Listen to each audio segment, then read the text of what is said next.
I was working night shifts at County General last year when this whole thing started. After my shift ended at 7 a.m., I always took the number 47 bus home from the stop near River Plaza Mall. That early in the morning, the place was quiet, except for the occasional jogger or someone unlocking their shop. One day in late February, I got there and noticed a woman standing a little too close to the bus shelter. She was mumbling to herself, her hands making quick, sharp gestures at no one in particular. Her jacket was dirty, the sleeves frayed, and her hair hung in uneven clumps. When a man walked by with a coffee, she stepped toward him and barked something loud enough for me to catch the anger in her tone. He didn't engage, just kept walking, but she stayed facing the street like she was waiting for someone else to cross her path. I kept my distance, standing closer to the corner where I could still see the road. Working in a hospital, you learn to pick up on certain things: rapid speech, unpredictable movement, signs someone might be in crisis. I wasn't going to start a conversation, but I kept her in my peripheral vision in case she suddenly closed the gap between us. The number 47 appeared at the far end of the street, and I noticed the driver slowing as he approached. His eyes flicked from me to her, and then, instead of stopping, he kept rolling, giving me a quick shake of his head through the windshield. The woman shouted after the bus as it passed. I didn't wait around to see if she'd turn her attention to me. I just cut across the parking lot, heading for the next stop 3 blocks down. It was more of a walk, but at least I could wait there without being in the same spot as her. The following week, I finished my shift and walked the same route toward River Plaza. The morning was cold, a thin layer of frost still on the grass, and I could see my breath when I exhaled. As I got closer to the stop, I saw her again, same jacket, same rough posture, standing in the exact spot as before. This time, she was quiet. She turned her head toward me as I approached, and her expression shifted into a slow, deliberate smile. She didn't move toward me or say anything, just watched me while I kept walking to the other end of the shelter. Something about the way she smiled stuck with me. Not friendly, not even mocking, just fixed on me like she'd been expecting to see me there. I told myself it was nothing, that maybe she smiled at everyone, but when I glanced over again, she was still looking, still smiling, and it didn't stop until I stepped onto the bus. I started taking the earlier run after that. It meant clocking out a little faster and skipping the last cup of coffee in the break room, but I figured if I adjusted my schedule, I wouldn't see her again. That worked for exactly 2 days. On the third morning, I walked toward the earlier bus and saw her standing at the same stop, even though it was almost half an hour before I'd seen her on the other mornings. She wasn't looking around at cars or people this time. She was looking directly at me as soon as I came into view. I boarded without making eye contact, choosing a seat halfway down. As we pulled away, I caught her reflection in the window, head tilted slightly, still watching until the bus turned the corner. When I mentioned it to Sarah during our lunch break, she barely looked up from her salad. "You're probably overthinking it," she said. "A lot of patients or people in crisis hang around that area. They get into routines. It's not about you." I wanted to believe that. I really did. But the timing didn't feel like coincidence anymore. She wasn't just there. She was there when I was. And now, I couldn't shake the feeling that she was starting to plan it that way. She was waiting before dawn the third time, standing under the shelter light like she'd slept there. I meant to walk past to the next stop. She stepped out, closed the distance, and said, "Hello, Jessica. How's your mother doing after her surgery?" I stopped cold. I hadn't told anyone there my name. Mom's procedure wasn't public. I asked how she knew. Then she listed specifics like she was reading my charting history. A gallbladder drain that failed 2 months earlier. The nephew with the red backpack. the unit I floated to on Christmas night. She named bed numbers and timestamps, and the narc waste I signed because pharmacy was backed up. Those weren't street details. Those lived behind login screens. I told her to stay back and said I had to go. She didn't follow. "You always move fast when alarms go off," she said. "Room 416. You called a code at 0312. You were good, but he died anyway." The bus pulled up and I got on. My hands shook so much I missed the fare pad twice. I stopped using that stop. I got rides when I could, took ride shares, walked over the river to catch a different line. For 2 days, I didn't see her. On the third, I went to the coffee shop near my apartment at noon. When I turned from the counter, she was at the back table, elbows on the wood, just watching. I left the coffee sitting and walked out. I changed gyms. I changed grocery stores. I logged out the minute my shift ended. Still, I'd spot her 2 aisles over in produce, reflected in a freezer door, or sitting in the gym lobby like she was waiting for a ride. Each time she said something she shouldn't know. She knew about my breakup with David, my sister's pregnancy, what I'd ordered for lunch. She recited my mailbox number and the sticker on my windshield. No threats, just facts. Hospital security asked if she'd touched me or tried to enter restricted areas. Not yet. They suggested documenting everything and calling police if she trespassed. They gave me a crisis line and a pamphlet. I went home with paper and a knot in my gut. Sleep got thin. I left the TV on because silence turned into footsteps in my head. I kept blinds shut and used the back stairs. When David texted about picking up his last box, I told him to come at noon with a friend. Nobody alone at my door. The break came on a slow Wednesday overnight. I'd been pulled to MedSurg. After midnight, a resident wanted a printed lab list, so I logged in at a hallway terminal. As the list spooled, a name slid past on an old psychiatry consult. Crawford, Linda. It pulled up a discharge I barely remembered. 6 months ago, a woman who wouldn't make eye contact. The same angled mouth I'd been seeing at bus stops and coffee shops.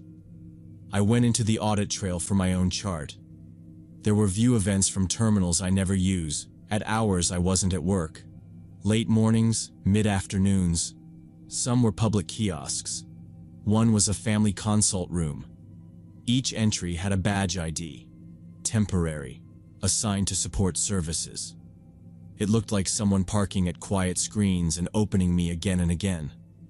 I took printouts to charge. She called compliance. IT showed multiple hits on my employee file tied to a badge marked lost months earlier.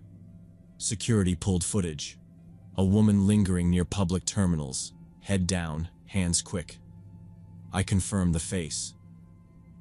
They told me not to approach her, to dial their office and then 911 if she came near me off hours. I filed for a protection order the next morning. The clerk helped me write it. Stalking, harassment, unauthorized access to medical info.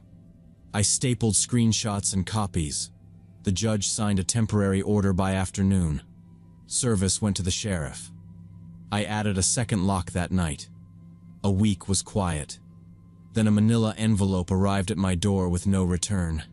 Inside, a printout of my schedule for the next 2 weeks with days off highlighted. No note. I drove it to the precinct. The officer nodded at the order and said to call immediately if I saw her. She violated it the next Sunday. I was leaving the laundromat with a bag over my shoulder. She stood across the street by the park entrance and gave a small wave like we were neighbors. I crossed away and dialed 911 while I walked. She matched me on the opposite sidewalk, calling out facts like she was still reading a screen. She said my landlord's name and the building's maintenance code. I told the dispatcher there was an active order and I was being followed, gave my location, and kept straight to a busier avenue. 2 patrol cars came. The officers went to her first. She didn't fight. She just turned and stared at me over her shoulder while they cuffed her. At the station, a detective took my statement. In her bag, they found a notebook full of sketches and notes. My outfits by day, dates I swapped shifts, lists of patients by initials, quick maps of stops and entrances. There were rough passwords and login paths, some wrong, a few close. IT later confirmed she'd used unattended terminals and that a lost badge had never been deactivated like it should have been.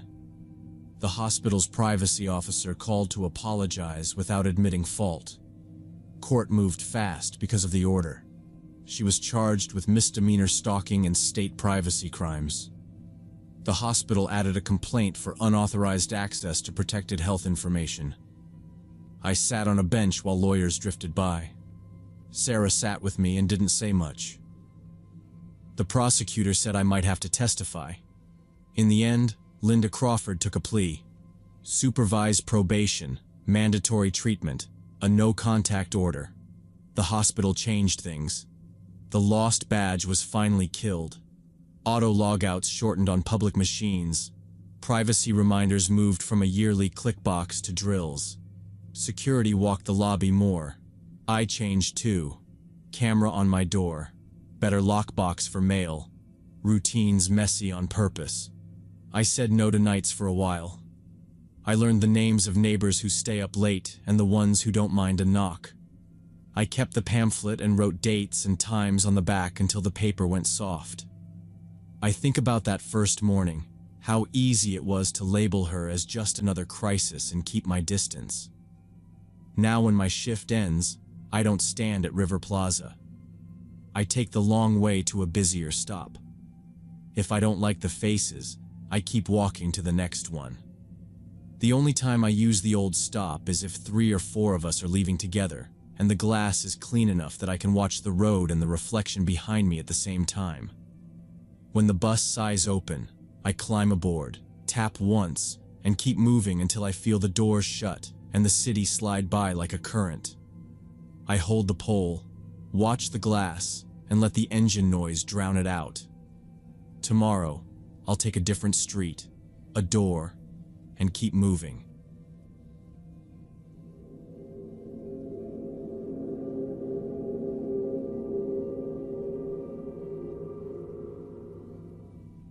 When I was a junior at State, I lived in Patterson Hall, one of those old brick dorms with the multi-level parking garage underneath.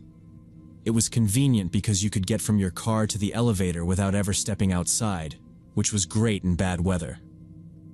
I usually stayed late at my boyfriend's off-campus apartment, sometimes until close to midnight, and by the time I got back, the garage was mostly empty except for a few scattered cars. The lighting down there wasn't great. Long fluorescent tubes that flickered in spots, humming faintly overhead. The air always smelled like oil and damp concrete. One night, I pulled into my usual space on the lower level. As soon as I turned off the engine, I noticed him. A man, maybe mid-40s, standing between 2 of the thick concrete pillars across the aisle. He wasn't leaning or pretending to be on his phone. He was just standing there, facing my direction, hands at his sides. He didn't look like a student, or even faculty. He was too old, too still. His clothes didn't fit the campus vibe either. Dark jacket, loose jeans, boots that looked worn. I kept my movements calm and normal, like nothing was wrong. Locked the car, slung my bag over my shoulder, and started walking toward the elevator lobby. My footsteps echoed off the concrete. I could feel his eyes following me, and every instinct told me he wasn't just down there by chance. I didn't hear a phone buzz, no car door opening, nothing. Just the quiet hum of the lights and my own footsteps.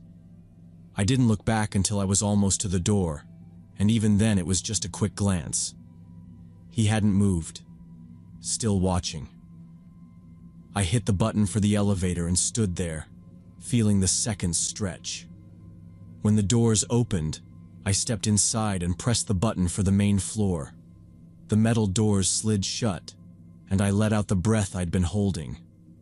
I told myself I was being paranoid, that maybe he was waiting for someone. But something about the way he was positioned, half in shadow, right between those pillars, made me think he'd been waiting for me specifically. When the elevator opened on the ground floor, I stepped out into the narrow hallway that led toward the sidewalk outside the dorm. The air was cooler out here, the sound of cars from the street in the distance. I walked toward the main entrance, the weight of my bag pulling on my shoulder, still telling myself it was fine. But halfway down the sidewalk, I heard footsteps behind me. I turned my head slightly and saw him. The same man from the garage. He'd come up the stairs instead of taking the elevator, and now he was about 30 feet back, walking in the same direction I was. His stride matched mine exactly. When I sped up, so did he. I scanned ahead. The sidewalk ran along the side of the dorm toward the front steps. About halfway up, I spotted one of those blue emergency call boxes with the big red button under a plastic cover. My hand twitched toward it, but I hesitated. I wasn't completely sure yet. Maybe it was coincidence.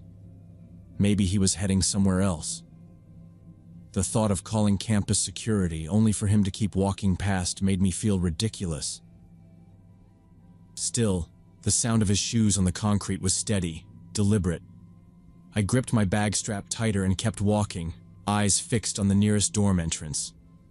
It wasn't the main lobby, it was one of the side doors with a keycard reader. But it was closer. My pace quickened. That's when I heard it. His steps picked up too. I didn't think anymore.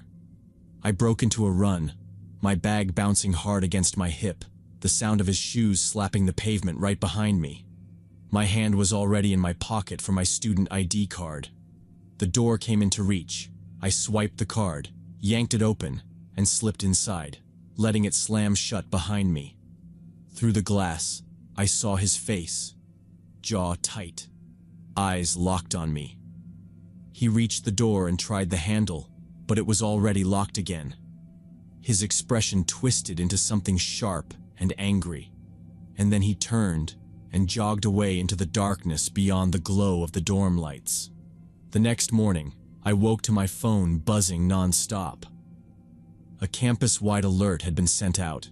Security was looking for a man matching the exact description of the one I'd seen the night before. They warned students to avoid walking alone after dark and to call immediately if spotted.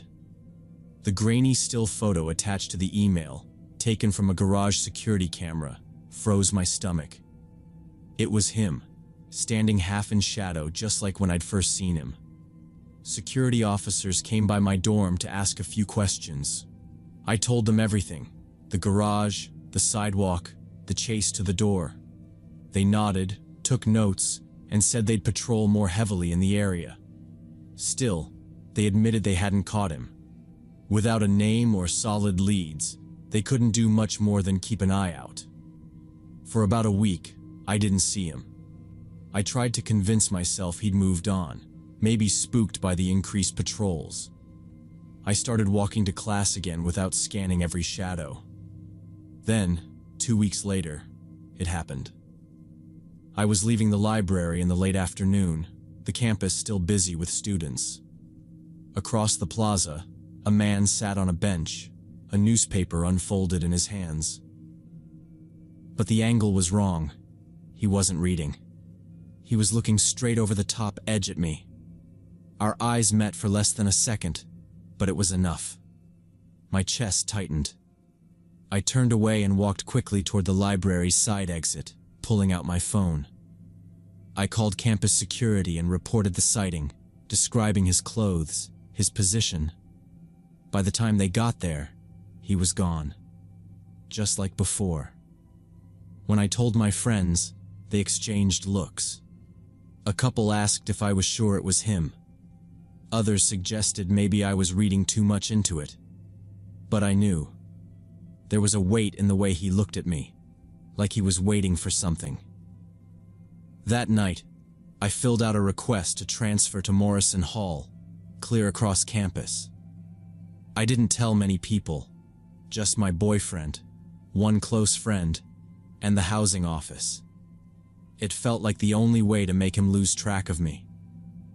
3 days after moving into Morrison, I was heading in from the lot with a couple of grocery bags when I saw him again.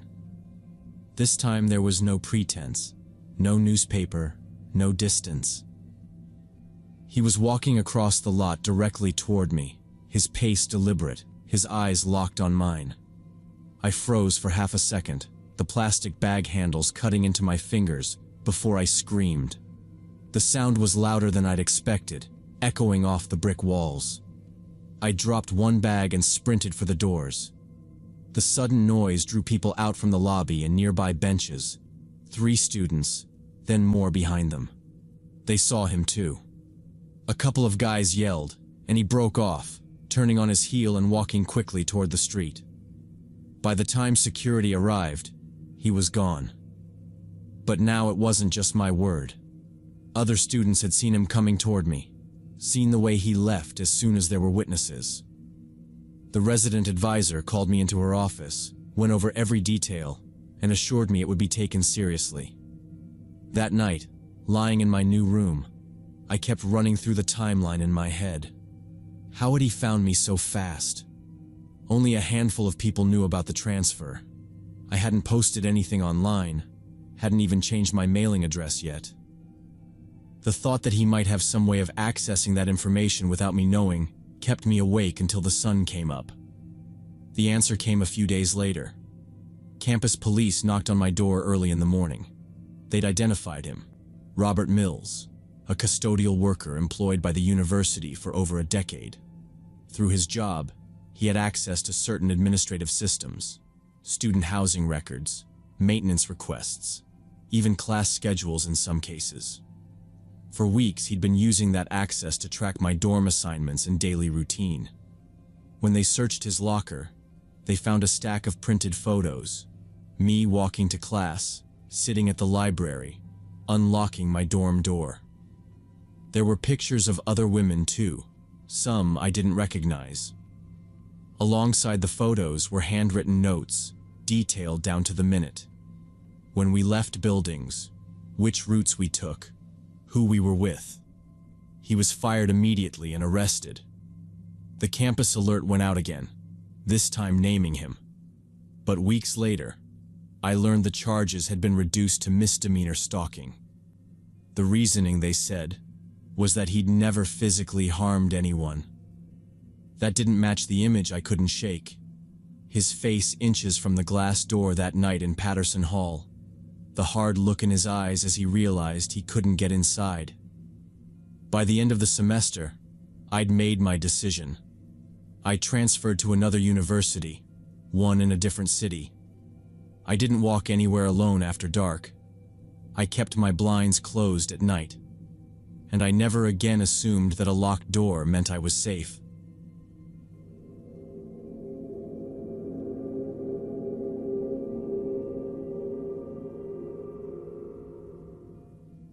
I was working at Maria's Family Restaurant during my sophomore year of college in December 2021. It wasn't glamorous, but it was steady, and I'd gotten used to the rhythm. Early prep, the breakfast rush, quiet gaps in the afternoon. That's when he first came in. He was dressed in a sharp suit the first time. Looked like he'd just stepped out of some conference. Mid-40s, maybe. He took a booth in my section and ordered nothing more than coffee and a slice of apple pie. That alone wasn't strange. Plenty of customers sat for hours nursing a coffee. He stayed a long time that first day, though, long after the lunch crowd had cleared. He asked me about my major, what classes I was taking, if I was going home for the holidays. His voice was calm, polite, but his eyes didn't match the easy tone. Too focused, like he was memorizing every answer. I kept moving between tables, making sure I wasn't standing there too long. But he always had another question ready when I came back. He started coming in 2 or 3 times a week, always asking for my section. My manager noticed, but only mentioned that he was a good customer who tipped well. And he did, 20%, sometimes 30%, every time. I told myself he was probably just lonely, maybe traveling for work, looking for someone to talk to. Still, there was something in the way he kept steering conversations back to me, my plans, my family, whether I had a boyfriend, that made me feel like I had to keep my guard up. By the second week, I'd catch myself spotting him the moment he walked through the door. Same routine, coffee, pie, a few minutes on his phone, then hours of talking whenever I passed his table. I learned to cut the conversation short without being rude, telling myself I was just overthinking it. But the unease never really went away, no matter how normal he acted. It didn't take long before it was obvious he knew my work schedule. I'd never told him, but he somehow only showed up when I was there. Even if I picked up an extra morning shift, he'd be in that booth within the first hour. He started making comments about my hair, my smile, my great energy. Once, he asked if I ever went out after work, suggesting we could grab a drink sometime. I brushed it off with a quick laugh and said I was too busy with school. One afternoon, I set his plate down and felt his fingers brush the back of my hand. Not accidental, slow enough that I pulled away instantly. It wasn't aggressive, but it crossed a line. After that, I tried to get other servers to take his table when they could. Sometimes it worked, but he'd ask where I was, if I was around, and wait until I was free. Then he began leaving notes with his tips, folded slips of paper tucked under the receipt. They'd have his phone number written neatly, or little offers. Let me know if you need help with books next semester, or happy to take care of your tuition. The tips themselves got larger, $40, $50 on a $10 tab, but each one made me more uncomfortable. I'd crumple the notes and toss them before I could think too much about them. The rest of the staff saw him hanging around, saw how often he asked for me. A couple of them joked about it, calling him my biggest fan, or saying I'd found myself a sugar daddy. But no one really seemed to think it was serious. I kept telling myself the same thing. But every time I walked past that booth and saw him sitting there, watching me before I even said hello, it felt less and less like a coincidence. Then I started seeing his car in the college parking lot. Same dark sedan, tinted windows, parked a few rows away from where I usually left mine. The first couple of times, I thought it was coincidence. But then, I noticed it again at the bus stop I used on mornings when my car was in the shop. Always in sight, never too close, but close enough that I knew he could see me. One afternoon, I was walking out of the library with my backpack slung over my shoulder, when I heard someone call my name. I turned and saw him leaning against that same car, smiling like we were old friends. He said he could give me a ride home since it was getting late. The way he phrased it wasn't casual. It sounded like he'd already decided where I was going. My stomach dropped. I told him no, quick and firm, and walked back inside until he drove off. That's when it hit me that he'd been keeping track of where I was outside of work, learning my schedule without me realizing it. That night, I told my manager everything. How he was showing up at my campus, waiting near the bus stop, approaching me out of nowhere. She didn't hesitate. From that day, she told him he couldn't sit in my section anymore. He didn't argue, but the smile he gave her was tight and wrong, like he wasn't done. For a few days, I thought maybe that would be it. Then one night after closing, I walked out to my car with my keys in hand and saw him standing a few spaces away, leaning on the hood of a pickup.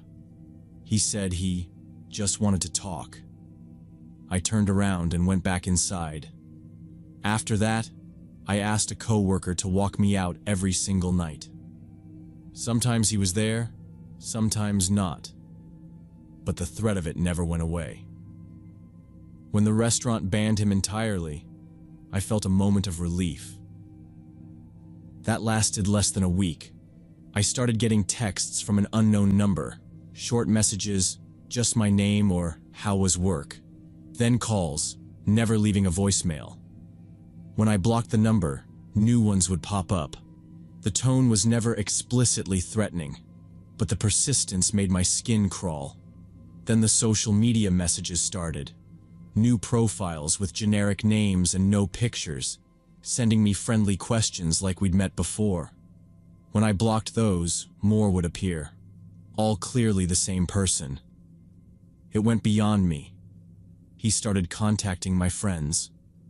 One told me he'd messaged her asking if she knew where I lived because he was worried I wasn't answering my phone.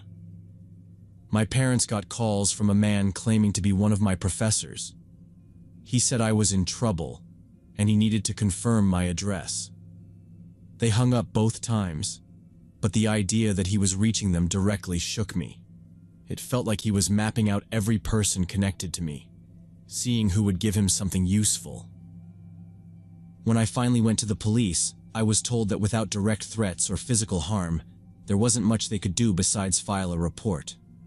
They suggested I document every call, every message, every time I saw his car. So I did.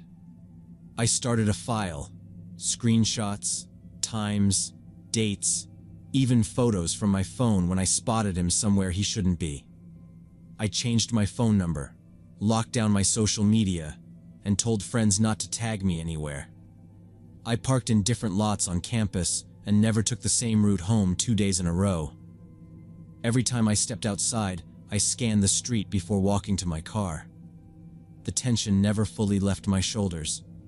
And then, after 3 relentless months, it stopped. No calls, no sightings, nothing. The silence was almost unsettling after the constant pressure of his presence. Weeks later, I heard through a mutual acquaintance that his wife had found out. She'd gone through his phone, seen everything, and given him an ultimatum: end it, or she'd leave. That explained the sudden disappearance, but it didn't erase what happened. The whole thing changed the way I moved through the world. I started listening to that small, uncomfortable voice I'd ignored in the beginning. People who dig for personal details without a reason aren't being friendly. They're looking for something. And I learned the hard way that you can't afford to wait until their interest turns into something you can't walk away from.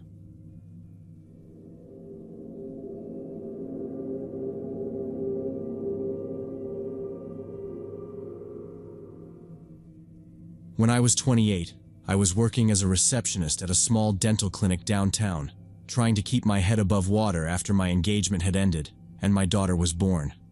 Money was tight, and most days I was just going through the motions, answering calls, scheduling patients, and helping with paperwork. One of the nurses there, Linda, was friendly with me from the start. She was in her 40s, always joking around, the type who remembered birthdays and brought in cupcakes for the staff. One afternoon during a slow shift, she mentioned her uncle, Frank Miller. She said he was a handyman who lived a few streets away from the clinic and had been through hard times himself. According to her, he'd heard about my situation and just wanted to help. I remember feeling a little awkward about it. He was in his 50s, a stranger to me, but she made it sound harmless. "He's a good man," she said. "He's just one of those people who likes to do things for others. He hates to see someone struggling."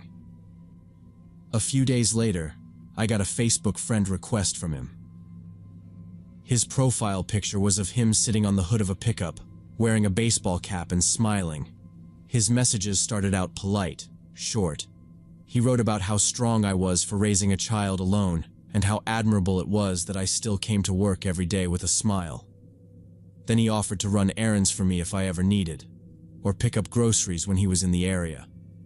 Not long after, he mentioned babysitting. "Only if you're comfortable," he said, adding that he'd helped raise his nieces and nephews. I never took him up on it, but I thanked him for the offer. At that point, I saw it as an older man being kind, maybe a little too eager, but nothing that made me think it was dangerous. The messages kept coming though, every couple of days without fail. Over the next few weeks, the tone shifted. His compliments became personal, about my looks, my hair, the way I dressed. He'd write about how he wished he'd met someone like me when he was younger, How a woman like you deserves to be spoiled. One morning after work, I found a small envelope tucked under my windshield wiper in the clinic's parking lot. Inside was a $20 bill and a note that just said, "Lunch on me, Frank." I walked straight back into the clinic and gave it to Linda, asking her to return it to him. She laughed it off and told me he was just being generous, but I told her I wasn't comfortable with it. A week later, there was another envelope, this time with a silver necklace inside. That, too, I handed to Linda to give back. Instead of backing off, it seemed to have the opposite effect. Within a few days, he was waiting for me after work. The first time, I came out to the lot and saw his pickup angled in behind my car, blocking it in. He got out, all smiles, holding a coffee he said he'd brought for me. I told him I couldn't take it, and that I needed to get home. He stood close to my door, talking about how we just clicked, and how he'd been thinking about me all week. I tried to make it clear I wasn't interested, keeping my voice even, saying I wasn't looking to date anyone. He nodded, but there was no sign he'd heard me. After that, it became a pattern. Once or twice a week, he'd be there when my shift ended. Always parked in the same way, making sure I couldn't pull out without speaking to him first. Each time, the conversation was the same. Him talking about how we were meant to be together, me saying no as politely but firmly as I could. He'd act like I hadn't spoken at all, leaning against my car door, telling me he could make life easier for me, that my daughter could use a father figure.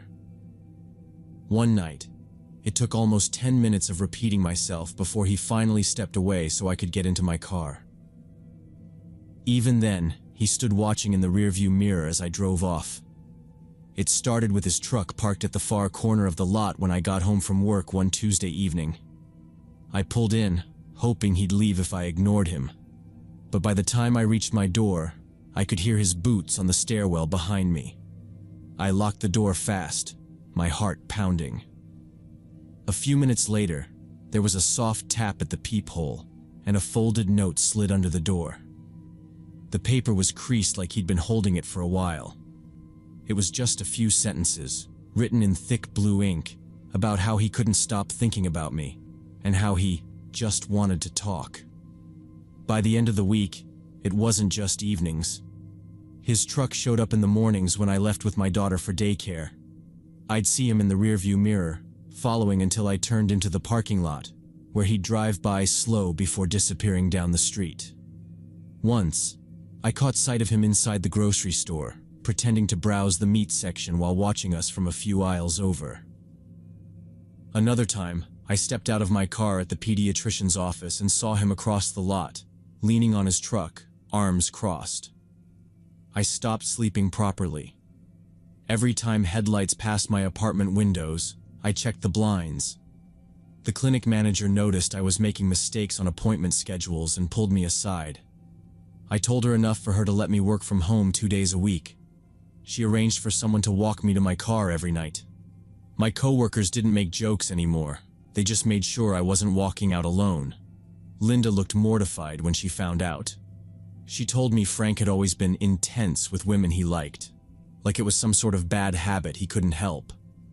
I told her this wasn't intense. It was stalking. She didn't argue, but she didn't look me in the eye either. Then the letters started showing up under my apartment door, not typed or neat, but scrawled like he'd written them in his truck. He wrote about watching me, about how other men couldn't take care of me like he could.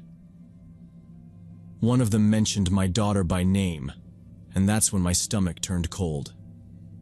It wasn't long before another problem started. His wife. How she found out, I never knew for sure.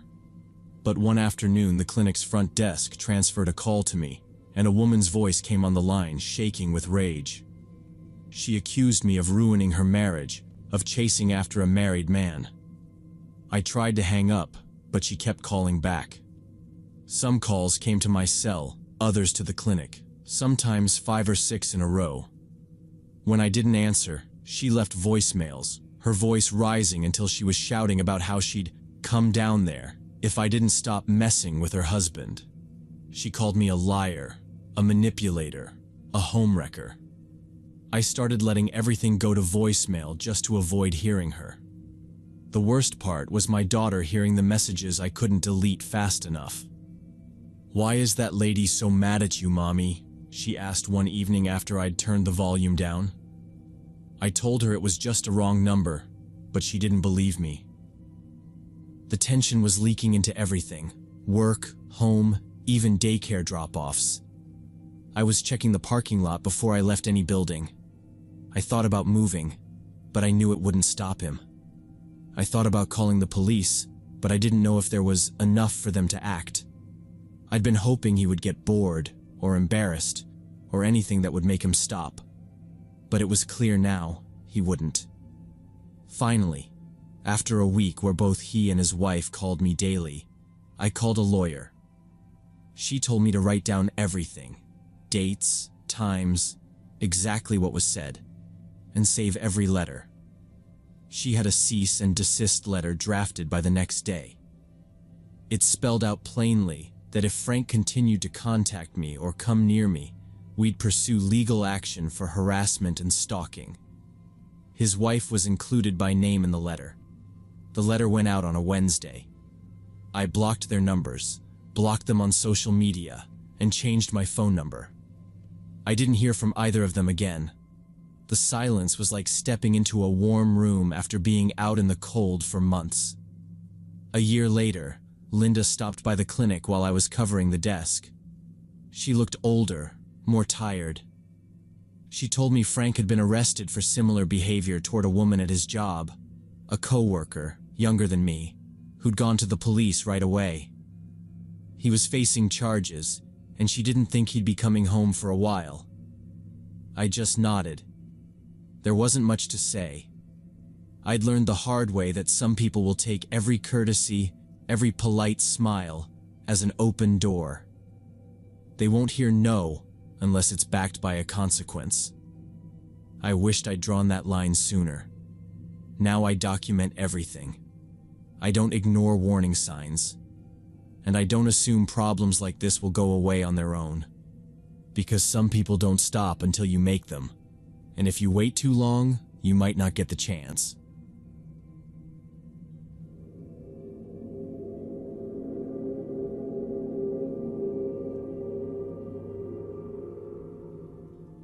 Back in 2018, I was working as a freelance web designer, picking up clients wherever I could. Samantha reached out to me from Miami. She ran an online cosmetics store and wanted me to overhaul her site. Her priorities were boosting functionality and tightening up the security, so I got started right away. Everything was going smoothly for the first 2 weeks. I'd log in from my home office each morning, run my checks, make changes, test things, and send her updates. Then one afternoon, during what should have been a routine check of the site's back end, I noticed something that made me stop cold. There was a new administrator account in the system. I knew I hadn't created it, and it hadn't been there the day before.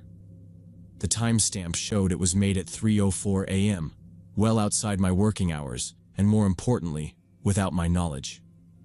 My first thought was, maybe Samantha had done it herself, so I called her right away. She picked up quickly, sounding casual until I explained what I'd found. Her tone changed instantly. She said she hadn't added any new accounts and didn't know anyone else who would have access. She sounded genuinely surprised, almost uneasy, and told me to delete the account immediately. While we were on the call, she hesitated, then said there was something she needed to tell me. Over the past month, she'd been dealing with a string of bizarre and costly problems. Her bank had contacted her about multiple suspicious charge attempts totaling $2,800, which had led to her credit card being frozen. Then she discovered several transfers had been made from her PayPal account to recipients she didn't recognize. On top of that, her business partners had started calling, confused and angry about rude, unprofessional emails they'd received, emails sent from her address, but that she swore she never wrote. I started thinking through possible causes, and all of it pointed to one thing. Her computer was compromised. I offered to run a remote diagnostic to confirm, and she agreed. When I got in, it didn't take long to find the problem. Hidden processes were running in the background, quietly sending data out to external servers. The connections were masked, but there were enough traces for me to see it was some kind of malware, likely installed recently. When I told her, she went quiet for a moment, then admitted something that explained how this might have started. A few weeks back, she downloaded some video editing software from a file-sharing site she knew wasn't exactly reputable. She'd needed to edit product videos quickly, and didn't want to wait for official software licenses to process. It had seemed harmless at the time. The so-called video editing software was nothing more than a Trojan buried inside a polished installer. Once I dug into its payload, I found it had quietly created backdoors into Samantha's system, giving the hackers full remote control. From there, they'd crawled through every account tied to her main email address, her online banking, PayPal, social media, cloud storage, everything.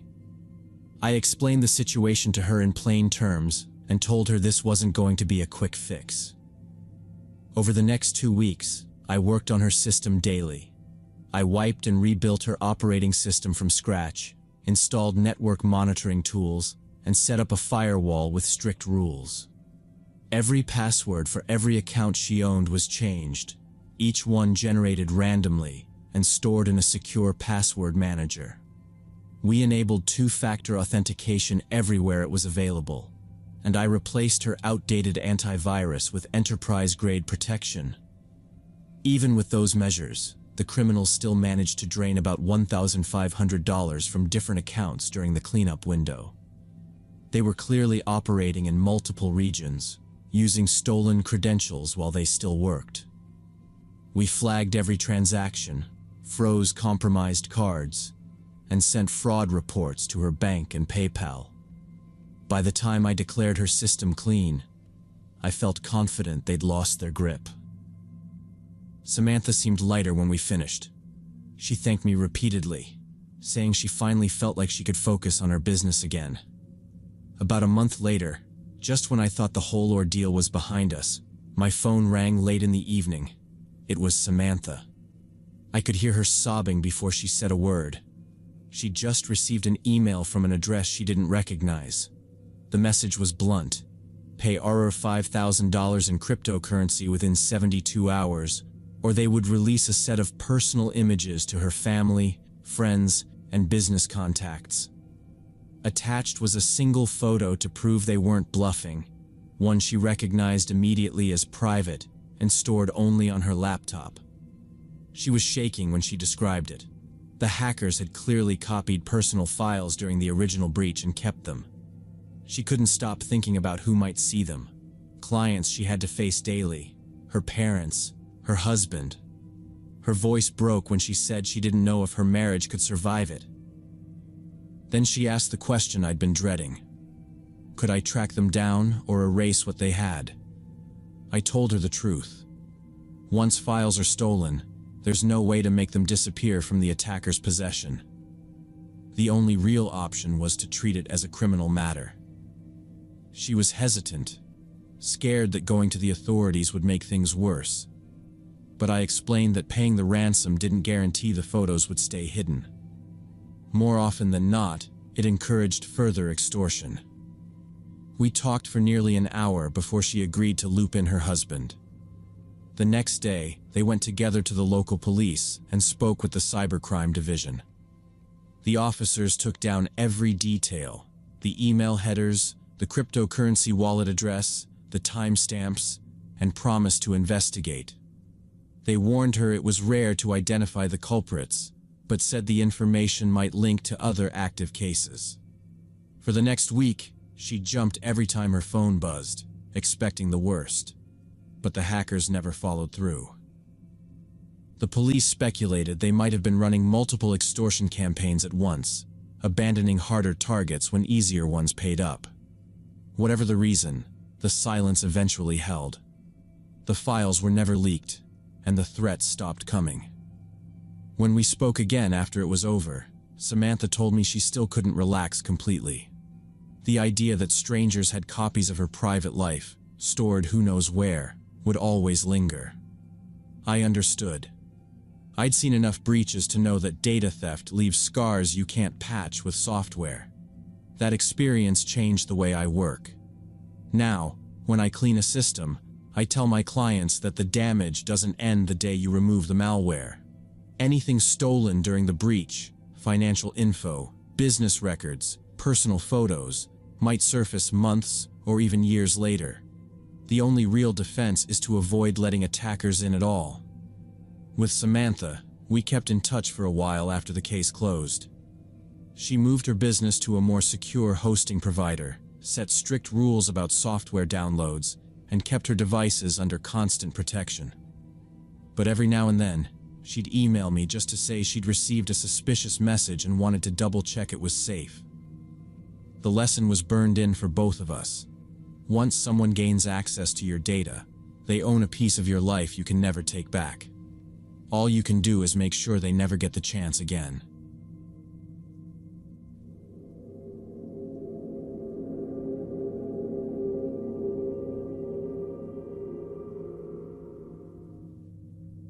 It started on a Wednesday afternoon when I was sitting in the library between classes. My phone buzzed, and I saw a message from a number I didn't recognize.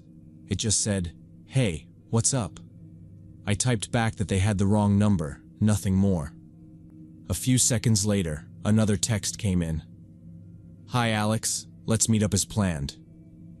I told them I wasn't Alex. No emojis, no extra explanation. I expected them to just say sorry and move on, but instead, they wrote, "Who are you then?" It wasn't the kind of follow-up you'd expect if someone genuinely had the wrong number. The tone felt different. It wasn't casual curiosity. It read more like they were digging for something. I stared at the screen for a moment and decided not to answer that question. About a minute later, another text came through. "Answer me right now." The words were blunt, like a demand, not a request. I locked my phone and went back to reading, but I couldn't stop glancing at the screen. I didn't reply. 5 minutes later, another message popped up. "Why are you being difficult?" Then another. "We need to talk." This is important. I didn't recognize the number. I even checked it online to see if it was connected to a scam, but nothing came up. My gut told me not to engage. I put the phone in my backpack, but it started buzzing again. This time it was a video call from the same number. I let it ring out. Then, 30 seconds later, another video call. Declined that one too. When the third call came in, I hesitated. I told myself I just wanted to see who it was, so I could block them properly. Against my better judgment, I swiped to accept. The screen lit up with a grainy, unstable video. The lighting was dim, like whoever it was had their phone in a poorly lit room. At first, all I saw was movement, the camera shifting, maybe their hand adjusting it. No face. Just a shadow against what looked like a bare wall. There was no sound at first, only the faint static of background noise. Then the camera tilted, and I caught a glimpse of a figure standing a few feet back from the phone. The person wasn't looking directly at the camera, more like they were looking slightly to the side, as if waiting for something. I said, "Who is this?" But there was no response. The figure stepped closer, the video auto-focusing for a second before blurring again. I could make out a dark hoodie, the hood up. Their hands were in their pockets. The silence made the whole thing worse. I realized they hadn't called to talk. They just wanted me to see them. I moved my thumb toward the red button to hang up, but before I could, the person leaned in closer to the lens. The hood shadowed most of their face, but I could see their mouth curl into the faintest smile. Then the call cut off on their end. I stared at my reflection on the black screen for a second before locking the phone. The moment the call connected, the image on my phone shifted to what looked like a cramped garage or basement. The ceiling was low, pipes running across it, and a single dangling light bulb flickered weakly in the background. The man's silhouette was sharp against the dim light, tall, broad shoulders, standing still for a few seconds before stepping forward. The video was awful, more like a cheap security camera feed than a normal phone call. The pixels broke apart and reformed constantly, making his face impossible to see clearly. When he finally spoke, his voice wasn't normal. It had that mechanical, stretched quality, like he was using one of those voice changer apps people use in prank calls. Only this wasn't funny. The words were jumbled, each syllable warped so much that they didn't sound like any language I knew. It was almost like he was reading something, but the distortion made it impossible to tell. He moved in and out of the shadows as if pacing, sometimes letting the weak light catch the side of his hood or his hands. When he got close enough to the camera, I could see that the hood was drawn tight around his face, leaving nothing visible except a dark oval where his features should have been. The low ceiling and cluttered background made the space feel even more closed in. The air on my end felt heavier just watching it. He bent slightly toward the camera, the picture glitching with static for a moment, then backed up and disappeared almost completely into the darkness behind him. The voice kept going, low, garbled, constant, but with no rhythm or pauses. I sat there staring, wondering if he could see me, or if this was a pre-recorded video being played back. I tried to look for signs, a reflection, a reaction to my movements, but the quality was too poor to tell. Then, he was gone from the frame. A few seconds passed, and I thought maybe the call had dropped. Suddenly, he reappeared from the opposite side of the shot, moving in slow, deliberate steps. I realized he was circling the space in an odd, theatrical way, like he wanted me to keep guessing where he'd pop up next. The light bulb behind him swung slightly, casting uneven shadows on the walls and floor. At one point, he held something up close to the camera. The object was small, maybe handheld, but the poor lighting made it impossible to identify. It could have been anything: a tool, a phone, even a weapon. He kept it in frame for a second before lowering it again. Then came another object, a different shape, equally unclear. Each time, the voice continued that distorted ramble, never pausing, never reacting.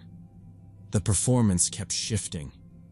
He'd vanish into a corner so dark it looked like the feed had gone black, then emerge suddenly, moving faster, almost jerking forward like the video was skipping frames. The whole thing had a rhythm to it, but not one I could understand. The voice was the only constant, low, mechanical, and full of words I couldn't decipher. I watched for about 2 minutes that way, my grip on the phone getting tighter, my eyes flicking to the clock, counting how long I'd been sitting there without doing anything. When it finally clicked that I didn't have to just keep watching, I pressed the red button and ended the call without hesitation. The screen went black, and for a second I could see my own reflection in it again, my expression tense and still. Before I could think, I opened the Contacts app and blocked the number. It felt like a small, necessary action, but my thumb lingered on the screen as if expecting the block to fail. I stared at the list, making sure the number was gone, and then tossed my phone onto the table like I didn't want it near me. The room was quiet. I half expected the phone to light up again anyway, to buzz with some other unknown number. But it didn't. That was the last time I heard from whoever it was. No more messages, no calls, no missed attempts. Even now, I have no idea who that man was, or what he was trying to accomplish. Maybe it was some elaborate prank, meant to confuse and unsettle whoever answered. Or maybe it was something darker, someone testing how I'd react, seeing if I'd stay on the line. I thought about reporting it, but what would I even say? A man in a basement called me with a voice changer. It sounded ridiculous without proof. Weeks later, I could still remember the way he moved in and out of the shadows, the way the objects were held up like he wanted me to see them but not recognize them. It's the not knowing that stuck with me. The uncertainty made every unknown number feel suspicious after that. I stopped answering calls from people not already in my contacts. If a text came through from someone I didn't know, I'd delete it without opening it. I kept my phone on silent more often, just to avoid the possibility of that kind of intrusion again. Sometimes the memory still creeps back at random moments, while walking alone at night, or when I hear distorted audio in a movie. I'll picture that pixelated frame, the hooded figure, the dim light swinging above his head. I try not to imagine what he would have done if I'd kept watching longer. What unsettles me most isn't what happened. It's what didn't. No threats, no demands, no explanation. Just a performance for an audience of one. And I was the one who stayed and watched.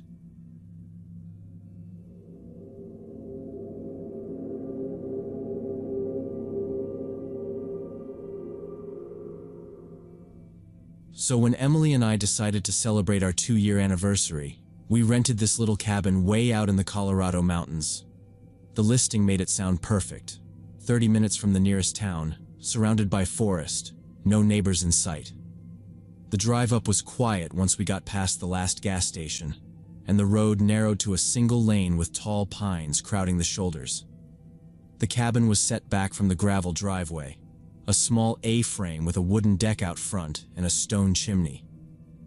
At first glance, it seemed exactly like what we wanted, but as soon as we stepped inside, there were a few things that didn't add up. The bedroom windows were wide open, the kind of open that made the curtains billow when the wind caught them. The air inside was cold, sharper than it should have been for late afternoon.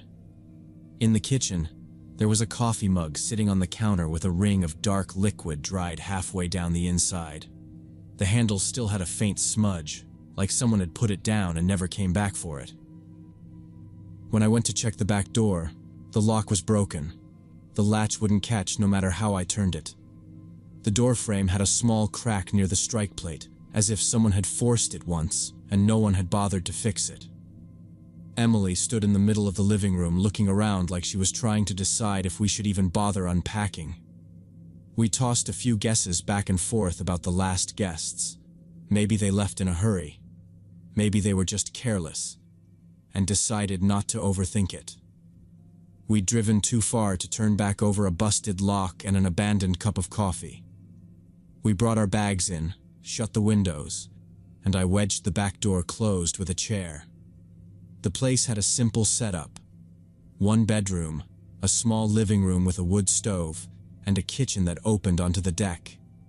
The forest outside was dense, dark green under the late summer sun, and you could barely see the sky through the treetops. Despite the odd details, the first day turned out better than I expected. We spent the afternoon hiking one of the trails that started behind the cabin, following a narrow dirt path that wound uphill through the woods. The air smelled of pine and damp earth, and we didn't see another person the entire time. By the time we got back, our legs were sore, and the sun was starting to drop. We decided to cook dinner outside on the deck, using the small gas grill that came with the cabin. While we were eating, I made an offhand comment about the front door code, 4729, without really thinking about it. The keypad was mounted just above the handle, and I said something about how easy it would be for someone to guess if they'd seen me type it. I immediately realized saying it out loud probably wasn't the smartest thing, and I half joked about it, tossing out a fake number, 1683, like I was making some kind of spy movie reference. Emily rolled her eyes and told me I was being paranoid. We stayed outside a while after the plates were cleared, listening to the sounds of the forest settling into night. When the air got cooler, we headed inside, making sure to lock everything. I double-checked the windows and the front door, then braced the back door with the chair again. The cabin felt different with the doors shut, quieter, like the walls held the stillness in. By the time we went to bed, the place seemed secure enough. The forest was silent outside, and the only light came from the small lamp on the nightstand. With everything locked up tight, the cabin felt almost cozy. We both fell asleep believing we were completely safe. Around 3 in the morning, I felt Emily's hand shaking my shoulder. Her whisper was urgent, almost panicked. She said someone was at the front door, punching numbers into the keypad. At first, half awake, I thought I'd misheard her. But then I caught the sound for myself. Short, high-pitched beeps in uneven intervals, the pattern of failed attempts. We lay frozen for a few seconds, just listening. The faint glow from the porch light came through the bedroom curtains, and the sounds were distinct enough to know the person wasn't fumbling. They were deliberately trying combinations. My chest tightened because there was no way to accidentally stumble onto the keypad in the dark. Whoever it was knew there was a lock there, and they were confident enough to stand out on that porch and work on it at 3 in the morning. I got out of bed as quietly as I could, motioning for Emily to follow. We crept down the short hallway, bypassing the front windows, and moved into the farthest room in the cabin, the small storage room beside the bathroom. I turned the lock on the inside and pressed my ear to the door, trying to hear if the beeping had stopped. Emily was already pulling out her phone. She dialed the local sheriff's number with shaking hands, speaking in low, controlled words as she explained the situation. She gave our location and said we could hear someone actively trying to get inside. My pulse thudded in my ears while I listened to the occasional beep from the front door still filtering through the quiet cabin. The seconds felt longer and longer, like the air was getting heavier the more we waited. Then Emily said something into the phone that made my stomach turn. She told the sheriff the code the person was trying wasn't random. It was the fake number I'd joked about earlier that night on the deck. 1683. I could hear the disbelief in her own voice as she repeated it for confirmation, like she needed to make sure she wasn't imagining it. That detail changed everything. They hadn't tried the real code, not even once. Just the number I'd tossed out as a joke. Which meant that when we'd been sitting outside in what we thought was complete privacy, someone had been close enough to hear every word. They'd been close enough to remember it, wait until the middle of the night, and come back to try it. I replayed the evening in my head, every sound from the woods, every flicker of movement at the tree line that I'd dismissed as wind or wildlife. Now it felt like we'd been under observation from the moment we pulled up, maybe even before. That coffee mug in the kitchen, the broken back door, the open windows. It wasn't carelessness from a previous guest. Someone had been inside before we got there. Emily stayed on the line with the sheriff while we stayed locked in that back room, hardly breathing, both of us straining to hear any sign of movement. After a while, the beeping stopped. The silence after was worse. We didn't know if the person had left or was now circling to another door or window. Every creak of the cabin's frame made my muscles tense. The sheriff's arrival felt like it took hours, though it couldn't have been more than 20 minutes. We heard tires crunching on the gravel drive, followed by a male voice calling out. Only then did we unlock the door and step out, heart still hammering. The front porch was empty. The ground around it showed no clear footprints, just patches of pine needles and frozen dirt. Whoever had been there was gone. The deputy searched the perimeter with a flashlight while the sheriff came inside to ask us questions. He told us there had been multiple reports of attempted break-ins at vacation rentals in the area over the past few weeks.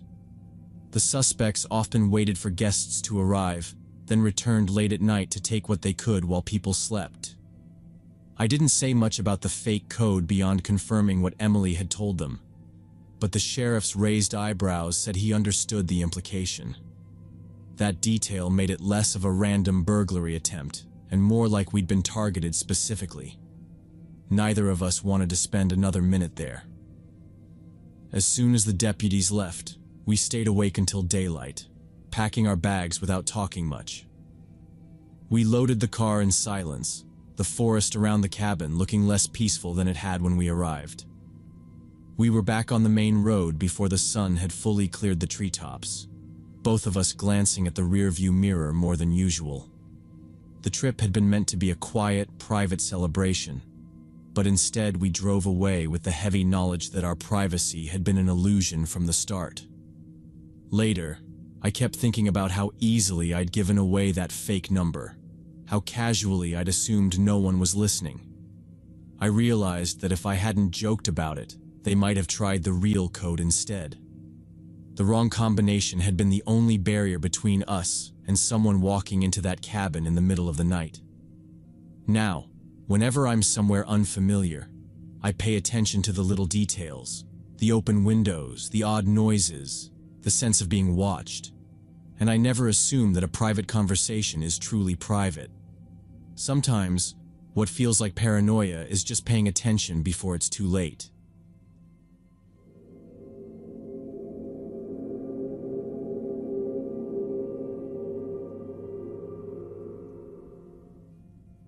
When I was 26, I decided to take a solo hiking trip through some of Colorado's lesser-known trails to avoid the heavy tourist traffic.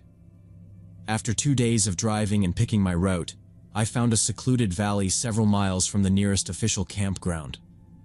Pine forest rose sharply on both sides, and a narrow creek wound its way across the valley floor. The only sounds were the wind moving through the branches and the occasional crack of a twig when a deer passed somewhere out of sight. I pitched my small 2-person tent near the tree line, where the ground was firm and flat. After gathering enough deadfall for a small fire, I cooked pasta and ate while watching the sky turn orange, then purple, then dark enough for stars to come out in the clear mountain air. The night was cool, and the silence had that muffled quality you only get deep in the woods. I'd planned to turn in early, but the view overhead kept me sitting by the fire until well past 10. It was close to midnight when I heard movement on the trail leading into the valley. A figure emerged from the darkness. A man with a large backpack, trekking poles, and the posture of someone who'd been walking all day. He looked around my campsite briefly, keeping his distance from the firelight. His clothes were dusty, and his hair stuck out from under a faded cap. "Sorry," he said in a quick, low voice, not making eye contact. "Didn't mean to bother you." Before I could respond, he stepped back into the dark and was gone, his footsteps fading toward the forest. The encounter was strange but brief, and I chalked it up to him looking for a place to set up his own camp. I'd nearly forgotten about it by the time I crawled into my sleeping bag. But a few hours later, I was startled awake by the sound of footsteps approaching again. The fire had long since burned down to embers, and I could just make out the same man's silhouette near the edge of the clearing. He was breathing hard, his movements quick and jerky.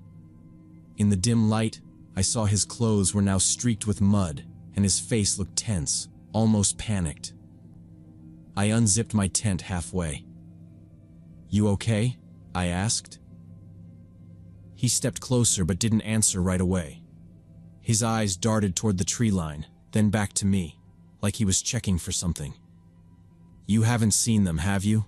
he asked finally, voice low and urgent. "Seen who?" "People," he said, scanning the shadows. "They've been following me since this morning. Stayed back at first, but now they're closer." His hands gripped the straps of his backpack so tightly his knuckles were pale. Every few seconds he looked over his shoulder. I told him I hadn't seen anyone all day, but he didn't seem reassured. His replies grew shorter, vaguer, like he wasn't sure he wanted to explain more. The way he kept shifting his weight and glancing toward the trail made it clear he was on edge, either convinced someone was after him or in the middle of some serious mental spiral. He didn't ask to stay at my camp, didn't even step fully into the clearing, just stood there breathing hard while scanning the trees. He asked why I chose this exact spot and kept pressing for details like there was a hidden plan behind my tent stakes. I told him the ground was flat, the creek was close, and the pines cut the wind. He narrowed his eyes and asked who else was with me. I said no one. Then he asked who sent me and what time I was told to be here. His tone turned sharp, like a cop grilling a suspect. I said again that I was alone, and he'd approached me. He shook his head and said that was exactly what I would say. His questions came faster. Which trailhead did I use? How many miles had I done? What color was my car? Did I have a radio, a sat phone, a drone? He took a step closer and stared at my pack like he could see signals coming out of it. I kept my hands where he could see them and told him I had a basic inReach, but it was off to save battery. That answer made him frown harder. He said people like me didn't turn trackers off unless they didn't want their bosses to know what they were doing. I offered him water and a protein bar. He took both, but he didn't open them. He turned the bar over like he was checking for a tag. His lips were split and white at the edges, and a dark line of mud ran from knee to boot. He smelled like creek algae and old sweat. Up close, I could see the tiny tremor in his hands. Dehydration, too much sun, low calories. His pupils looked blown wide in the headlamp glare. He looked at me and through me at the same time. Then he said, "If you're here for me, just say it." I told him I wasn't here for anyone. He scanned my camp again, slower. He pointed at my food bag hanging from the limb. "You put that there so they knew which tree to hide behind." I said I'd hung it to keep mice out. He gave a quick dry laugh like he'd caught me. The laugh died fast. He lifted one trekking pole like a guard and started pacing a thin circle around the edge of my clearing, always between me and the trail. Every few steps he'd stop and talk toward the trees.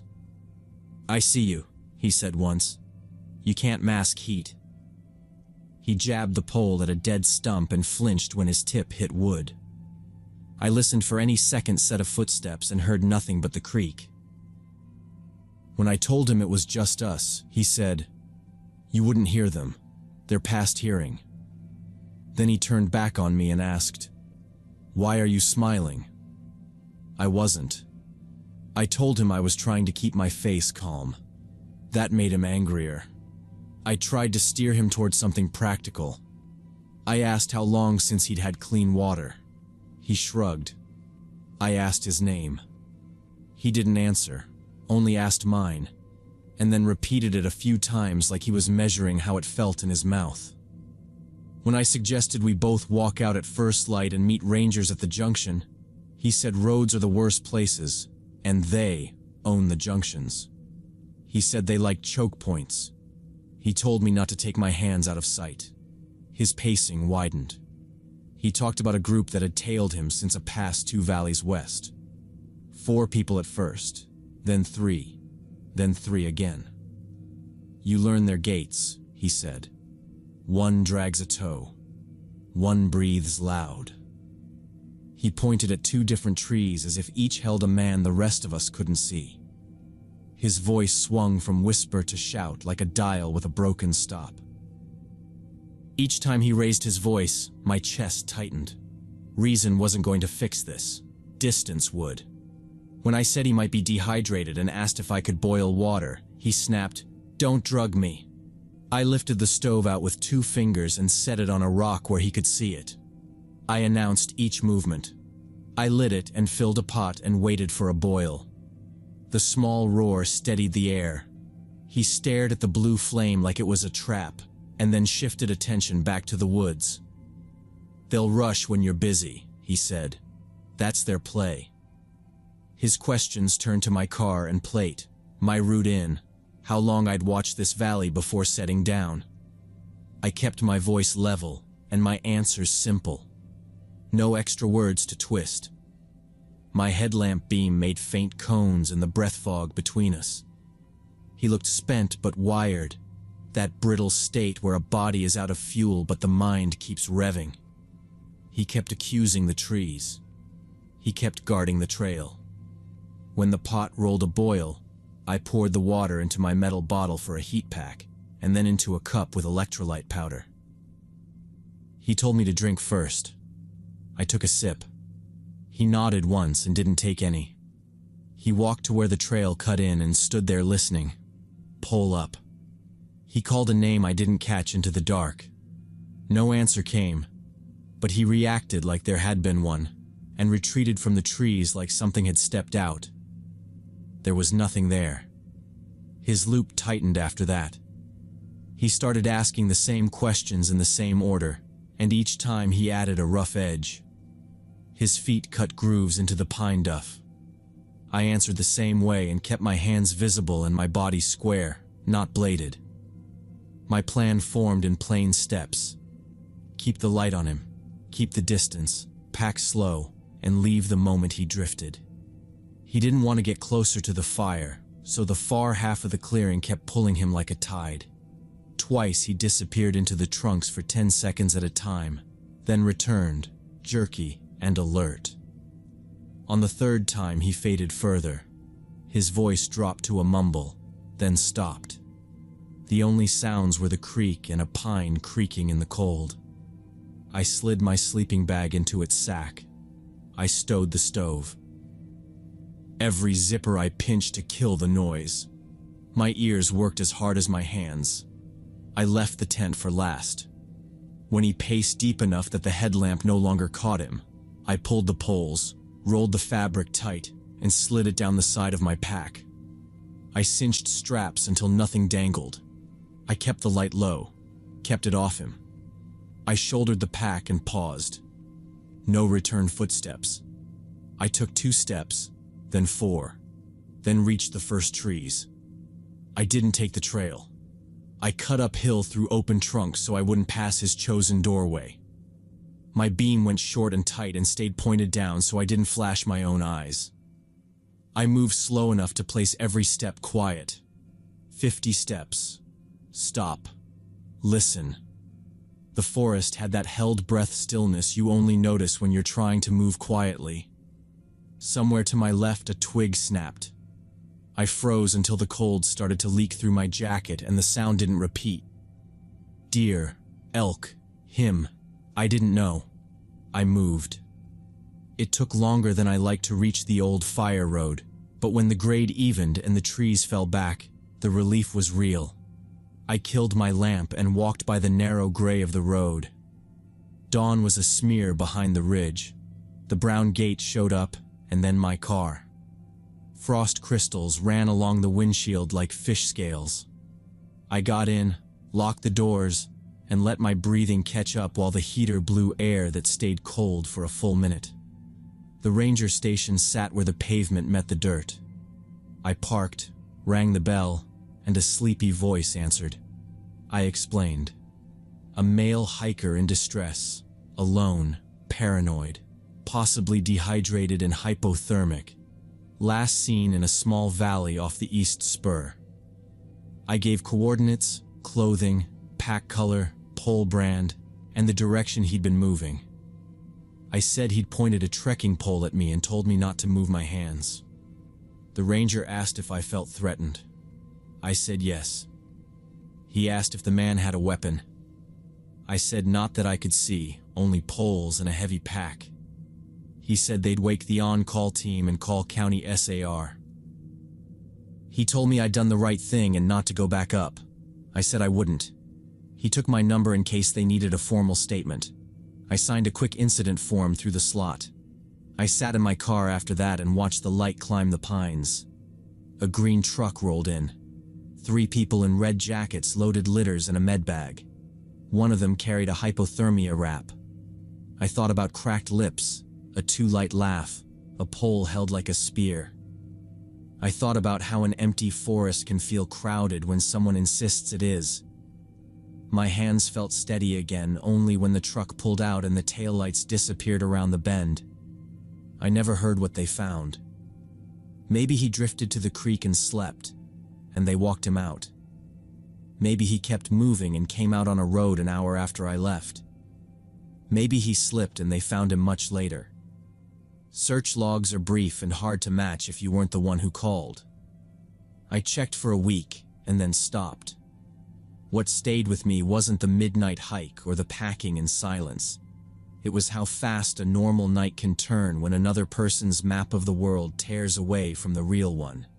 Out there, safety is distance and light, and simple plans you can execute under stress. That night taught me that the scariest thing in the mountains isn't teeth or weather. It's a human voice close by that won't accept what is real, and the small work you do to back out of its reach. I headed home.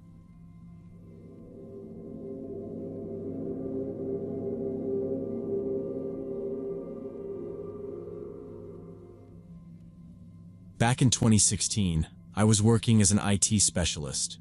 My work kept me online most of the time, and I had a habit of browsing anonymous networks to find rare technical books I couldn't get anywhere else. It was never anything shady, just obscure programming manuals, outdated hardware repair guides, or niche academic texts that were impossible to locate through normal stores or libraries. I'd been doing it for years without a single problem. It was almost routine for me. Boot the secure setup, mask my location, and quietly download what I needed. That evening started the same way.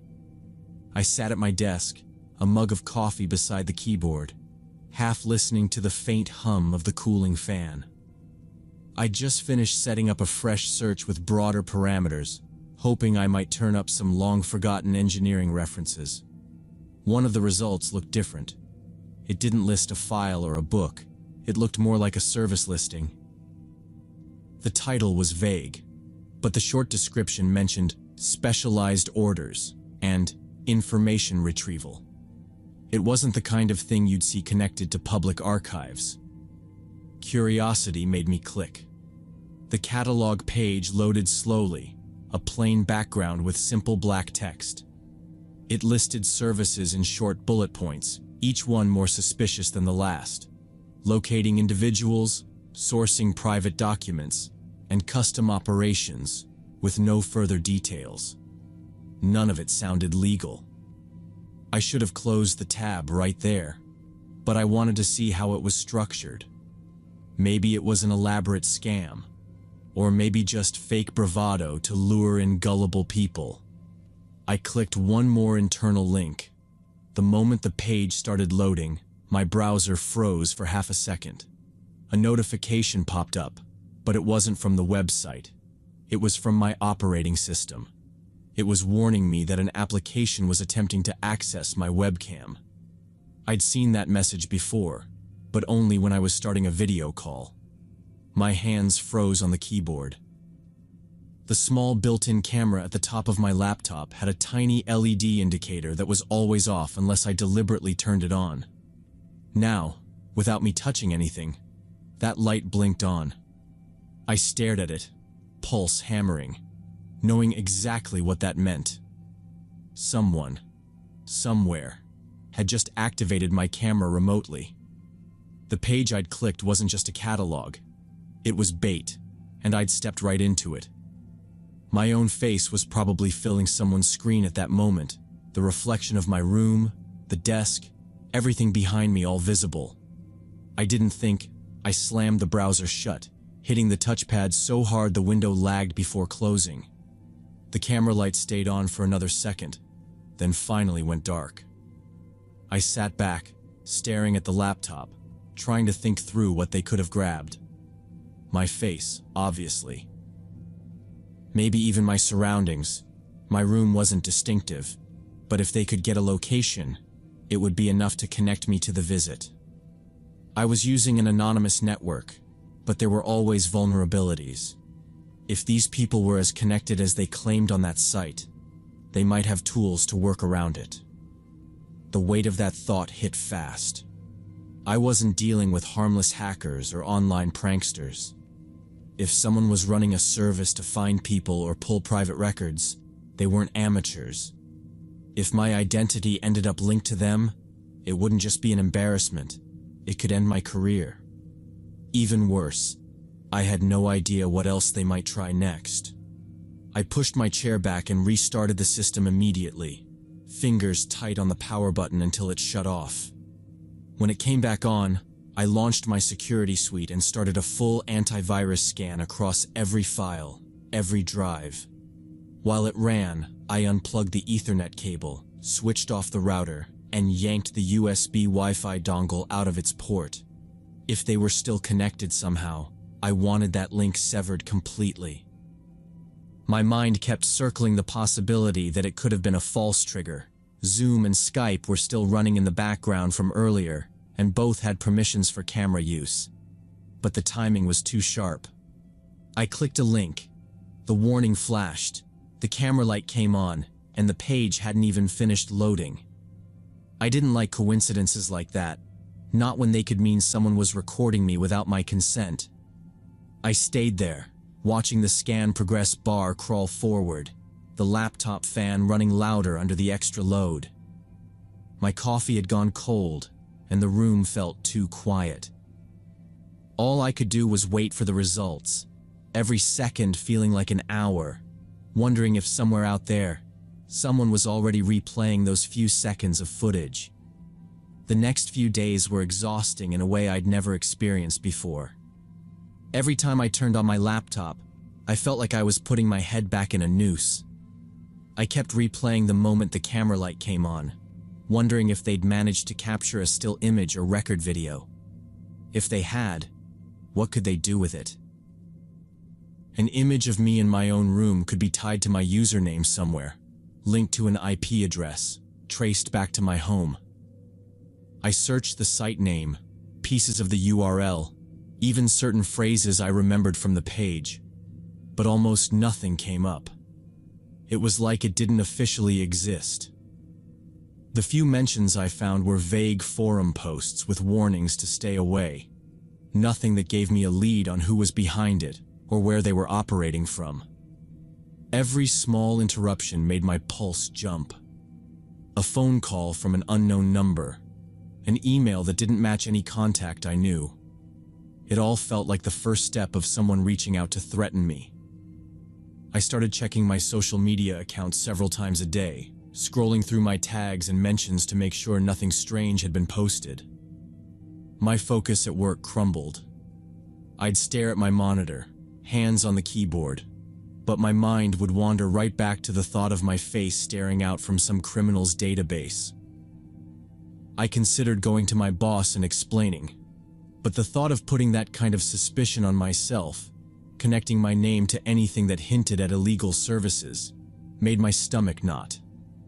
It would only raise questions I didn't want anyone asking. By the end of that week, I was barely sleeping, my nights spent staring at the ceiling in the dark. I'd pick up my phone to check if anything new had appeared online about me, then set it down, only to repeat the same check 20 minutes later. I made the decision to overhaul the way I approached everything online. The first step was cutting out any anonymous network activity that wasn't absolutely necessary. If it wasn't a resource I had used before without incident, I didn't touch it. I built a separate virtual machine just for experimenting, one with no personal files, no saved passwords, and no links to my actual hardware.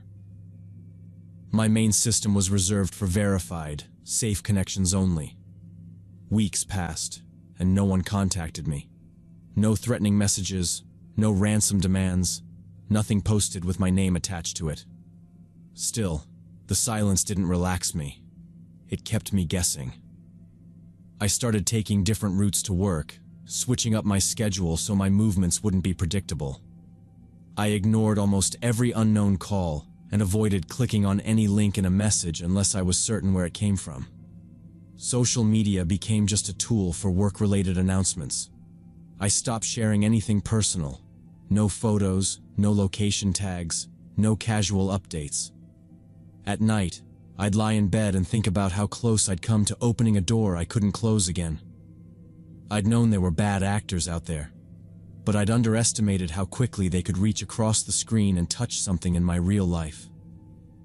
That thought kept me from sleep more than once, sitting in the dim light of my kitchen with a cup of coffee, scrolling through security blogs and incident reports, trying to learn from other people's mistakes.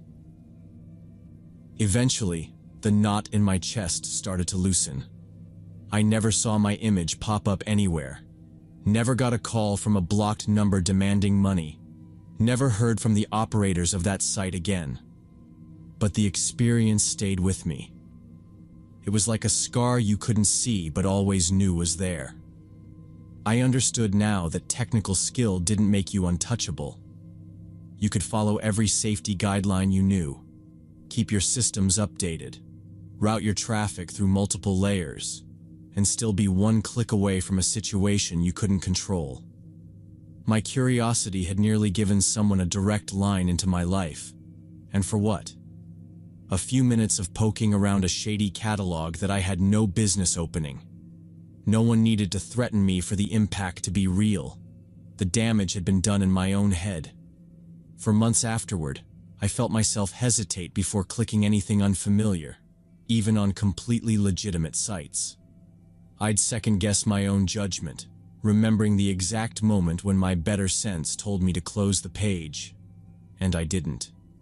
Now, I don't wander far from proven, trustworthy resources. I don't let myself believe that a quick look can't hurt. If a door looks like it leads somewhere I don't belong, I leave it shut. Curiosity isn't worth the cost of wondering for the rest of your life who might be on the other side, watching.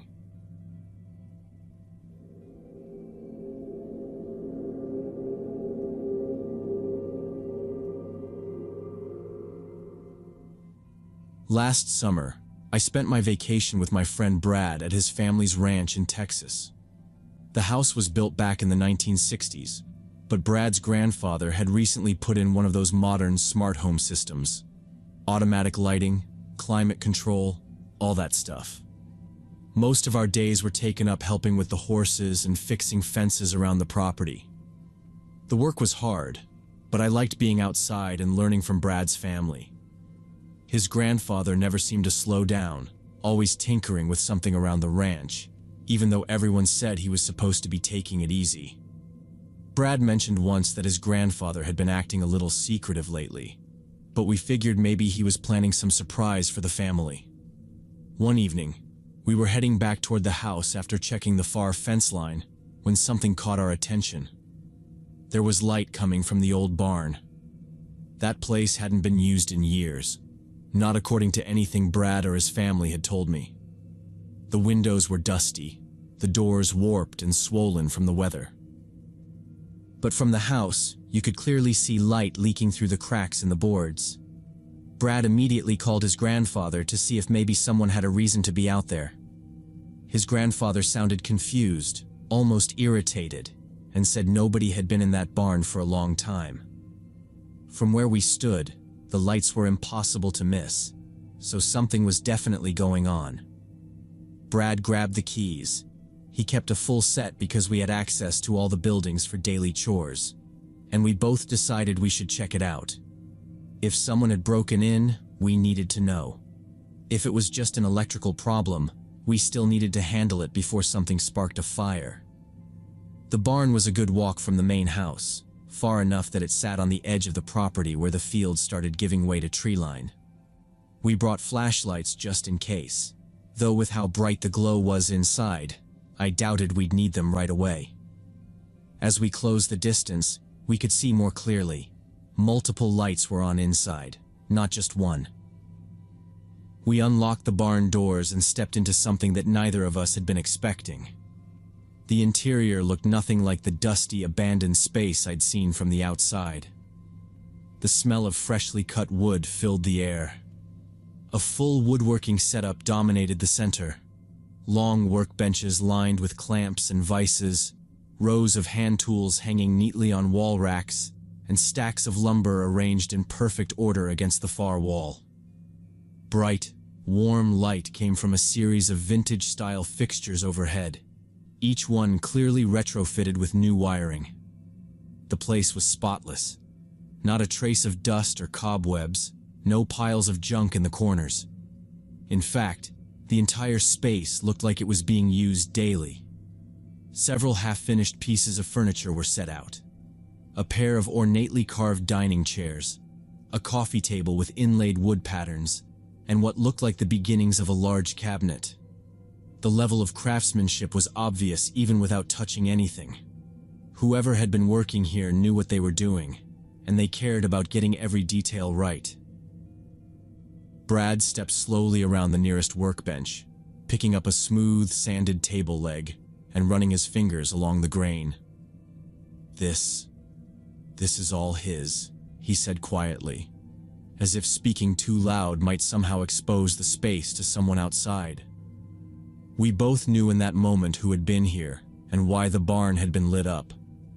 It was clear that Brad's grandfather had been secretly converting the barn into a personal workshop. Every tool was in its place, every surface organized, and the installation of the lighting system was clean and professional. This wasn't some quick hobby setup. It had been carefully planned and worked on for months, maybe longer. Brad's expression shifted as he looked around. There was no anger, but there was confusion, maybe even a little hurt. He'd been raised believing his grandfather shared almost everything with the family, and now we were standing in the middle of something he had kept hidden from everyone. We moved deeper inside, stopping to examine the furniture pieces. They weren't just functional, they were beautiful. Each joint fit perfectly, every curve sanded smooth. These weren't beginner projects. This was the work of someone who had spent years perfecting his skill. "I don't get it," Brad muttered. "Why hide this?" Then we both remembered the timing. His grandfather had undergone surgery just a few months earlier. The doctors had told him to avoid strenuous activity, and the family had been keeping a close eye on him ever since. Heavy lifting, long hours on his feet. Those were things he wasn't supposed to do. If they'd known he was out here working with saws and hauling wood, they'd have shut it down instantly. The pieces fit together quickly. This barn wasn't just a workshop. It was a place where Brad's grandfather could keep busy, feel useful, and do something he loved without being told to stop. He wasn't hiding it out of shame. He was protecting it. We didn't talk much more that night. After a final look around, Brad locked the doors again, and we walked back to the house in silence. The next morning, Brad told me he wanted to speak to his grandfather alone. I stayed in the kitchen while they sat on the porch. Through the screen door, I caught only bits and pieces of their conversation. Brad started by telling him that we'd found the barn lit up and decided to check it out. There was a pause, and then his grandfather asked if anyone else knew. Brad told him no, and that it would stay that way. He said he understood why the workshop was kept secret, that he knew it wasn't about lying to the family. It was about holding on to something that mattered. After a while, I heard his grandfather's voice soften. He explained that woodworking gave him a reason to get up early, to plan his day, to keep his hands and mind busy. It made him feel like himself again. He'd kept it private because he didn't want to argue with people who would only see the risk and not the reward. Brad promised they'd work something out so he could keep using the barn without worrying about anyone shutting it down. His grandfather thanked him, and from the sound of it, a weight had been lifted off his shoulders. Over the next few days, we didn't bring it up with anyone else. The barn stayed locked, except when Brad's grandfather went out there, and when he did, Brad would sometimes wander in to lend a hand. It became an unspoken agreement. His space, his rules, and no interference. Before I left the ranch at the end of the summer, I stopped by the barn one last time. The chairs we'd seen before were finished now, polished and gleaming in the sunlight coming through the open doors. His grandfather was there, sanding the edges of a new tabletop. He looked up, gave me a nod, and went right back to work. On the drive back home, I thought about how easily we could have gone to the family and blown the whole thing wide open. But it wouldn't have helped him.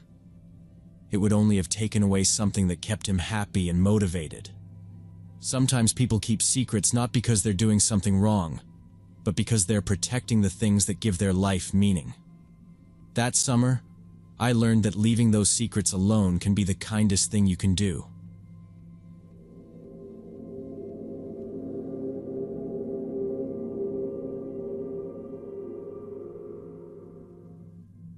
A few months ago, I was trying to reach an auto shop about getting my pickup truck repaired and accidentally dialed the wrong number.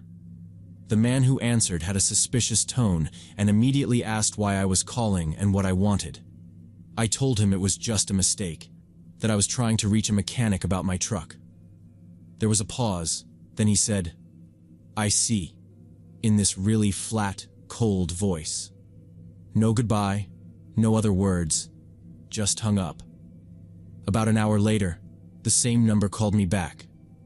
I answered right away, but there was only silence on the other end for a few seconds before they hung up again. I stared at my phone, thinking maybe they were trying to figure out who I was. It was weird, but I didn't feel alarmed yet. I figured maybe the guy was just confused or irritated I had called in the first place. I went on with my day and didn't think much more about it until the following evening. It was around 8:30 when I noticed headlights through the blinds in my living room. I peeked out and saw a dark sedan parked directly across from my house. My street was a quiet residential area. Most nights there weren't even cars driving by after dinner. This one was sitting there, engine off.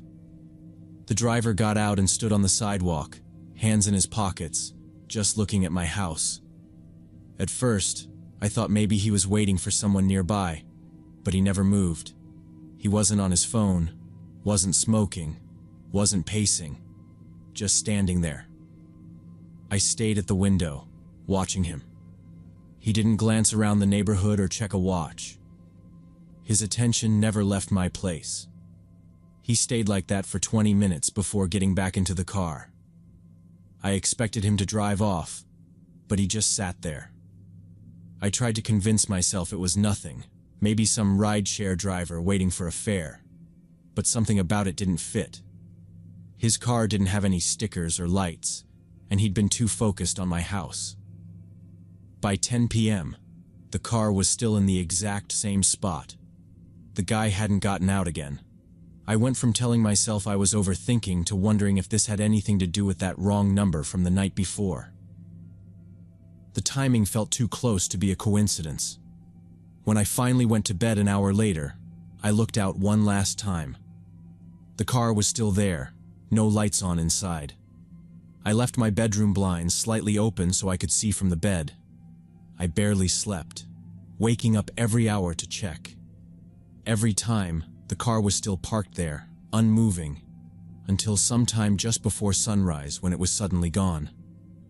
The next morning started quiet, but by mid-morning, I saw movement outside that didn't sit right with me. Two men in plain clothes and baseball caps were walking down my street. At first glance, they looked like anyone out for a stroll, but I noticed they slowed down significantly when they got in front of my house. Their heads would tilt toward my yard, their eyes scanning.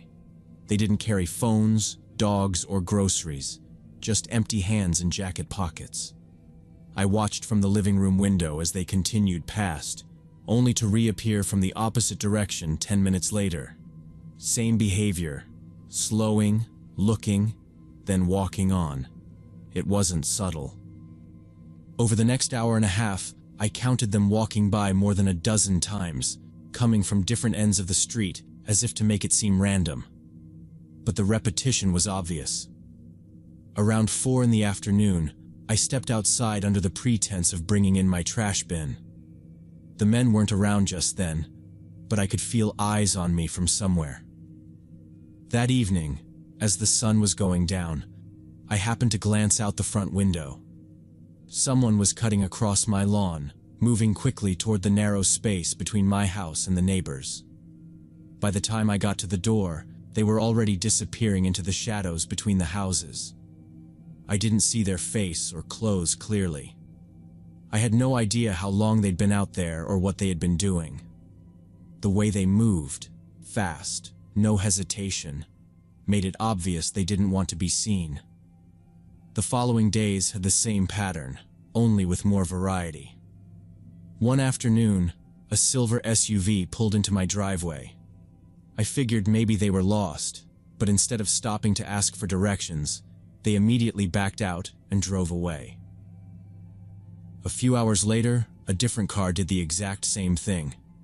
Both times they had plenty of other places to turn around that didn't involve pulling up to my front door. I started noticing people on foot too, ones I didn't recognize. They'd appear on my street at odd hours, not the usual joggers or dog walkers. Some came by in the early morning when it was still dim outside.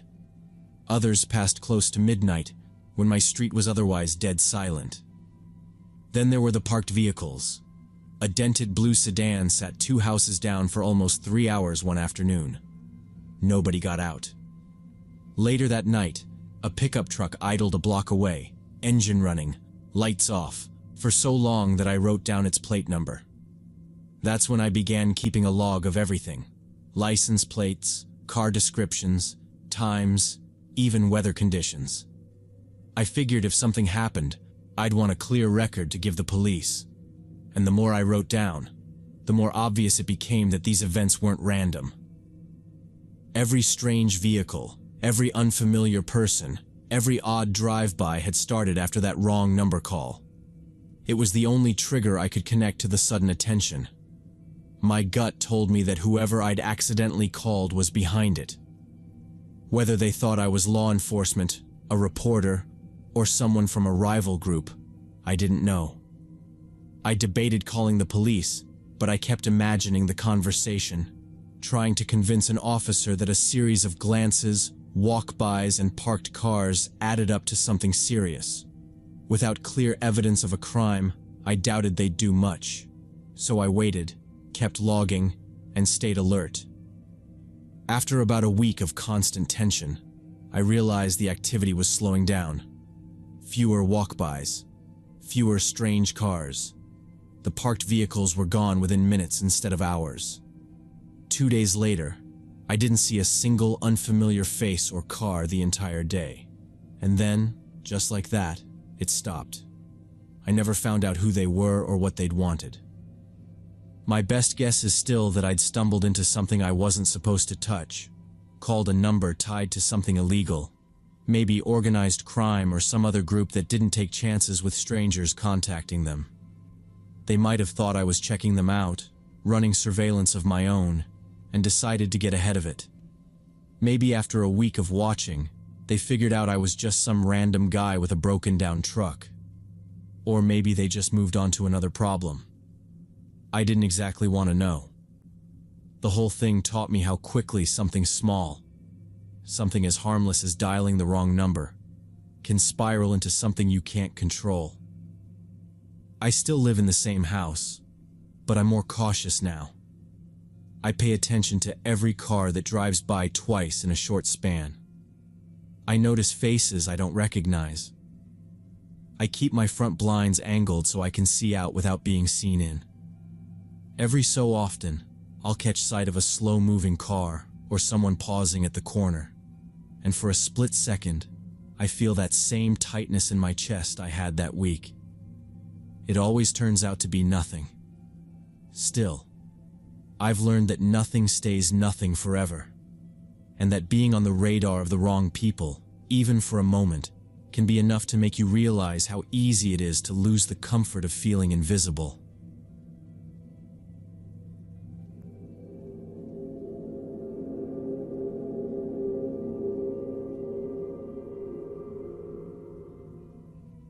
Back in 2018, when I was 24, I was renting an apartment in a big residential complex in a Denver suburb. The place had multiple long buildings with 3 floors each, most with small balconies that faced either the central courtyard or the parking lot. I worked as a manager at one of the larger stores in the local mall, which meant I usually didn't get home until late in the evening after closing and finishing the nightly reports. My schedule was the same almost every day, and I usually parked in the same row near the light pole about halfway down the lot.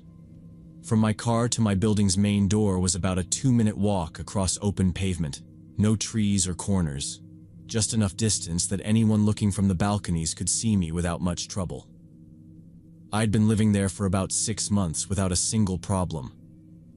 I knew a few neighbors by face and had maybe 2 people I'd nod to when we crossed paths. The summer evenings were warm enough that people were usually outside smoking or sitting on their balconies. Nothing about the place had ever made me feel unsafe.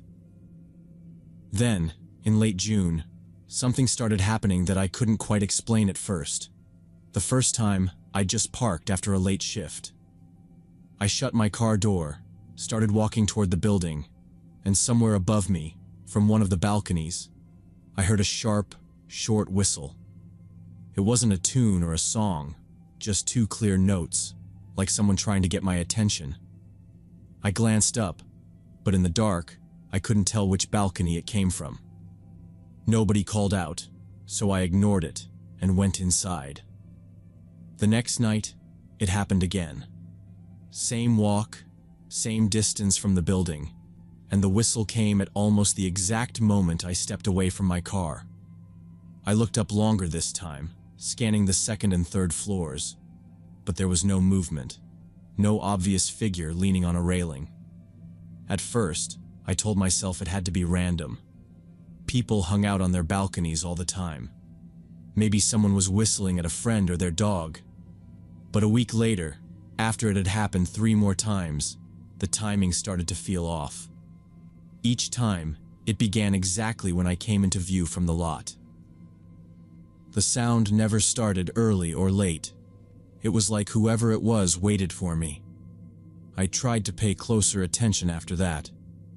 If I came home in daylight, I checked the balconies from the parking lot before getting out of my car. Even then, nothing stood out. No one obviously watching, no group of friends out drinking, just the occasional smoker leaning over a rail. Still, within seconds of me locking my car, the whistle would cut through the air. It was never loud enough to seem aggressive, but it was direct. I could feel it aimed at me. It wasn't just nights anymore either. Twice, I left in the morning for an early shift, and it happened then too. Once in the middle of the day, when I'd gone out to grab groceries, I came back, arms full of bags, and as soon as I stepped onto the main path, the whistle started. Always the same 2 notes, never changing. By mid-July, it was routine. If I stepped into that open stretch between my car and the building, I could count down a few seconds and hear it. I didn't tell anyone right away because it seemed small, just a noise from somewhere above. But it had stopped feeling random. The person had to be watching, waiting for me specifically. That's when I started changing how I walked from the lot. I'd look down, keep my pace steady, and avoid glancing at the balconies, even though I could feel the urge to check. Once, I stopped in the lot for a minute, pretending to check my phone before heading toward the building, hoping to catch them off guard. But as soon as I took my first step toward the entrance, the whistle came again, like clockwork. It didn't matter if I parked farther away or came in from the side. If I crossed that stretch where the balconies had a clear line of sight, it would start. And it didn't stop until I went inside or got in my car to leave. By then, I couldn't ignore it anymore. Whoever it was had been doing this for weeks, and they knew exactly when I was outside. I started feeling a knot in my stomach every time I thought about walking across that lot. To test my theory, I started asking friends to stop by and hang around the complex at different times, just to see if the whistling would happen when they walked from the lot to the building. I told them not to mention me, not to knock on my door right away, and to pay attention to anything unusual. Over the course of a week, 3 different friends came by during the times I was usually home. Not once did they hear anything. They even lingered outside longer than necessary, looking around as they walked. Nothing. That pretty much confirmed what I'd suspected. The whistling was meant for me, and only me. I decided to mix things up even more. Instead of parking in my usual row near the light pole, I started leaving my car on the far side of the lot, or even closer to the street. Sometimes I'd come in from the opposite side of the building, taking a longer route. But it didn't matter. The same thing kept happening.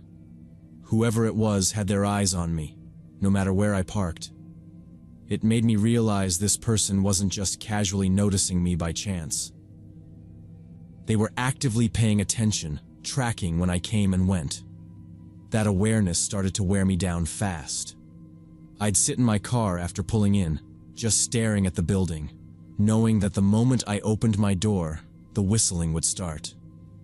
Sometimes I'd delay going home altogether, wandering around the grocery store or driving aimlessly, just so I wouldn't have to walk across that lot. Even inside my apartment, I found myself keeping the blinds shut, worried someone might be watching from another building. It felt like I'd lost the ability to relax in my own space. The stress began bleeding into everything else. I was distracted at work, missing small details I'd never normally overlook. My sleep suffered because I'd lie awake imagining someone outside my window, just standing there. I started triple-checking the locks before bed, not because I thought they'd break in, but because I couldn't stop imagining it. The idea that someone was keeping tabs on me at all hours made my skin crawl. By late July, I'd already started looking at rental listings in other neighborhoods. The thought of moving felt overwhelming, but staying there was worse. Then, one morning after an early grocery run, I walked up to my car and froze. Tucked under the windshield wiper was a folded piece of paper. My stomach dropped before I even opened it. Inside, in messy handwriting, was an apology for coming across the wrong way. The writer claimed they'd been admiring me from afar and wanted to finally introduce themselves. They suggested coffee or dinner sometime, signed their name, and even included an apartment number, one in the neighboring building just across the courtyard. Reading it made everything click into place. This wasn't just some harmless balcony habit. The person had been watching me for weeks, maybe months, and now they'd taken the step of contacting me directly. The note didn't sound threatening on the surface, but something about it made my chest tighten. The casual way they mentioned watching from afar confirmed they knew exactly what they'd been doing. I didn't even take the groceries inside first. I went straight to the property management office, note in hand, and explained everything. How the whistling had been happening for weeks. How it was always timed with my arrivals and departures. How my friends never heard it. And now this. The manager's expression shifted from polite listening to real concern as I talked.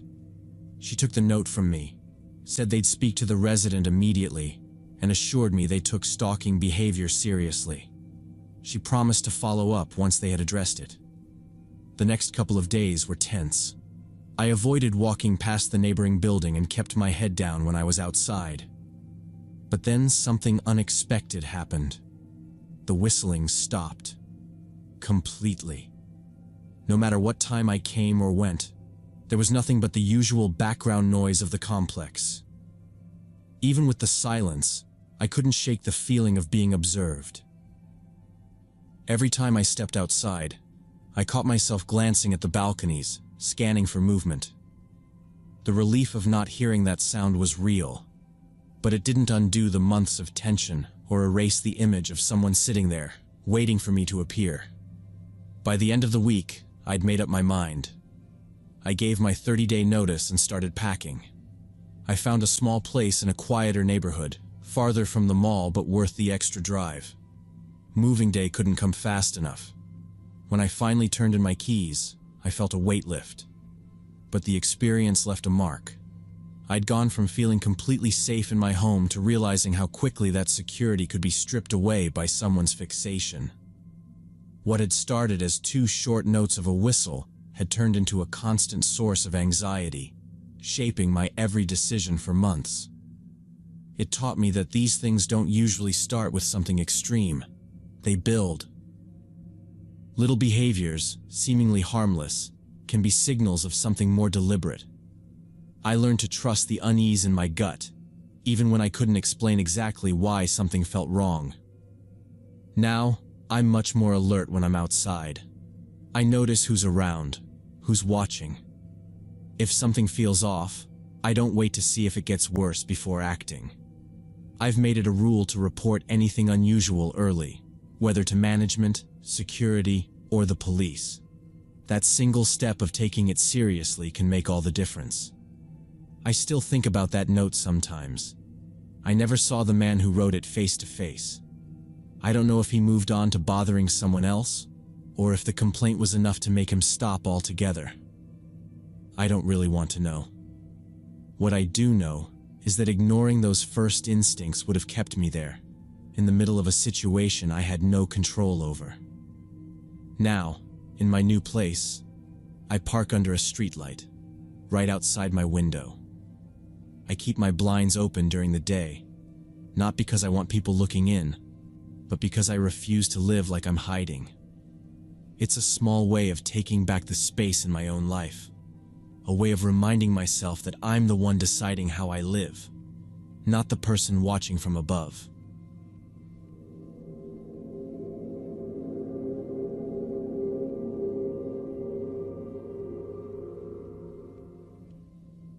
When I was 14, my friends and I would meet almost every evening after school to hang out at the basketball court near the edge of our neighborhood. It wasn't anything fancy, just two faded hoops on cracked asphalt, surrounded by a chain-link fence that rattled when the wind blew. That night, we had stayed later than usual. The streetlights had just flickered on, and the shadows from the trees made the path home feel longer. Someone suggested we cut through the backyard of a house a couple of blocks away. It would shave off several minutes from the walk, and we'd done it before without any problems. The place always looked empty, overgrown grass, peeling paint, no car in the driveway.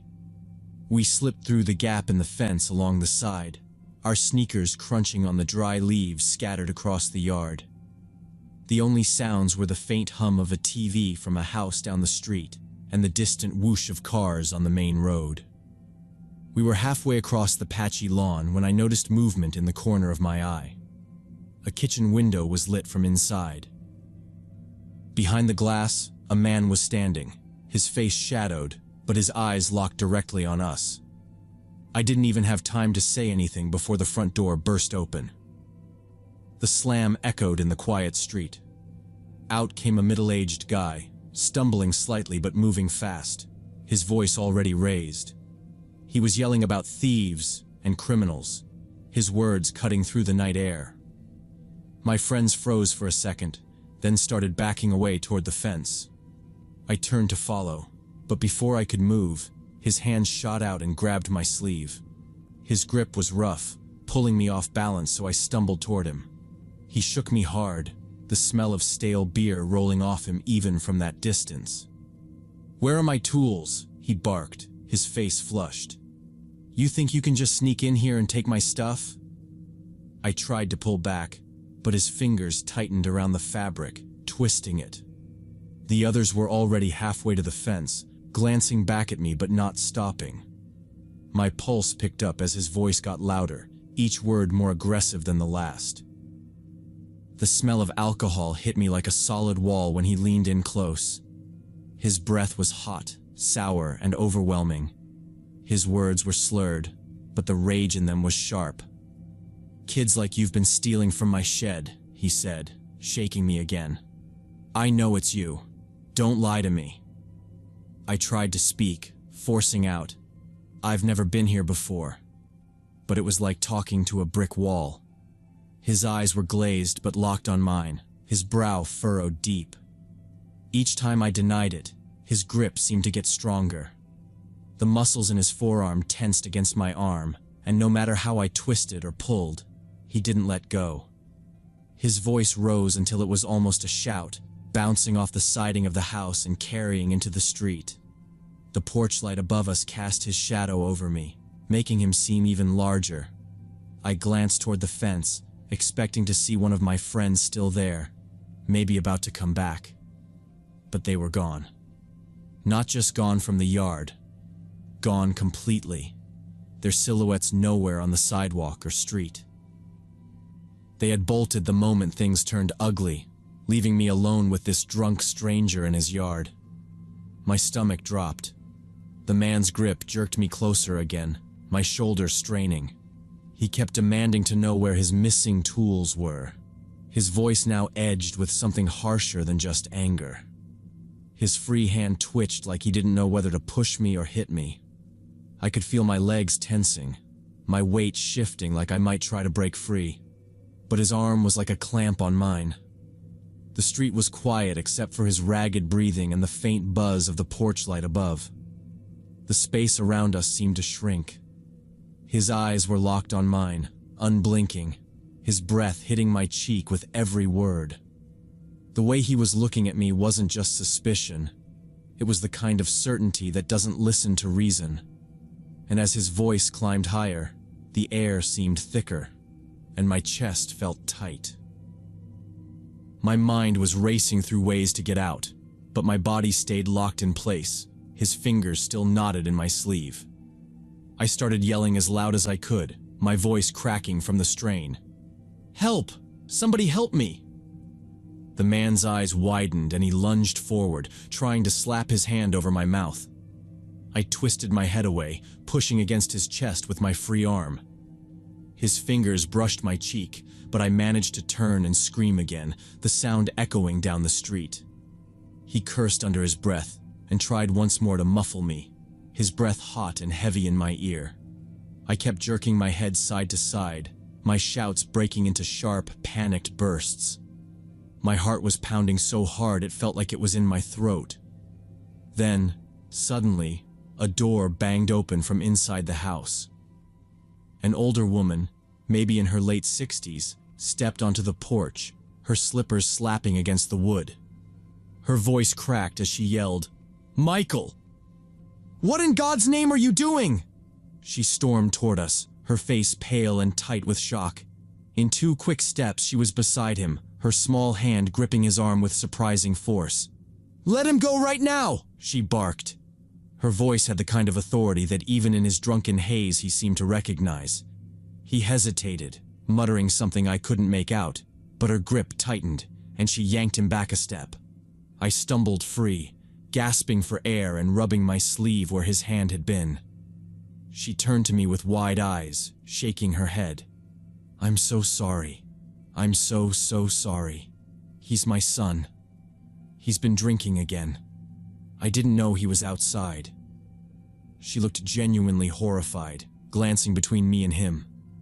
"Go on, get home, sweetheart. You're all right now." Her son mumbled again, something about stolen tools and damn kids, but she snapped at him to be quiet. He swayed slightly, glaring at the ground. I didn't wait to hear more. My legs were already moving, carrying me toward the sidewalk as fast as they could go. By the time I got home, my lungs burned from running. I burst through the front door, slamming it behind me. My parents were in the living room, and the second they saw my face, my mom was up from the couch. I told them everything in one long rush. How we cut through the yard, the man yelling, grabbing me, the old woman stepping in. My dad's jaw clenched so tight I could see the muscles twitch. "That's it," he said, standing abruptly. "I'm calling the police." My mom put a hand on his arm. "Wait. Maybe we should talk to them first. It sounds like he was drunk and confused." The woman tried to help. My dad shook his head but didn't pick up the phone. "I'm still going over there tomorrow. He needs to know you don't lay a finger on someone else's kid." The next morning, my dad left right after breakfast and walked down the street. I waited by the window, the knot in my stomach tightening when I saw him knock on the door. The older woman answered, stepping aside to let him in. A minute later, the man came to the doorway. His posture was stiff, and his eyes were clearer than they'd been the night before. I couldn't hear everything, but my dad's voice was firm. The man didn't try to argue. He just kept nodding, looking embarrassed. He ran a hand through his hair and said something, then glanced toward the ground. When my dad came home, he told me the man had apologized. "He says he's been drinking too much lately," my dad said, still frowning. "Someone stole from his shed, and he thought it was kids. He admits he was way out of line. I told him that if it ever happens again, police will be the next ones knocking on his door." 3 days later, the situation got even stranger. My mom came home from talking with one of our other neighbors and told us that the missing tools had turned up in that neighbor's garage.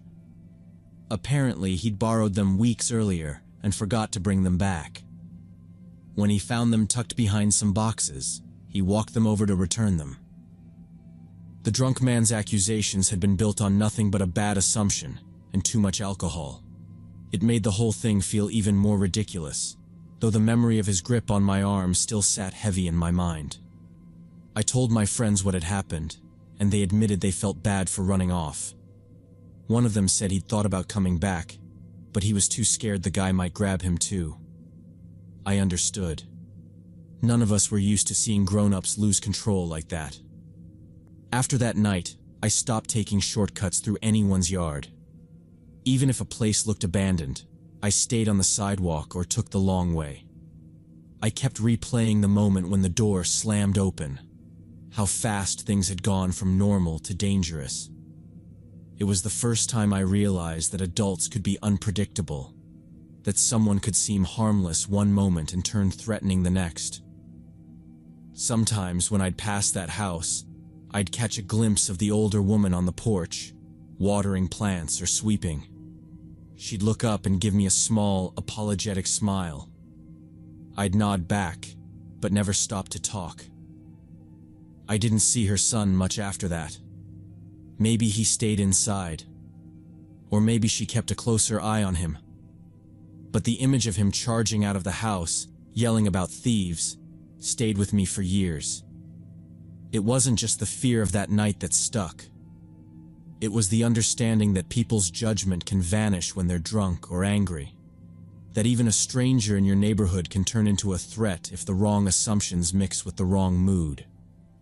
And once you've seen that up close, you don't forget it.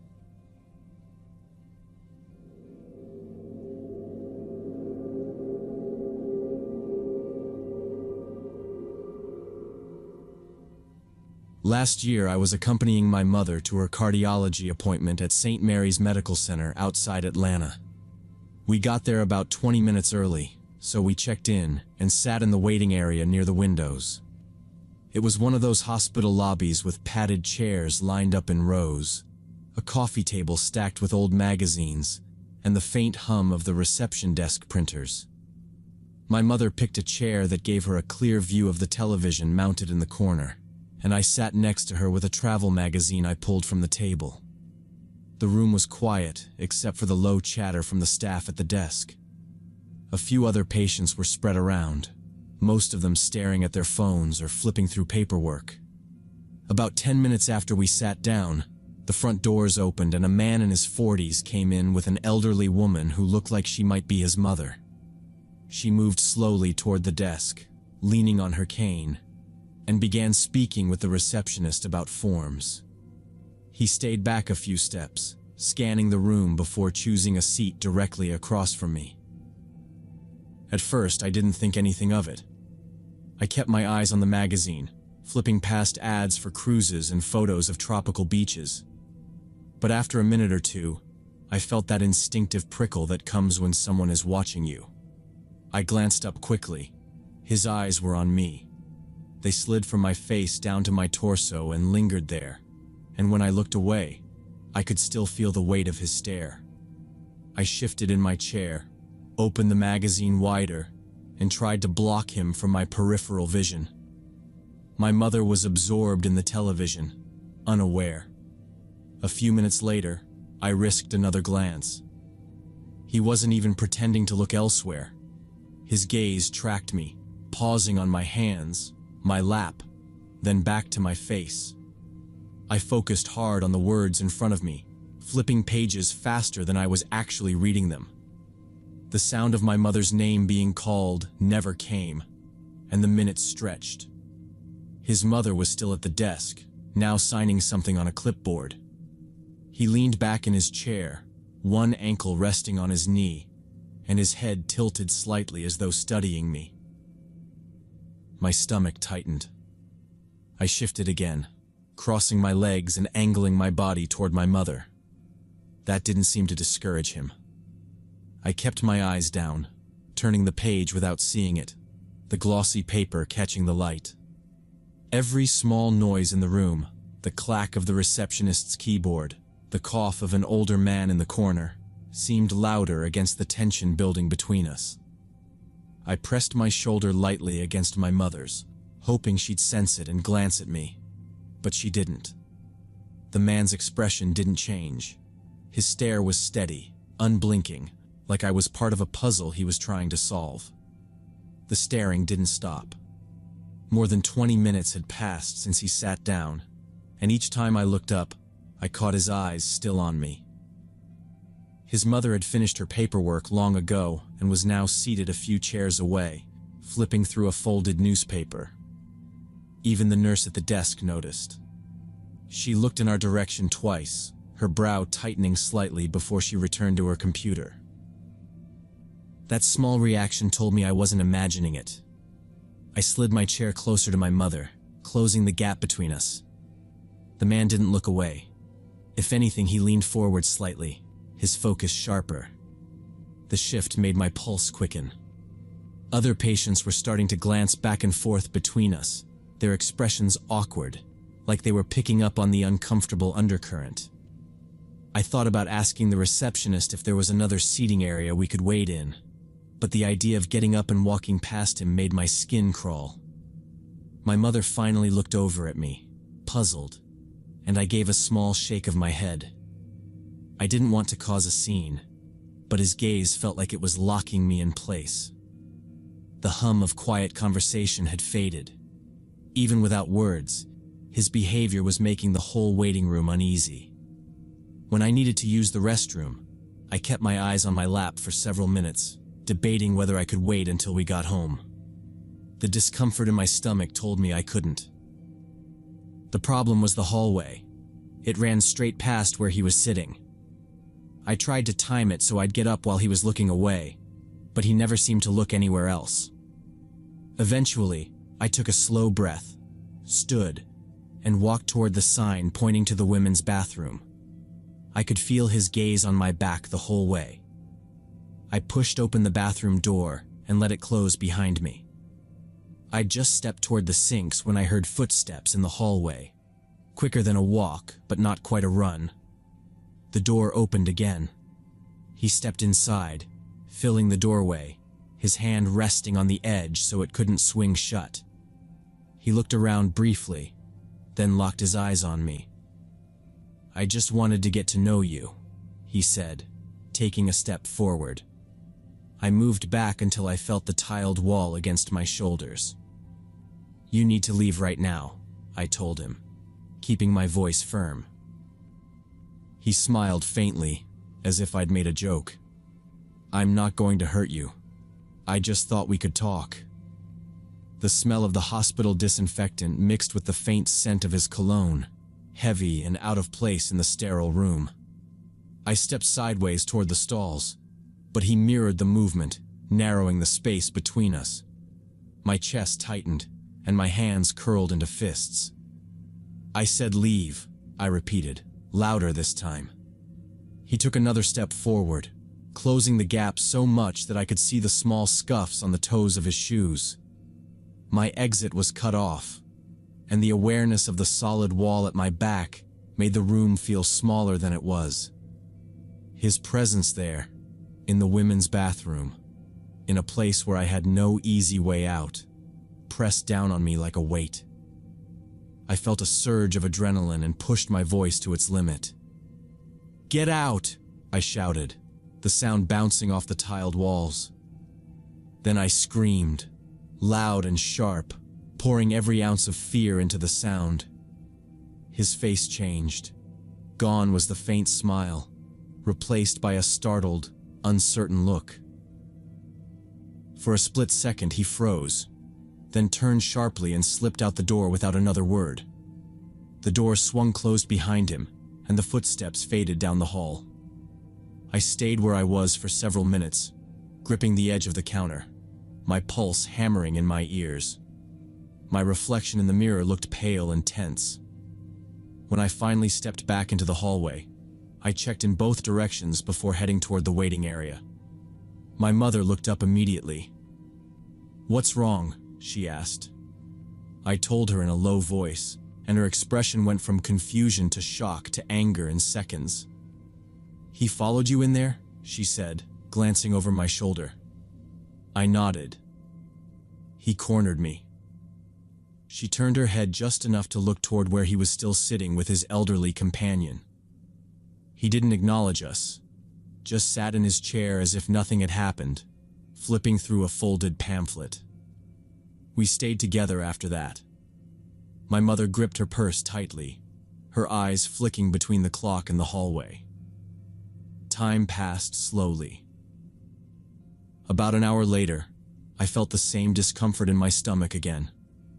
I hated the idea of going back down that hall, but I didn't want to stay in my seat, tense and uncomfortable.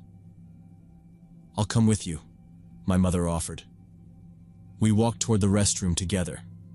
I was almost at the door when I caught sight of him rising from his chair. He wasn't looking at his companion, who remained seated. His eyes were on me again. He started walking in our direction. Before I could react, one of the nurses, who had just stepped out from behind the reception desk, noticed him. She paused, her gaze flicking between us. I could tell from her face she'd made the connection. When he kept moving, she set down her clipboard and stepped forward. "Sir, where are you going?" she asked firmly. He stopped just outside the doorway to the women's bathroom, glancing at her with a blank expression. "Please wait where you are," she said, then turned her head and called toward the reception desk. "Security to the main waiting area." 2 security officers arrived within a minute. The nurse gestured toward him and quietly explained. The officers listened, then one addressed him directly. "You need to leave the premises now," he said. The man muttered something under his breath and looked back at his elderly companion. She stood slowly, gathering her purse. Together they walked toward the entrance, one security officer following close behind. The nurse returned to me. "I'm sorry you had to deal with that," she said. "You can use the employee restroom for the rest of your visit. It's just down the hall behind the desk. It's locked, and only staff have keys." I thanked her. My mother's appointment went ahead without any delays after that, but my shoulders stayed tight until we left the building. Even then, I kept looking behind us as we crossed the parking lot. Before we left, the nurse gave me a short form to fill out for the hospital administration. It asked for the date, time, and a brief description of the incident. "This will go on record," she said. "We take things like this very seriously. You did the right thing by speaking up." I filled it out carefully, making sure to note both times he'd followed me and the details of what had happened in the restroom. The nurse took the paper, assured me that the administration would review it, and said they would follow up if necessary. On the drive home, my mother shook her head. "In a hospital," she said, her voice still edged with disbelief. "You're supposed to feel safe here."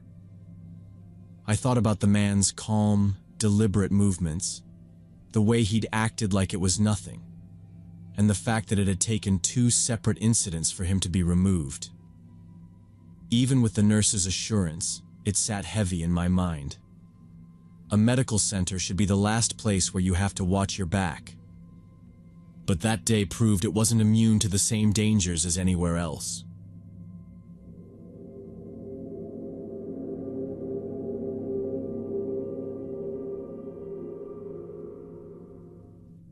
When I was 16, Ethan moved to our small-town high school from another state. From the first week, he stood out. He dressed in all black, sketched dark, intricate drawings during class, and talked about obscure bands and movies that I had never heard of. Most kids kept their distance, but I ended up sitting next to him in English. He noticed the patch on my backpack from a band only a handful of people around here knew, and that's how we started talking. Within days, we were swapping CDs and burned DVDs, texting late into the night about music and movies that no one else in our school cared about. He showed me albums from bands I'd never come across, foreign horror films with grainy subtitles, and comic books so strange and dark that I hid them from my parents. I'd always been quiet and kept to myself, but with Ethan, it felt like I'd finally met someone who got it. At lunch, we'd sit at the far end of the cafeteria, away from everyone else, sketching in his notebooks or making lists of movies to watch. He was into photography, but not the kind people posted online. He'd take close-ups of rusted metal, empty lots, broken glass. His short stories were always about the collapse of something: towns, families, people. The more I learned about him, the more I thought maybe he was just smarter and more creative than everyone else here. After a month, he started inviting me over after school. His room was crammed with stacks of books, photos taped to the walls, and old cameras on his desk. He showed me folders full of unfinished stories and sketchbooks thick with black ink drawings. He didn't talk much about his life before moving here, just that his old school was worse than this one, and that people there couldn't handle him. I didn't push for details. He could be funny in his own sarcastic way, but most of the time he kept the conversations focused on music, movies, and art. It wasn't like hanging out with anyone else in town. No football games, no talking about who was dating who. Just long hours of sharing weird creative stuff. At that point, nothing seemed off about it. Then Ethan started asking me to skip classes with him. At first, it was just walking to the gas station during study hall, then coming back before anyone noticed. But after a while, he wanted to go further, into old buildings on the edge of town. He'd bring his camera, saying he was working on an art project about urban decay. We'd climb into abandoned warehouses, empty houses with peeling wallpaper, even a boarded-up motel. He'd take dozens of pictures of collapsed ceilings, graffiti, and scattered trash, then sit in silence for minutes like he was memorizing the place. He had a way of making it sound like we were doing something important, like documenting the parts of town everyone wanted to forget. I went along with it, even when we had to hide from passing cars or walk back through the woods to avoid being seen. Around that same time, Ethan got alcohol from somewhere. Cheap whiskey, beer, and dented cans. We'd drink it sitting in parking lots or in those same empty buildings. He laughed when I choked on my first sip, then passed me the bottle again until it didn't burn as much. It didn't stop there. One day, he showed me a little bag of pills and said we could take the edge off. I didn't know exactly what they were, but I trusted him enough to try. It made everything slow down, like I was watching the day through a thick pane of glass. At first, it felt like just another part of the rebellion, something other kids probably did too. But Ethan's focus started changing. His camera roll wasn't just peeling paint and broken windows anymore. I saw pictures of wrecked cars from the highway, close-ups of smashed windshields with dried blood, even one of a shoe lying in the gravel beside a crash barrier. He told me he'd been going out at night to take them. He started talking differently too. Less about music and films, more about how pointless life was. He'd go on for minutes about how everything people cared about, school, jobs, families, meant nothing in the end. Sometimes he'd describe the details of violent news stories, lingering on them like he was trying to make me see what he saw. When I asked why he was taking so many accident scene photos, he just said, "It's real. People don't want to look at real things." Then he'd change the subject. The days we skipped school got longer. We weren't just hanging out in abandoned places anymore. We'd be walking along the railroad tracks, sitting in the middle of empty overpasses, or parked by the side of the road in his beat-up car, not talking much at all. He kept bringing up the idea that there was no point to anything, and sometimes it seemed like he was testing how far I'd agree with him. The more time I spent around him, the more it felt like the version of Ethan I'd met in English class, the one who was into music and art. was getting replaced by someone who only saw darkness in everything. The first time Ethan mentioned driving to another state in the middle of the night, it was just after midnight on a Friday. He texted me, saying he'd be outside in 10 minutes and that I should bring cash and anything sharp. I asked where we were going, and he just replied, "You'll see when we get there." When I told him I couldn't, he called me 3 times in a row. I didn't answer. The next Monday at school, he cornered me by my locker and said I was turning into everyone else, that I was boring now. After that, he started pushing harder. He'd suggest skipping school not just for abandoned buildings, but to follow strangers around the mall to see where they lived. Once, while sitting in his car behind the grocery store, he pulled out a folded-up map with highways and rural backroads marked in red ink. I asked what it was for, and he grinned without answering. His conversation started leaning toward biology. At first, it was about animals, saying he might want to be a vet one day. But his questions didn't sound like someone who wanted to help animals. He asked how small animals reacted when injured, if they fought or froze. He talked about pressure points in mammals, and how it doesn't take much to stop a heart if you know what you're doing. I'd laugh it off or change the subject, but the more he talked, the less it felt like a joke. When he realized I was dodging his texts and turning down plans, he got sharper with me. One day, walking out to the parking lot after school, he said, "You're acting fake. You're not scared of me. You're just scared of being interesting." I didn't reply. I just got in my car and left. Weeks later, I went to his house after he told me he'd found something I needed to see. We went down to his basement, and the smell hit me before I saw anything. Against one wall were folding tables covered with newspaper.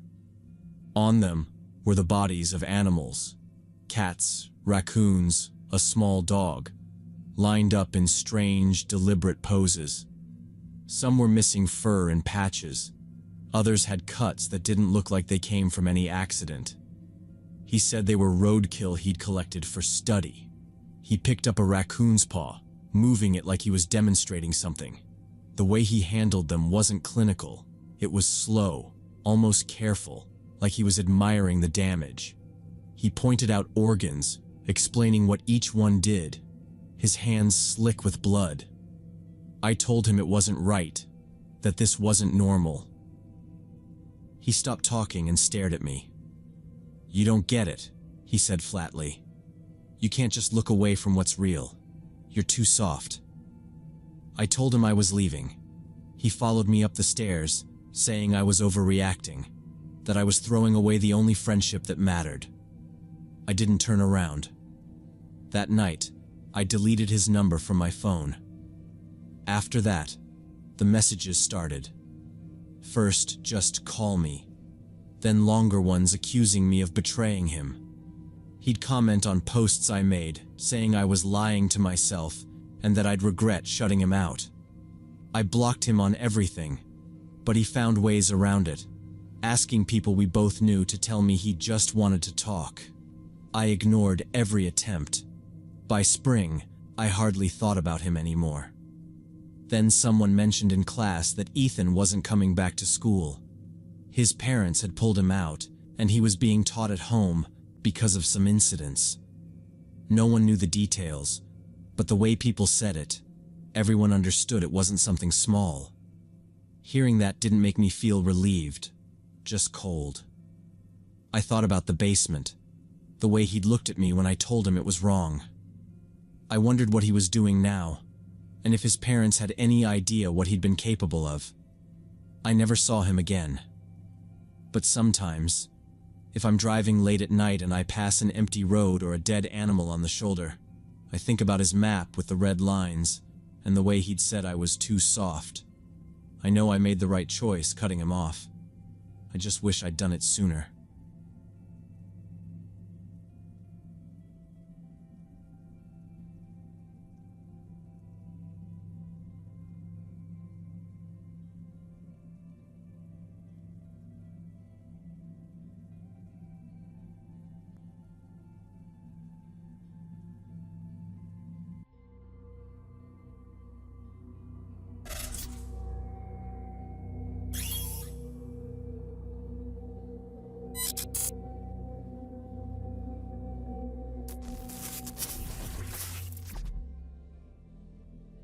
When I was 20, my old Honda finally gave up for good, and there was no way I could afford repairs. As a broke student, that meant walking 3 miles to the subway every day for my economics classes. The morning walks were fine, but getting home after long evening seminars was brutal. My route down Oak Street felt endless, and by the time I got off the train and started the trek, my legs were like lead. One October evening, I left campus late. The sky had gone that deep gray that means the rain's coming fast, and by the time I hit the street outside the station, it was pouring. My jacket was thin, more for wind than water, and I hadn't bothered with an umbrella. Within minutes, my jeans were soaked through and water was trickling down the back of my neck. The sidewalks were mostly empty except for a few people hurrying the opposite way under umbrellas. I kept my head down, trying to shield my face from the rain. That's when I heard the hum of an engine pulling up beside me. I glanced left and saw a dark blue sedan keeping pace with me at the curb. It wasn't brand new, but it was clean, well kept. The passenger window slid down with an electric whir, and a man leaned over from the driver's seat. He looked like the kind of guy you'd see leaving an office downtown. Dark business suit, crisp white shirt, tie loosened just enough to look casual, maybe 40 years old. His face was clean-shaven, hair neatly combed, and he had this faint, polite smile. "Need a lift?" he called over the sound of the rain. His tone was easy, friendly. I hesitated only a second before stepping closer to hear him better. The car's interior lights cast a warm glow over beige leather seats. The rain was pounding harder now, bouncing off the hood and roof. I was freezing, water dripping from my hair into my eyes, and the idea of a warm, dry ride the rest of the way home felt like a miracle. "Yeah, thanks," I said, pulling the door open. The cabin smelled faintly of some cologne I couldn't place, mixed with that warm air heater smell. I dropped into the passenger seat, shutting the door against the downpour, and instantly felt the heat coming from the vents. My wet clothes started to steam. We pulled away from the curb smoothly. He asked about school, what I was studying, whether I lived nearby. I told him economics, gave him my street name, and he nodded like he knew the area. We talked about the weather, about how miserable walking in it must be, and he mentioned he had a son about my age. Said he knew how rough college life could be. I settled back against the seat, trying to relax for the first time that day. The wipers beat a steady rhythm against the windshield, and streetlights smeared into long yellow streaks through the wet glass. The ride was quiet in that comfortable way, his hands steady on the wheel, the tires humming on the slick asphalt. For the first 10 minutes, everything felt perfectly normal. Then he started asking questions that felt different from the small talk earlier. "What building do you live in exactly?" he asked, glancing over at me quickly, then back at the road. "You got roommates? Anyone waiting up for you tonight?" I answered without thinking at first, just out of habit. But as I spoke, I realized how personal the questions were. The way he kept sneaking those side looks at me made my shoulders tense. He didn't blink much, and the corners of his mouth twitched into little smiles that didn't match the conversation. When we entered my neighborhood, I sat forward and pointed to the left. "That's my street there, just turn here." He drove right past. "You missed it," I said, a little louder this time. He gave a slow smile, his eyes still on the road ahead. "I know a shortcut. Trust me. It's quicker." My stomach tightened. I knew these streets well enough to be sure there was no shortcut in that direction. I glanced out the window, watching familiar houses give way to long stretches of chain-link fence and empty lots. The streetlights were fewer here, the darkness heavier. I turned in my seat. "Just let me out here. I'll walk." He didn't answer. His hand stayed steady on the wheel. He pulled into a narrow back lane I'd never noticed before, the pavement cracked and broken. At the far end were two dark, boarded-up warehouse buildings. He rolled the car to a stop between them, cut the engine, and set the gear shift into park. "What are we doing here?" I asked, already reaching for the handle. I heard the click of the locks before I could pull it. He turned toward me, leaning his elbow on the console. That smile stretched wider now. "Relax," he said softly. "We're going to have some fun together." My pulse spiked. "Let me out." He reached across, grabbing my wrist, his grip tight and hot. His voice dropped lower, and he started describing things he wanted to do to me, the words deliberate and vile. I yanked against his hold, but he was stronger, his arm locking mine against the seat. "Stop fighting," he snapped, "unless you want me to hurt you." The car felt suddenly smaller, the air heavy. My eyes darted around, desperate for something, anything. That's when I noticed the emergency brake handle, just inches from my thigh. I didn't think, I just grabbed it and yanked with everything I had. The brake popped up and the car jolted forward with a violent clunk. He was thrown forward into the steering wheel, swearing loudly. His grip loosened for the first time. I slammed my free hand onto the lock switch, shoved the door open, and scrambled out into the cold night air.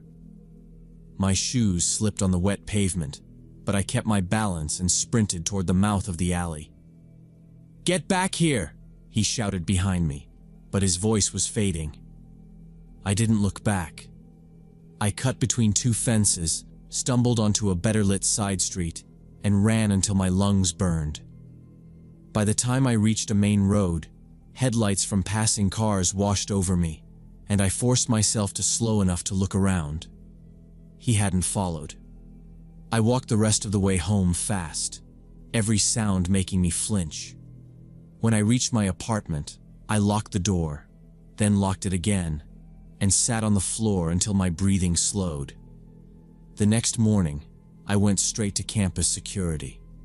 I gave them the license plate number I'd repeated to myself over and over during the walk home. They wrote everything down and promised to forward it to the police. I never found out if they caught him. I never saw that blue sedan again. But I stopped cutting through side streets at night, stopped taking favors from strangers, no matter how harmless they looked. If it meant walking 10 miles in the pouring rain, so be it. I'd rather arrive home soaked to the bone than ever step into a car with someone I didn't know again.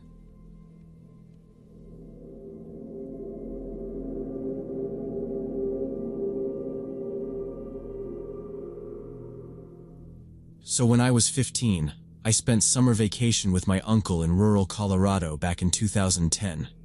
He lived way up in the mountains where the nearest neighbors were miles apart.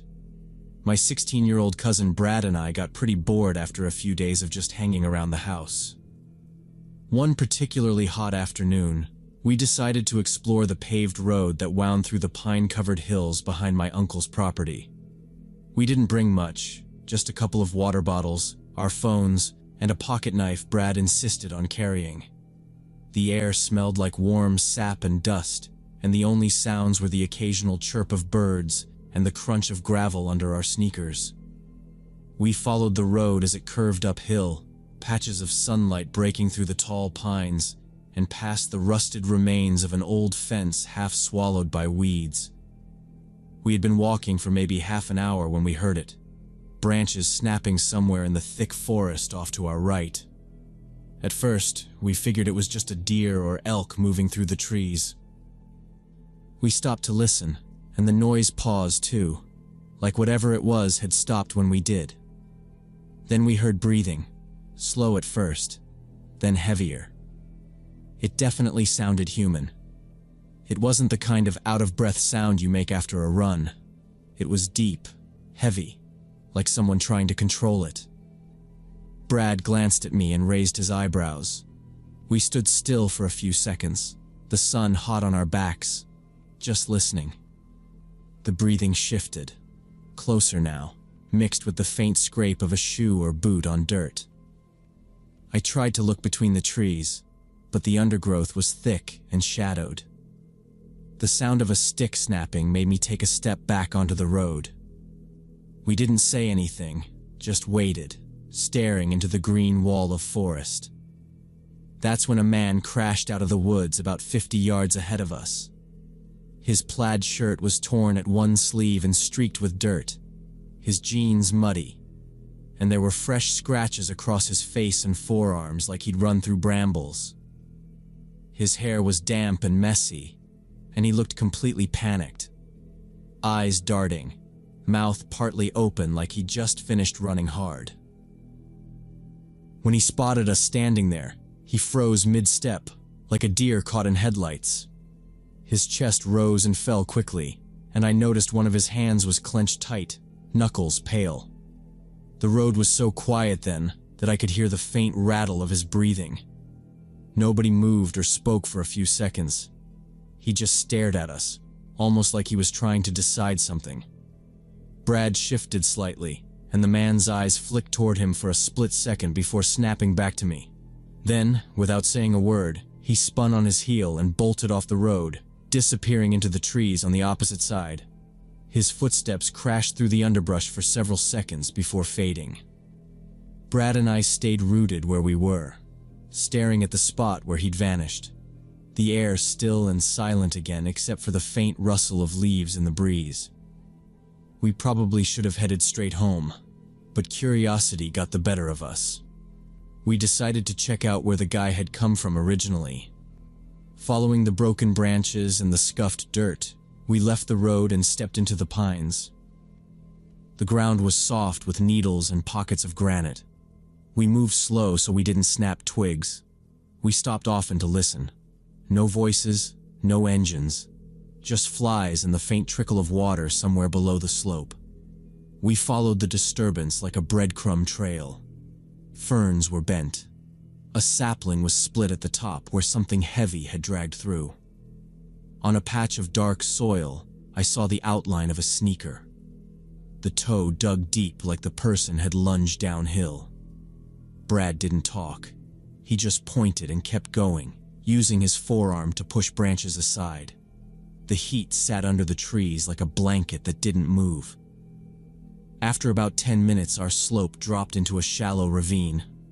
A creek wound along the bottom over stones the color of old coins. That was where we saw the second man. He was big and stocky, and he was kneeling by the water on one knee. His jacket was torn at the elbow. His head was bowed. In his hands was a folding camping knife that he was washing in the stream. He turned the blade under the flow, slow and steady, like he was rolling a spoon under a tap.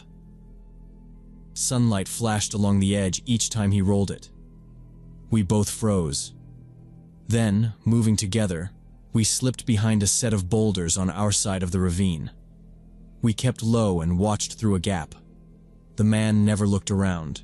He just kept cleaning. He folded the knife halfway and used his thumb to press along the joint, then opened it again and let the water run. He rubbed the spine with the heel of his hand, dipped, rubbed again, dipped again. It was careful, repetitive, not casual, not quick.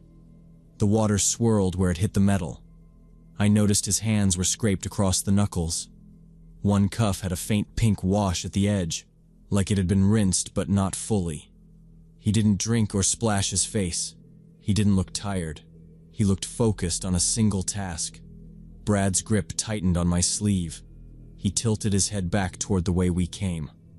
I understood. We had seen enough. We eased back one heel at a time. We kept our weight over our feet so we wouldn't slide rocks. The smell of wet stone and metal sat there. At the bank, we belly crawled up into a thicket and stayed there a few seconds to listen. Nothing moved except the water. A breeze lifted the tops of the trees and died. We stood and stepped off along our own tracks. The return felt longer. I kept seeing the first guy's face in my head, the way he froze at the road, and then the second man's hands pinching the hinge of that knife. We lost the trail once where the brush grew even, and the ground was all the same color. Brad glanced up through the branches to find the sun and corrected us a few yards. Neither of us spoke. When we reached the pavement, it was like hitting bright water. Heat lifted off the blacktop. We just turned and headed for the house at a fast walk that almost became a run. Every bend in the road felt like a place someone could step out. I kept checking behind us.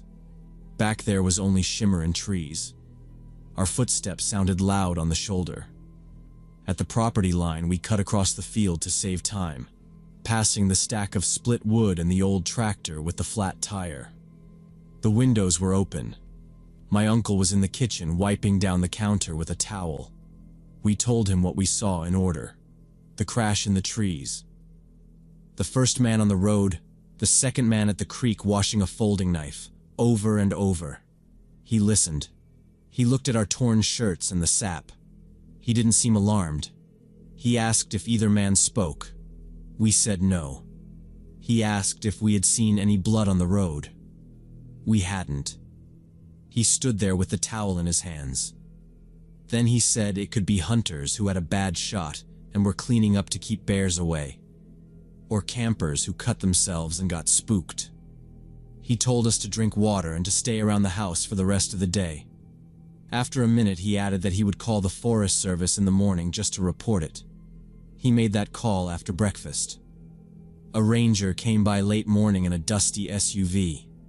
She had a brimmed hat and a notebook and a calm voice that made me feel less jumpy.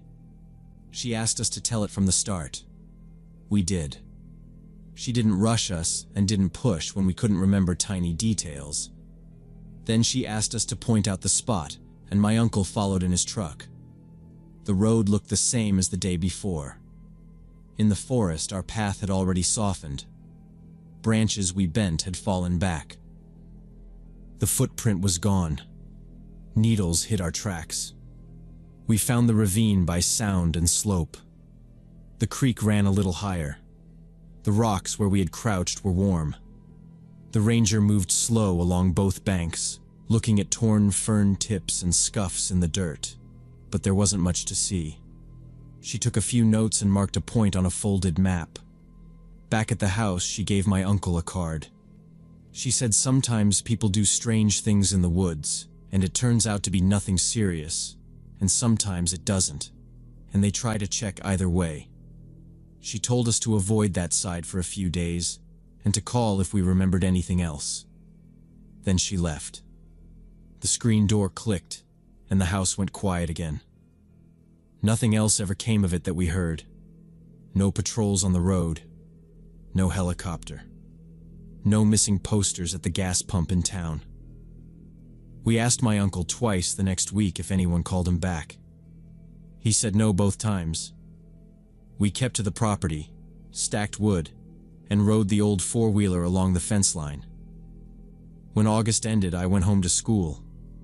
Brad and I brought it up sometimes on the phone during the fall, like we were checking the details. 15 years have gone by, and I still think about how the knife flashed in that thin light. I think about the first guy's breathing and how he stopped, then ran. I can build explanations when I try. A messy field dress, a cut hand, two guys who argued and then split up. Any of that could be true. But the careful rinsing stayed with me, and the pink at the cuff, and how empty the wood sounded while he worked. We never found out who they were or what they were really doing out there. The only thing I know for sure is what we saw, and that it was real, and that we turned around and left without saying a word, and kept walking until we were back on the road. We kept our pace to the house,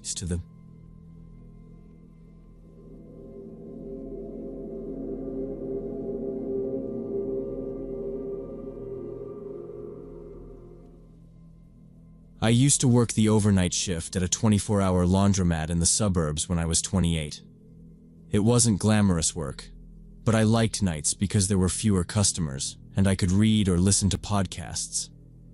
The place was in a strip mall on Maple Street, right next to an abandoned car wash. The lights there had been out for years, and the fenced-off bays were choked with weeds. On weeknights, it was usually just me and the low hum of the washers and dryers, the place smelling faintly of detergent and warm lint. It was around midnight on a Wednesday when I noticed the automatic front door opening for no reason. I was at the counter restocking dryer sheets when I heard the glass panels slide apart with that soft electric hum. Nobody walked in.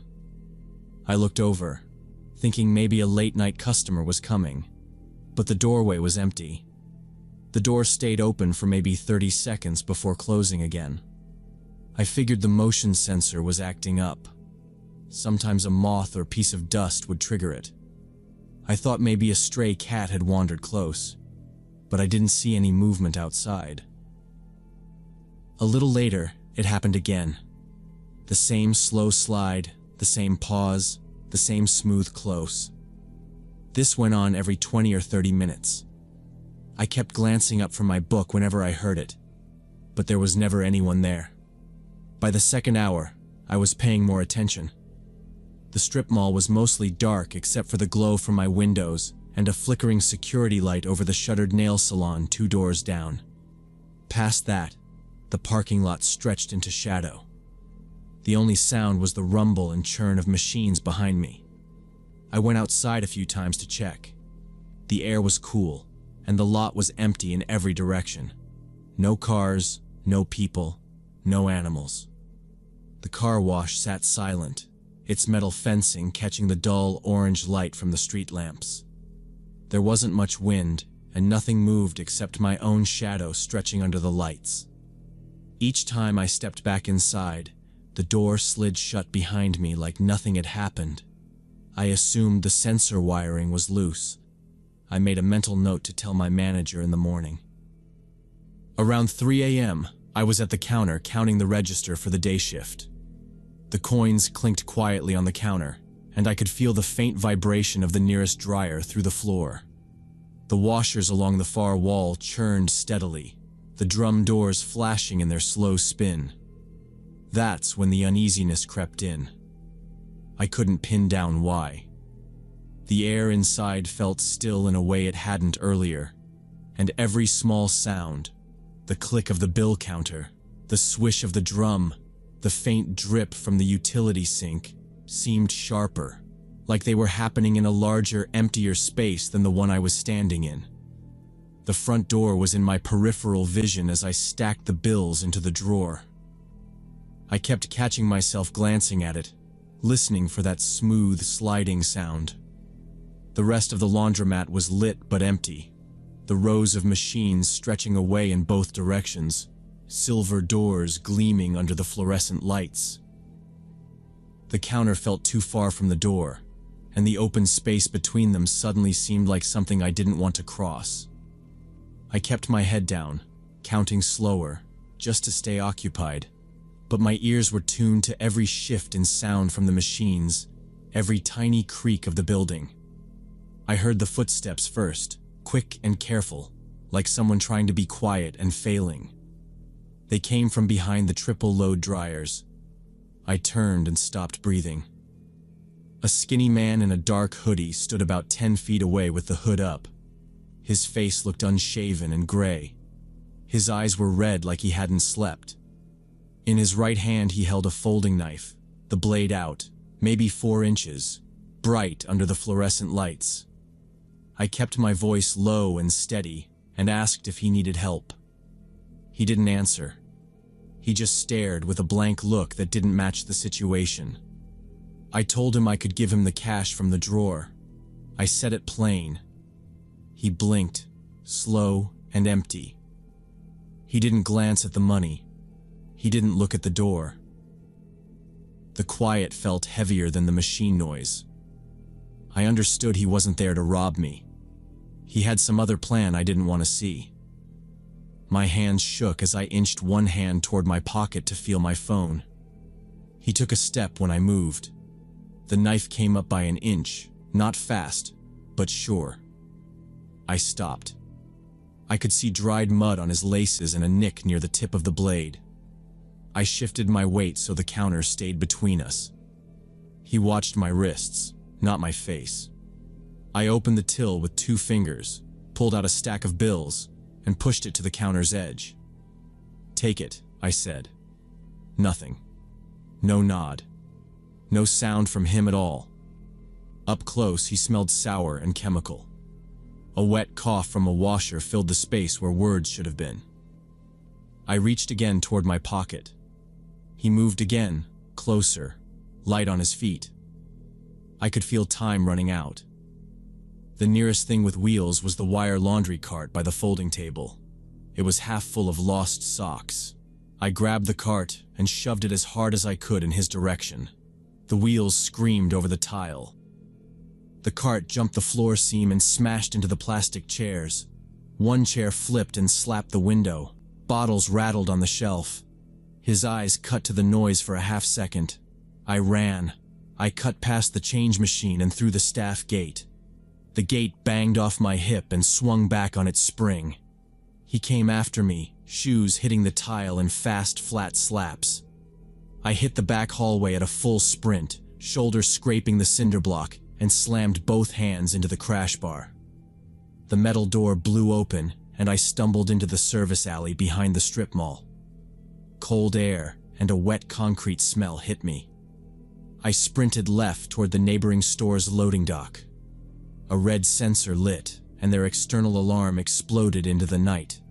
A steady horn that echoed off the abandoned car wash. The sound must have spooked him.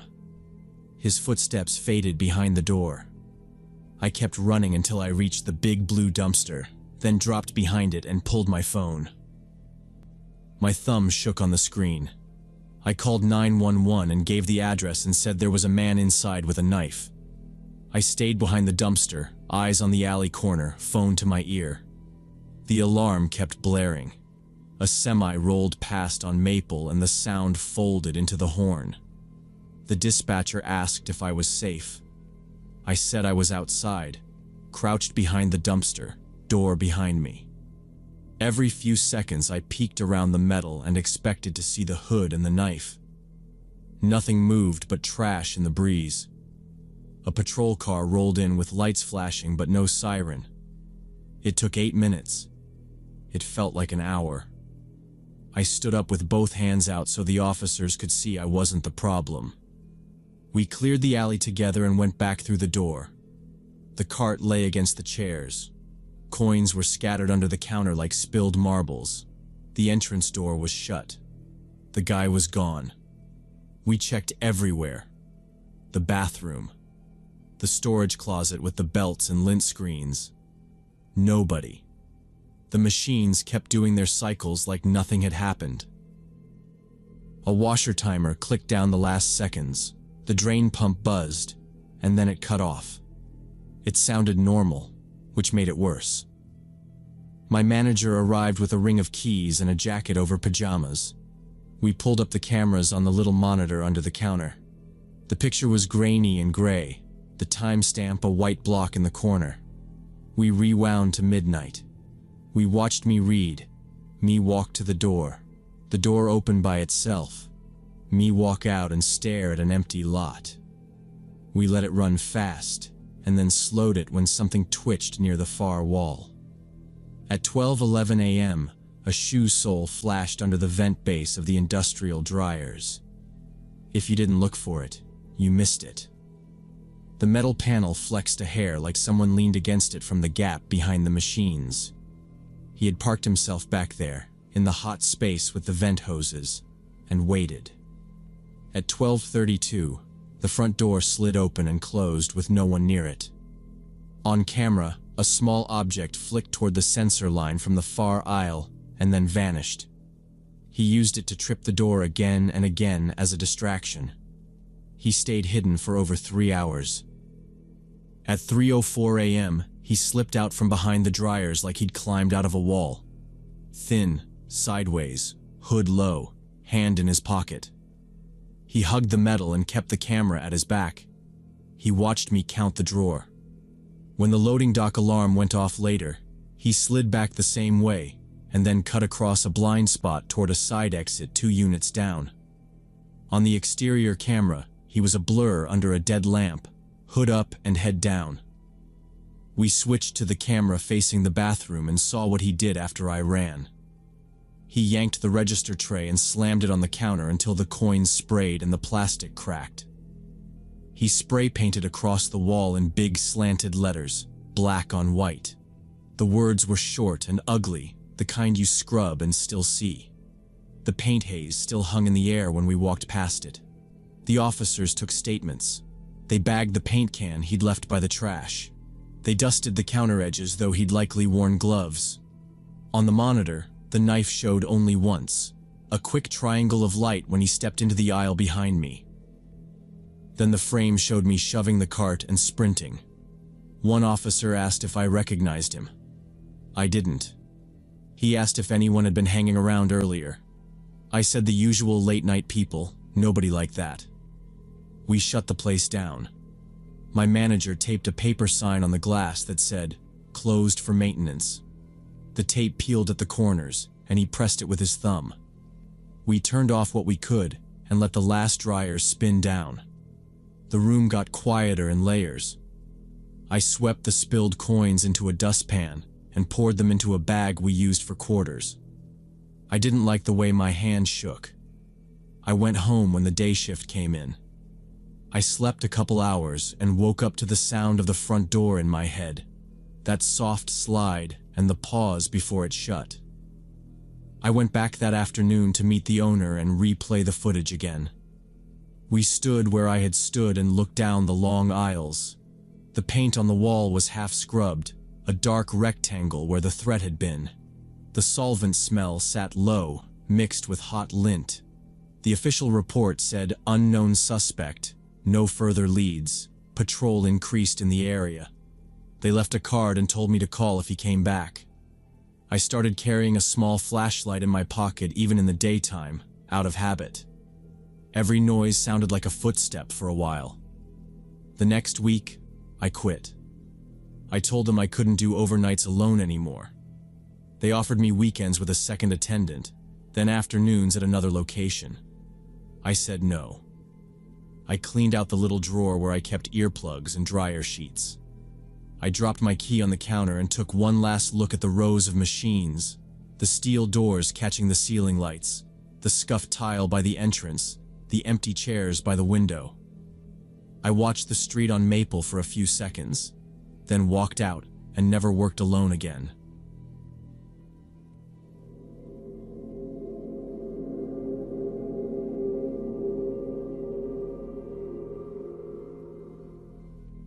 In June 2018, I was 29 and working as a freelance photographer, always looking for places most people ignored. That's how I came across an old reference to a weather station buried deep in a Colorado national forest. The hiking forums I found it on made it sound half forgotten. Rangers apparently discouraged anyone from staying overnight, saying the structure was unsafe, but there were no official closures listed. Sunrise photos from the upper deck sounded worth the risk. I loaded my gear into my Jeep, parked at the end of a Forest Service road, and started hiking. It took me 6 hours to reach it, moving through heavy cedar and pine that closed in on both sides. The trail was faint enough that I was checking my GPS more than my surroundings. Occasionally, I'd catch gaps between the trees that showed nothing but miles of forest. I didn't see a single person the entire way in. By the time I caught my first glimpse of the building's roofline through the branches, my legs ached from the constant uphill and sidestepping loose rock.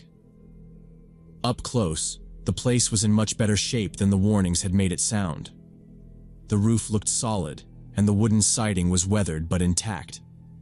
Both stories' windows were still in place, some streaked with old rain marks, but not broken. The stairs to the second level didn't creak under my weight, and the observation deck railing still felt secure when I leaned against it.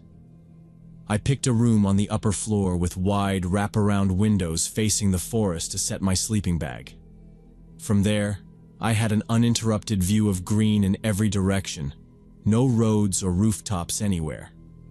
After unpacking, I lit my portable stove in the corner and cooked a quick dinner, then carried my camera onto the deck to catch the sunset. The clouds were clear at first, giving me a deep orange over the trees, but within an hour, a wall of dark gray had pushed in, swallowing the color until everything was shadow. By the time I went back inside, it was pitch black outside. The air inside the station was still, the kind of quiet where you hear your own breathing. I had just zipped my sleeping bag and was arranging my camera batteries when something caught my eye beyond the windows. Down in the trees, far below the slope the building stood on, a faint light moved between the trunks. It wasn't steady like a flashlight beam. It swayed, disappeared behind one tree, then showed again between others, too deliberate to be random. I watched it for several seconds before it slipped out of view, my hand frozen halfway to my pack. The light bobbed and weaved through the forest for a few minutes before disappearing entirely. I stood there, leaning toward the glass, scanning for any sign of it again. The beam never returned. I told myself it was probably another hiker with a headlamp cutting through the woods on some shortcut, though it didn't make much sense why they'd be that far off any marked trail at this hour. I finally unzipped my sleeping bag and lay down, but every few minutes my mind dragged me back to that light, wondering where it went. Sometime after midnight, the sound hit me like a bucket of cold water, deliberate, steady footsteps on the wooden floor beneath me. They weren't random groans of old boards or a branch hitting the wall. Each creak was evenly spaced, slow, and heavy enough that I could almost feel it through the floor. My heart was pounding before I even sat up. I slid out of the bag, careful not to make noise, and grabbed my flashlight from my pack. The switch clicked far too loudly in the silence, and a beam cut across the room, shaking a little in my grip. I moved toward the stairwell, every step making a faint scuff on the wood. The stairs gave a low groan as I descended, and the steps below me stopped instantly, like whoever it was had heard me. The air downstairs felt cooler, still carrying that faint scent of old wood and dust. I scanned the main room, empty. I went methodically through every section of the lower level. Storage closet, empty.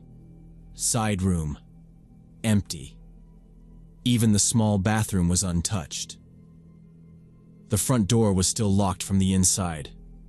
I checked the latches on the windows. All of them were secure. It made no sense. When I was certain there was nothing, I climbed back up, my own breathing sounding too loud. My eyes were drawn to the far windows as soon as I stepped inside the room. Out there, beyond the slope, just at the edge where the forest started, was a figure. Dark, upright, and still. I couldn't see details. No face, no clothing. But I could feel the weight of their gaze on the building. They didn't move. I stood there for what felt like a long time, the flashlight beam aimed loosely at the floor so I wouldn't give away my position more than I already had. Then, without turning, without any visible motion, the figure seemed to fade backward into the black between the trees until there was nothing. I sat against the far wall for the rest of the night, the flashlight in my lap and my camera bag within reach. Every faint groan of the old station kept me alert. I didn't remember sleeping at all, though at some point I must have drifted in and out. When the first light of dawn touched the tops of the trees, I stuffed my gear back into my pack. My hands moved quickly, almost automatically. I wanted to be on the trail before the sun cleared the horizon.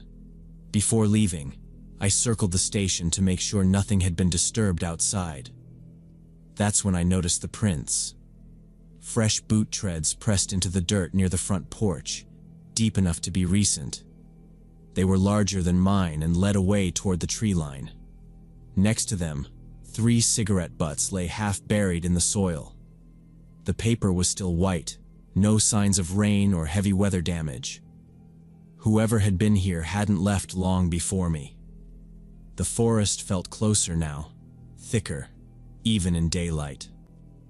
I adjusted my pack straps and started toward the trail. The weather was clear, no wind, No animal sounds except the occasional distant bird. My boots scuffed against loose rock, and I kept glancing over my shoulder. The hike back should have taken a little over 4 hours, but each turn in the trail seemed to stretch longer.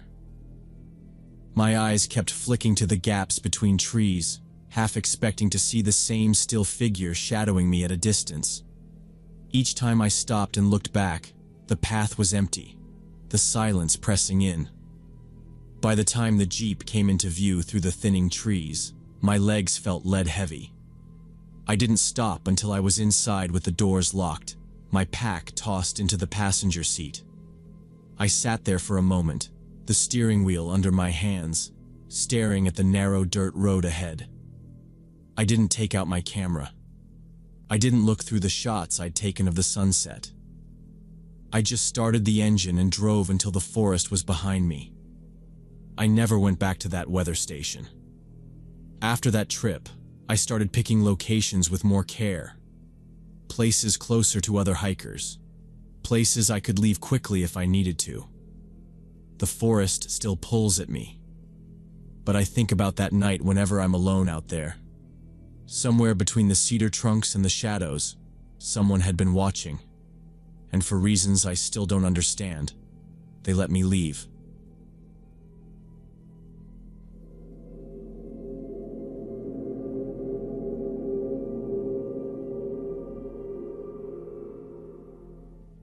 When I was 18, I worked evenings at a gas station out on the edge of town, where most of our customers were truckers, travelers, or locals who didn't mind the drive for cheaper gas.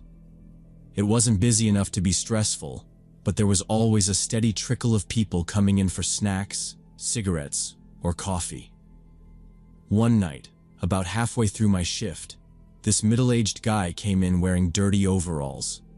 He bought an energy drink, and while I rang him up, he started asking about my school, if I was graduating soon, and what my plans were for after.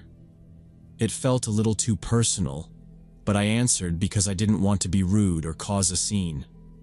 He mentioned that he drove trucks, passed through here often, and liked to chat with people on his route. He wasn't outright creepy, so I didn't think much about it. He paid in cash, told me to stay out of trouble, and walked out. The next week, he showed up again during my shift.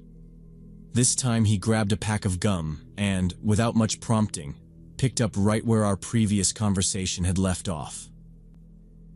He remembered the school I went to, that I'd said I was thinking about community college, even the part about me helping my uncle on weekends. I hadn't given him my name, but it was clear he'd remembered every detail I'd let slip before. That stuck with me a bit more than the first encounter.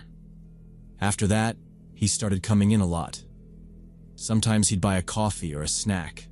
Other times he'd just stand near the counter pretending to browse, making small talk whenever the place was empty.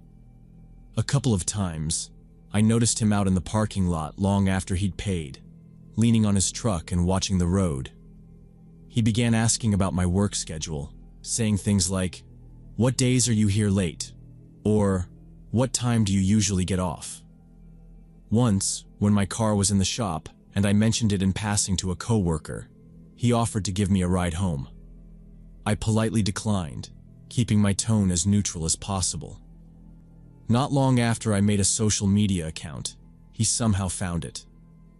I'd only had it for a few days, and my settings were public at the time.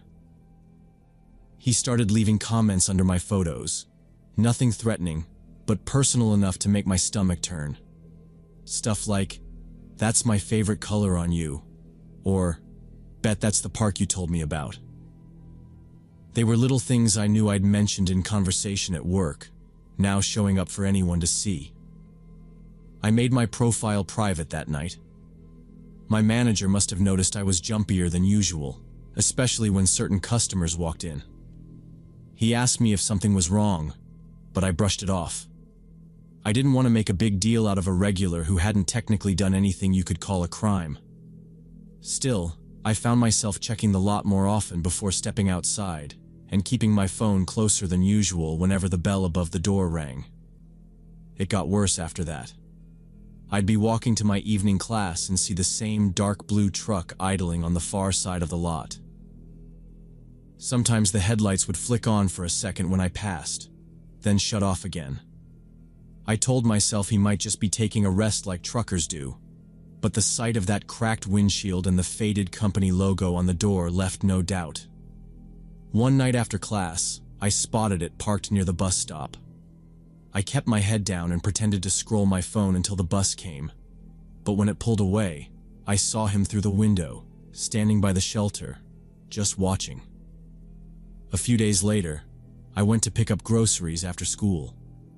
The parking lot was busy, carts rattling and car doors slamming, and for a moment, I forgot to be on edge. But as I approached the entrance, he stepped out from where he'd been leaning against the wall, grinning like it was a surprise reunion. "Hey, fancy seeing you here," he said, acting like we'd run into each other by accident. My throat went dry. I mumbled something about being in a hurry and walked straight inside, not looking back. Still, I could feel his eyes on me from outside, like heat through glass. That night, it hit me that this wasn't coincidence anymore. He knew where I was going and when. The way he kept turning up couldn't happen without planning. The thought of him memorizing my schedule made my stomach twist. The next day at work, I asked my manager if we could talk privately. I told him everything. Seeing the truck near my classes, the grocery store, the bus stop. He listened, nodded, and said he'd noticed how the guy lingered around the station even when he wasn't buying anything. That evening, when the trucker walked in, my manager met him at the door. I could hear the conversation from behind the counter, my manager's calm but firm voice telling him he wasn't welcome anymore, and if he came back, the police would be called. The man's tone rose, but he didn't shout. He asked why more than once, but my manager didn't budge. After a tense pause, he stepped back outside.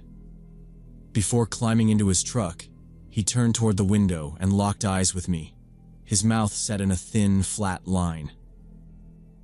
Then he drove off. I thought maybe that would be it. I wanted to believe he'd just move on to another place, another conversation partner. But 3 days later, as I stood at the bus stop after class, he appeared from behind the shelter, moving quickly toward me. My pulse spiked. "You've been avoiding me," he said, his voice sharper than I'd ever heard it. "Why'd you get me banned?" His hands were loose at his sides, but his stance blocked the open space. I stepped back toward the curb, gripping my phone in my pocket. "I want you to leave me alone," I said, forcing my voice to stay steady. "My brother's a police officer. He knows what's going on." The lie slid out without hesitation, and I held his gaze so he couldn't see I was bluffing. Something shifted in his face. His eyes narrowed, then darted away. Without another word, he stepped back, turned, and walked down the block until he disappeared behind a line of parked cars. I stayed frozen until the bus came, scanning the street the whole ride home. I never saw him again after that. No truck at the college lot, no shadow at the bus stop, no sudden appearances in public. But the relief never felt complete. Even now, years later, the hiss of air brakes or the rumble of a diesel engine makes my stomach knot. I learned that some people take politeness as permission, and that sometimes the safest thing you can do is shut the door hard, no matter how it looks.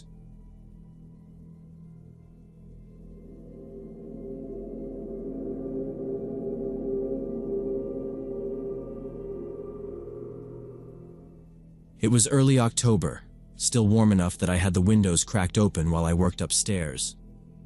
The townhouse next to mine had been vacant for 4 months, and I barely noticed it anymore. That night, I was trying to wrap up a batch of freelance work before a deadline.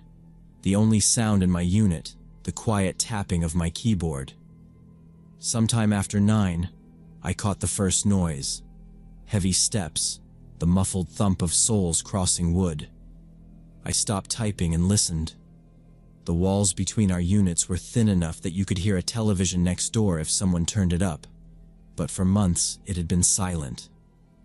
Now there were footsteps, slow and deliberate, then a creak like weight shifting on an old board. I thought maybe maintenance was finally checking the place over or showing it to renters. After a while, the sounds came again. Movement, then what sounded like a door shutting harder than it needed to. Then nothing for 20 minutes. I went back to work, but the quiet was broken twice more by those same patterns. Slow movement, something shifting weight, another sharp close of a door. It went on like that for hours. Long stretches of nothing followed by noises that didn't fit with the idea of someone just walking a prospective tenant through. By 10:30, I was curious enough to go downstairs. From my front steps, I could see the shared parking strip. No maintenance van, no realtor's car, just my sedan and the neighbor's empty driveway. The night was still, the row of street lamps humming quietly, and I didn't see a single light on inside the vacant unit. I went back in, locked up, and told myself they must have been in and out earlier, and I'd missed the vehicle. I tried to finish the last few pages I needed to get done, already planning to shut down for the night. Near midnight, I was stretching in my chair when I heard something I knew wasn't coming from next door. It was downstairs, in my own place, a low, tuneless humming, faint but steady. It rose and fell like someone murmuring to themselves while doing a chore. I froze, straining to make sure it wasn't coming from outside through the cracked windows. No, it was too enclosed, too close. I'd locked the doors when I'd come back in. My phone was beside the keyboard. I took it, thumbed the screen on, and started toward the stairs, slow enough that the steps didn't creak. The humming didn't stop.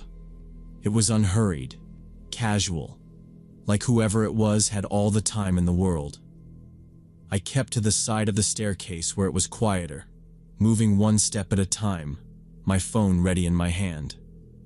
By the time I was halfway down, I could see the sliver of my living room through the banister. The light from the street lamp outside cast a dull glow through the blinds, enough to make out shapes in the room. I stopped just above the last step, my eyes fixed on the space beyond the couch, listening to that quiet, steady sound coming from somewhere in the room. There was a man sitting in my favorite armchair with his back to me, shoulders squared and posture relaxed, still humming that same slow, lazy tune. His head was slightly tilted toward the television, which was turned off. In the dim reflection on the dark screen, I could see the faint outline of his face, his eyes fixed forward like he was watching something only he could see. His right arm rested along the chair's armrest, and in his hand, glinting faintly in the low light, was one of my kitchen knives. He wasn't gripping it like he was about to use it, just holding it loosely, the blade angled toward the floor. He didn't shift, didn't flinch, didn't acknowledge that I was there. The humming carried on without a single break. I was certain he knew I was behind him. The stairs creak if you even breathe on them wrong. But he stayed perfectly still, like he was letting me decide what would happen next. I stood frozen for what felt like minutes, my hand tightening around my phone. My mind kept running through possibilities. What he might do if I spoke, if I moved, if I tried to get past him. Every sound in the room seemed magnified. The hum, my breathing, the faint hum of the refrigerator in the kitchen. I could feel my pulse thudding in my ears. He didn't look big, but the knife made that irrelevant. I stayed still long enough to realize he wasn't going to make the first move. That scared me more than if he had. It clicked suddenly that this was intentional. He was doing this on purpose, trying to drag it out, to make the situation heavier with every second. He wanted me to react before he did, and my gut told me that was the last thing I should do. Without saying a word, I shifted my weight back to the next step, careful not to let it creak. Then another step, and another. I kept my eyes on the back of his head until the railing blocked my view. I moved as slow and quiet as I could, feeling every hair on my arms stand on end. When I reached the top of the stairs, I kept my body low and stepped around toward the front door, my bare feet barely touching the floor. The humming never stopped, the exact same rhythm, the exact same tone, like it was on a loop in his head. My hand found the deadbolt, turned it silently, and eased the door open. The air outside was cooler than I expected, sharp against my face. I stepped out, closed the door until the latch barely touched, and moved down the walkway without looking back. I dialed 911 the second I was far enough that my voice wouldn't carry. I gave the dispatcher my address and whispered as much detail as I could manage. Man in my house, armed with a knife, unknown intentions, entered without permission. She told me to stay on the line and wait somewhere safe. I moved across the parking lot to the farthest street lamp and stayed in the glow, scanning the front windows of my place. The humming carried faintly through the open upstairs window, steady and strange, like he had all the time in the world. It felt longer than it probably was before the first cruiser rolled in.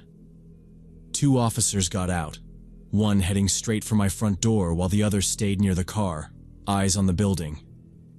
I watched them disappear inside, their flashlights flickering briefly through the curtains. I waited for shouts, for movement, for anything. But the next thing I saw was them walking him out between them. His hands were cuffed in front, the knife gone, his posture relaxed like they'd just interrupted him mid-nap. He was smiling, broad and unnatural, scanning the lot until his eyes passed over me without stopping. The officers told me they found him exactly where I'd said he would be, still sitting in the chair, still humming, still holding my kitchen knife. He hadn't fought them, hadn't said a word, just smiled like it was all some private joke. They asked if I recognized him. I didn't. I'd never seen him before in my life.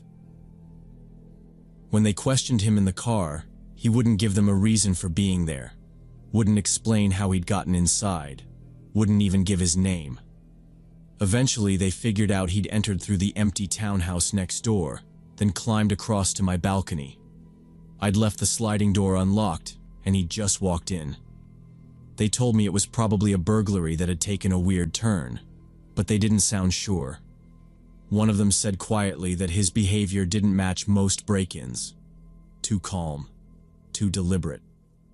They took him away, but told me I couldn't stay in the house until they finished processing it.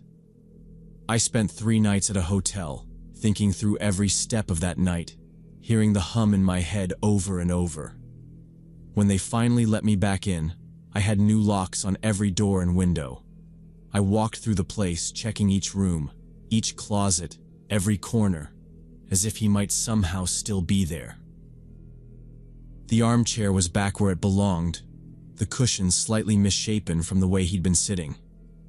I stood in front of it for a while, staring at the spot where he'd been, the black glass of the television reflecting my face the same way it had reflected his. I don't use that chair much anymore. Sometimes I'll catch myself avoiding it without thinking, sitting at the far end of the couch instead.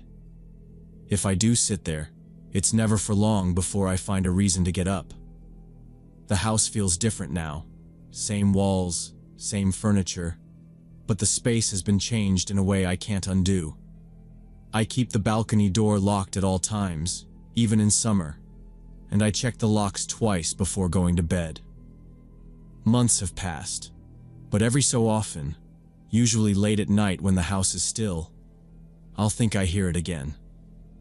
That low, steady humming, just loud enough to make my chest tighten. It's never there when I really listen, but it's enough to keep me awake, staring at the ceiling, wondering what would have happened if I'd taken one more step toward that chair instead of away.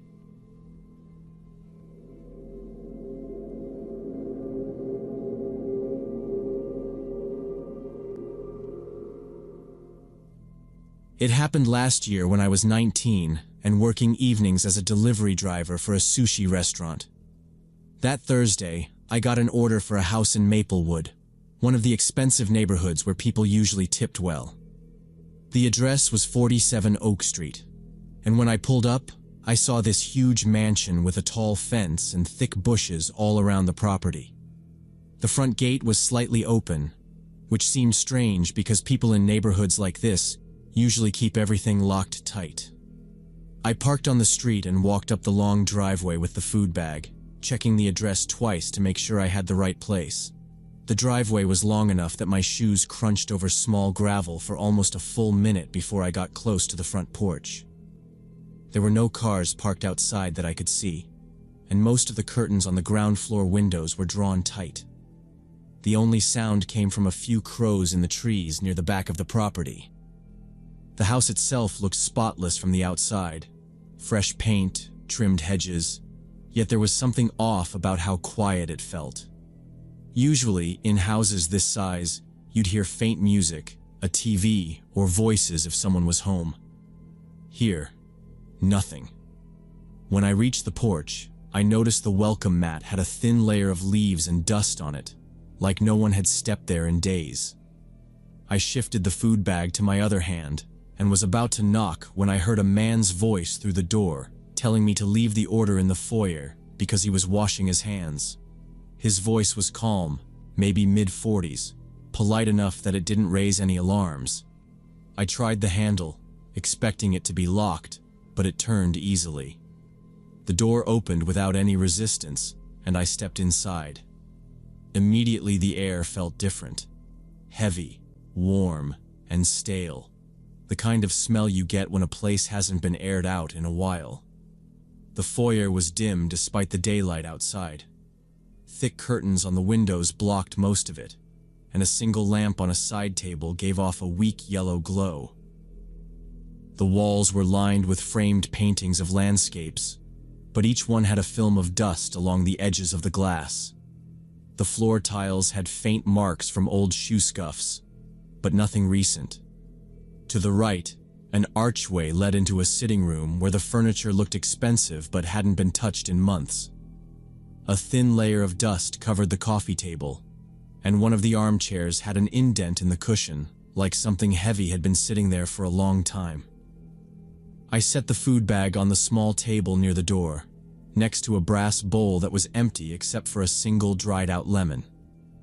The faint hum of a refrigerator came from somewhere deeper in the house, but I couldn't hear any running water like I expected if the man was washing his hands. "Food's here," I called out, raising my voice just enough to carry into the hallway. The sound seemed to fall flat in the still air, like the house was swallowing it. I waited a few seconds, listening for footsteps or any sign of movement. Nothing. The quiet was so complete that I could hear my own breathing. I adjusted the strap of my delivery bag on my shoulder, my eyes drifting toward the dark hallway ahead. The same voice came from somewhere deeper in the house, asking me to bring the order to the kitchen because he couldn't come to the front door right now. It still sounded like the same man, but there was something different this time. Too insistent, the words drawn out in a way that felt unnatural. He spoke with this overly polite tone, like he was trying hard to keep me calm, but underneath it there was this edge, like he was in a rush for me to do exactly what he said. Through a partially open doorway to my left, I could see into a living room. It should have been bright with the evening sun coming in, but the curtains were shut tight, making the whole space shadowy. There were shapes of furniture inside, but the details were swallowed by the darkness. The air from that room felt even warmer and thicker, and there was a faint, stale smell I couldn't place.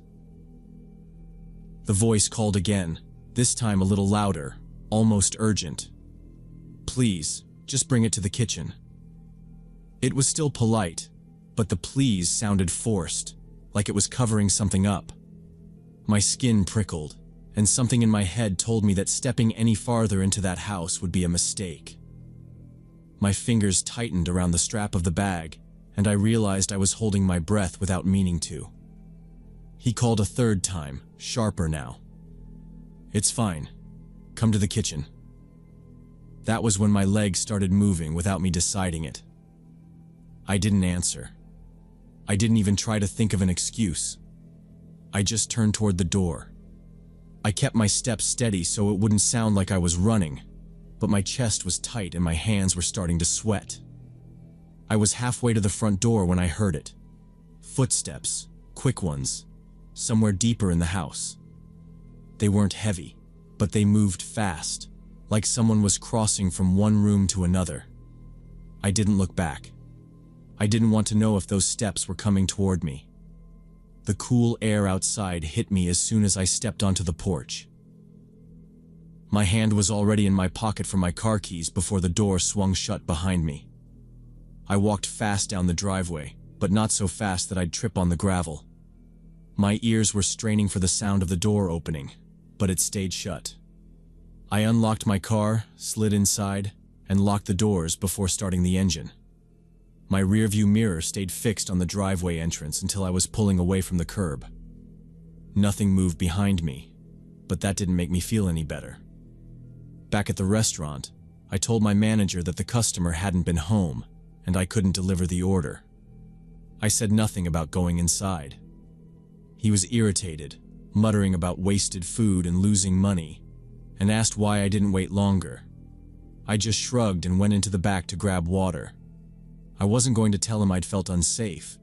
If I was wrong, I'd sound paranoid. Later that night, I heard the shift leader trying to call the number from the order. She let it ring twice before hanging up. "Voicemail," she said to herself, and tossed the slip onto the counter. Nobody called back. 2 days later, I was on shift again when a pair of uniformed officers walked in. They spoke with the owner first, then asked if I was the driver who'd gone to 47 Oak Street that Thursday night. I nodded, and one of them asked me to step outside. They told me the owner of that house had been out of the country for 2 weeks. He and his family were vacationing in Europe. The order had been placed using a stolen credit card, and they suspected the mansion had been broken into and used for something illegal. They didn't say exactly what, just illegal activities. They asked me to go over everything I remembered. I told them about the open gate, the stale smell inside, the dust, and the voice telling me to bring the food to the kitchen. I described the change in tone, the urgency, and how I heard footsteps before I left. The detective, a middle-aged guy with a shaved head, nodded while I talked. When I finished, he said, "You did the right thing walking out. We've had a few cases where delivery drivers were lured inside and robbed, or worse." That was smart thinking. I asked if they'd caught whoever was there. He said not yet. No neighbors had seen anything, and whoever it was had cleared out before the police arrived to search the property. They'd found signs of entry through a side door and a couple of rooms upstairs that looked like someone had been staying there. But no IDs, no personal belongings, nothing left behind to track. The conversation wrapped up with the detective telling me they'd contact me if they needed more details. He thanked me again for coming forward, even though I'd technically broken company policy by leaving without delivering. The case never made the news, and I never heard from the police again. I don't know if they ever figured out who was in that house or what they were doing there, but I still think about it sometimes. How close I might have been to walking into something I couldn't walk out of. It made me realize that not every dangerous situation looks dangerous right away. Sometimes it's just a tone of voice, a strange quiet, a request that doesn't make sense. Now, whenever I get a delivery that feels off in any way, I trust that feeling. If I pull up and something in me says leave, I leave. I'll take the loss, deal with the boss being mad, whatever it costs me. Because I know now that a tip, or even my job, isn't worth finding out what's waiting in the back of a dark, locked-up house.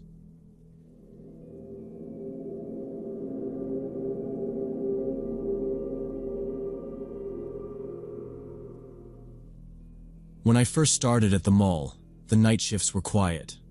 I'd pull into my driveway a little before 3 in the morning, the neighborhood silent except for the hum of a streetlight down the block. I lived on Maple Street, a narrow road lined with small single-family homes. Most nights I went straight inside, dropped my gear bag in the hallway, and crashed.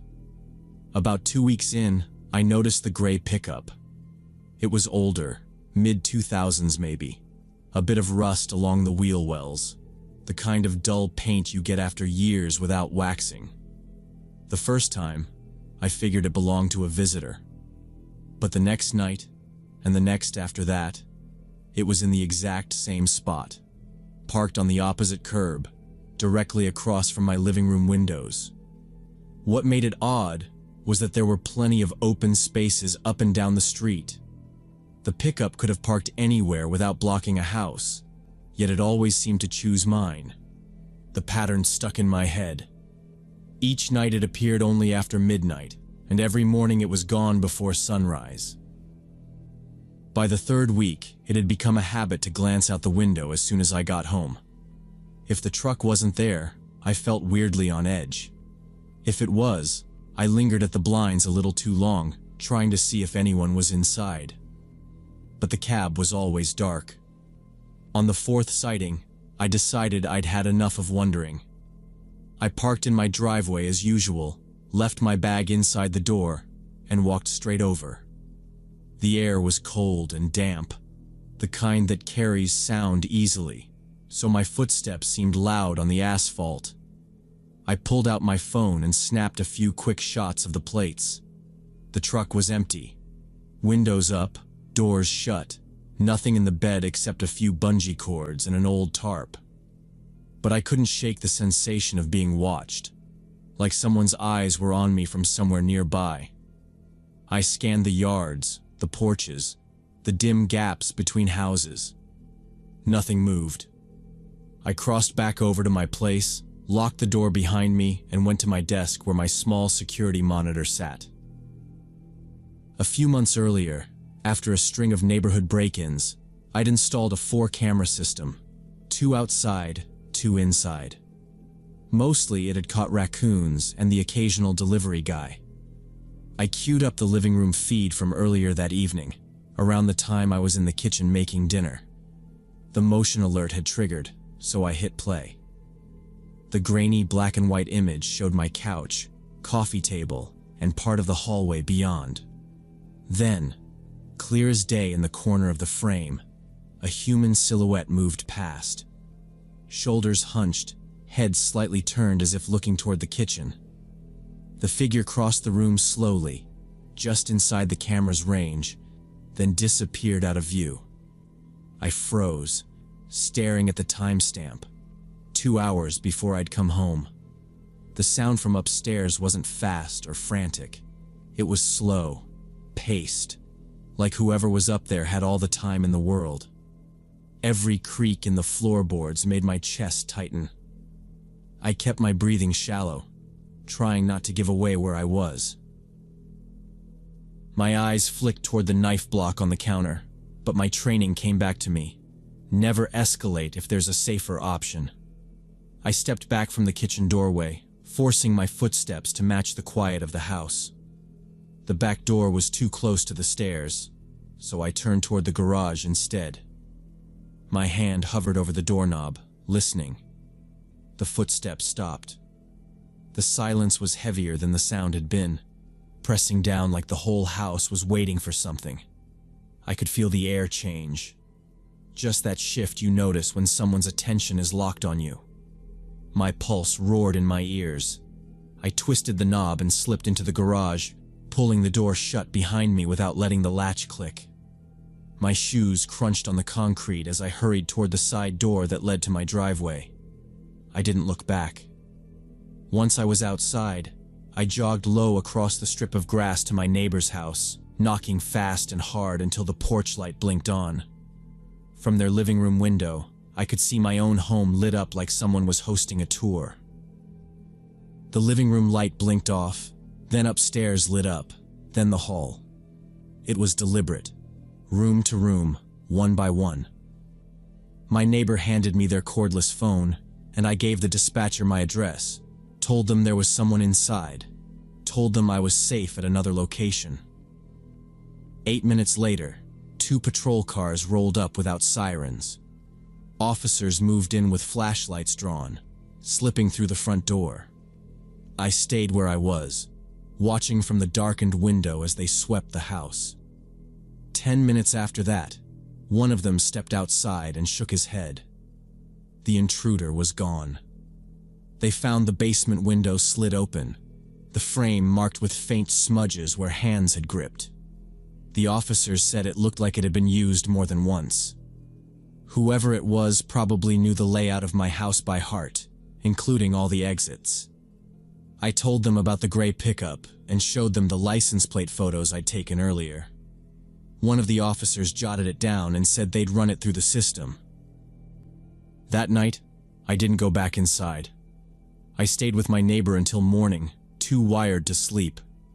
Every time I closed my eyes, I saw the upstairs light flicking on in my mind. 2 days later, a detective called. They had the owner of the truck in custody. Marcus Davis, 28, no job, a record full of minor charges. He'd been picked up in a parking lot 3 neighborhoods over. In the bed of his truck were a crowbar, a duffel bag, and a set of gloves. When they searched his phone, they found folders. One with over 50 photos of my house from different angles, another with notes. Times my car was gone, days my lights were off early, when I took the trash out. There were even notes about the clothes I wore leaving for work. He'd been inside more than once while I wasn't home, moving through like he owned the place. The detective told me, in the flat way cops do when they're trying not to make it worse, that cases like this often end badly. The pattern, stalking, surveillance, repeated entries, was the kind of behavior that sometimes shifted into assault or worse. He said catching him now was probably the only reason it hadn't gone further. I signed a statement, agreed to testify if it came to court.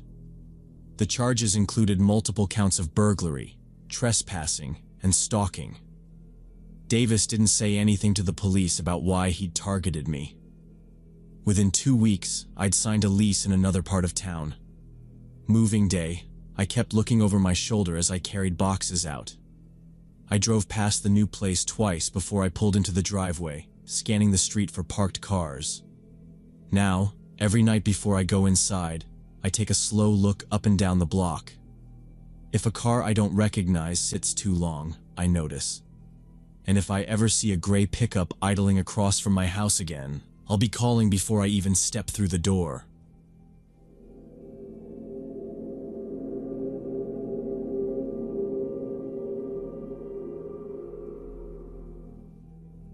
When I was 17, my older brother told me about these places online that you couldn't just find with Google.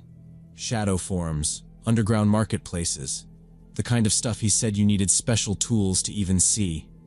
He talked about them like they were dangerous, but also like there was a whole other internet where people traded things you'd never see anywhere else. I'd just started learning basic programming, enough to make me feel like I was smarter than I really was, and the idea of finding these hidden places got stuck in my head. I thought if I could get there, I'd understand things other people didn't. He told me to be careful, that it wasn't just cool hackers using them, and that some people would mess with you for no reason. I took that as him being overprotective, like always. I didn't think I needed protecting from anyone online. I downloaded the browser he said people used for it, set it up, and started clicking through directories that led to page after page of links. The first marketplaces I found were exactly what I'd expected: digital black markets. People were selling fake IDs, counterfeit cash, hacked accounts, drugs, even stolen databases from companies I'd actually heard of. There were posts bragging about scams, tutorials on breaking into systems, and long lists of trusted vendors, like it was just another type of eBay. The feeling I got from it was like being at a party I wasn't invited to, but somehow got past the door. Everyone seemed to already know each other's names. Deals happened in private chats, but the public threads were full of coded language, weird slang, and long arguments about who could be trusted. I didn't post anything, just read. Hours would disappear that way, going from one page to the next, following links until I was somewhere completely different from where I'd started. Every time I found something new, it felt like I'd gotten deeper into some hidden world. I learned what VPNs really did, how people layered them with proxies, and why anonymity wasn't as simple as it sounded. My brother's warnings faded from my mind. I wasn't buying anything, so I figured I was safe. I told myself I was just observing, but the truth was, I liked the rush of it. After a few weeks, I found a forum that didn't look like the others. Most had sections for beginners, but this one's front page was full of bold red warnings. There was a category labeled, "For experienced users only." It was buried near the bottom, like they didn't want people stumbling into it. That just made me want to click it more. The rules were short and aggressive. No screenshots, no sharing links outside, no asking stupid questions. Breaking any of them meant you'd be removed. I'd seen enough to know that removed here didn't mean just banned. It meant your name dragged through every other forum so no one would deal with you again. I clicked anyway. The sub-forum was mostly locked threads with hundreds of replies, but one had a small icon next to it showing it was open. Inside, the posts weren't like the normal marketplace listings. They were short, and most of them had files attached instead of pictures. A few people were talking in a kind of shorthand that I could only half follow. References to tools and kits, with no real explanation. It didn't sound like physical goods. I scrolled through until I saw one that said, "Exclusive tools, tested, works as of this week." The replies under it were full of people asking for proof or offering trades. The original poster just kept saying, "Download and see for yourself." I hesitated. I knew downloading anything from a place like this was risky. Files could be packed with malware, trojans, backdoors, things that could get you hacked in minutes. But that same thought that got me into this whole mess kept coming back. If it's for experienced users only, then I had to prove I could handle it. I told myself I'd open it in a sandboxed virtual machine, just to be safe. That was enough to quiet the voice in my head telling me to walk away. I clicked the link and watched the download start. The moment I tried to open the file, my antivirus icon blinked and disappeared. A warning window flashed for a split second, then my entire screen flickered. My webcam light clicked on, off, then on again. A feed opened in the middle of the screen, not showing me, but a man in a cheap plastic mask sitting at a desk. His shoulders were hunched forward, and there was nothing in the background but a blank wall. A distorted, mechanical voice came through my speakers. He didn't ask anything. He told me he now had full control. Windows began to open and close without my touch. My personal folders appeared on the screen. School projects, family photos, scans of IDs. He opened the pictures one at a time. My mom in the kitchen, my brother blowing out candles, a blurry selfie of me. I tried to move the mouse, but the pointer slid away like someone was pushing back. He scrolled through my browser history, pausing at searches and forum links. He opened my email, selected random threads, and highlighted lines I had written. Then he launched my chat app and pulled up a conversation where I made jokes about a teacher. He brought up my saved passwords list. The names of sites I used, school portal, streaming accounts, even one linked to my parents' bank, sat in a neat column. Then he went to my downloads and opened the file I'd just grabbed, almost like proving it was bait. Finally, he activated my webcam and took a single still shot of my face. A new text file popped open, words appearing one line at a time. $500 in cryptocurrency. An address. 24 hours to pay, or he'd send everything to my school, friends, and family. To prove it, he pasted screenshots of messages and emails, cropped and stripped of context. He read subject lines out loud in that flat voice.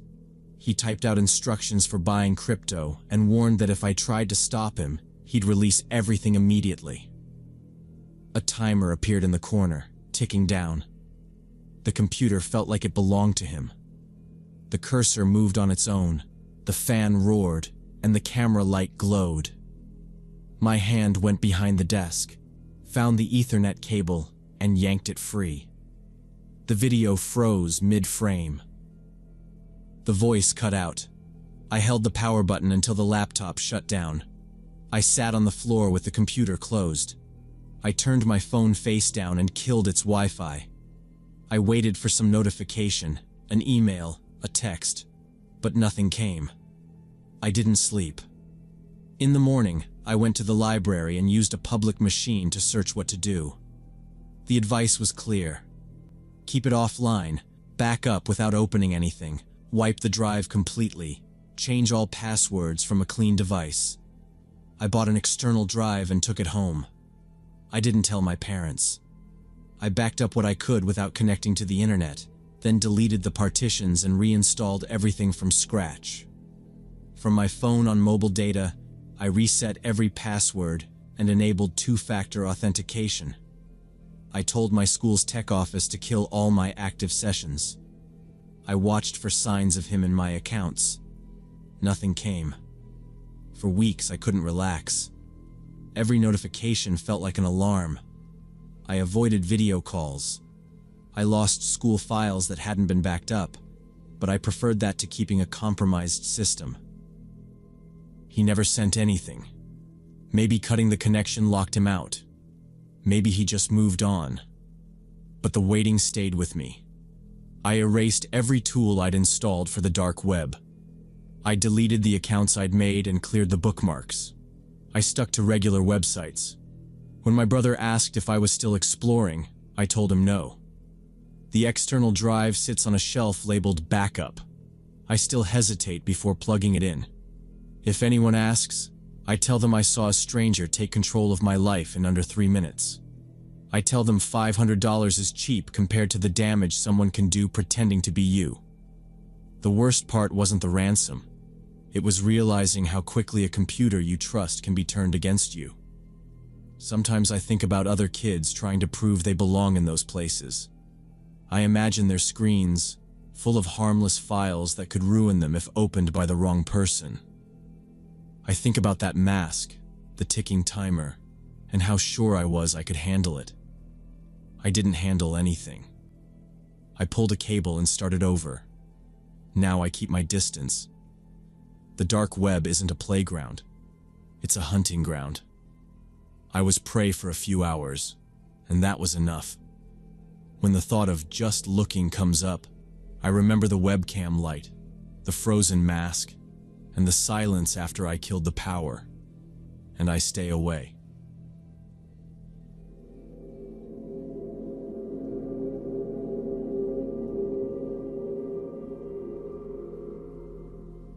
Last summer, I was driving home after visiting my sister who lived in a small town about 2 hours away.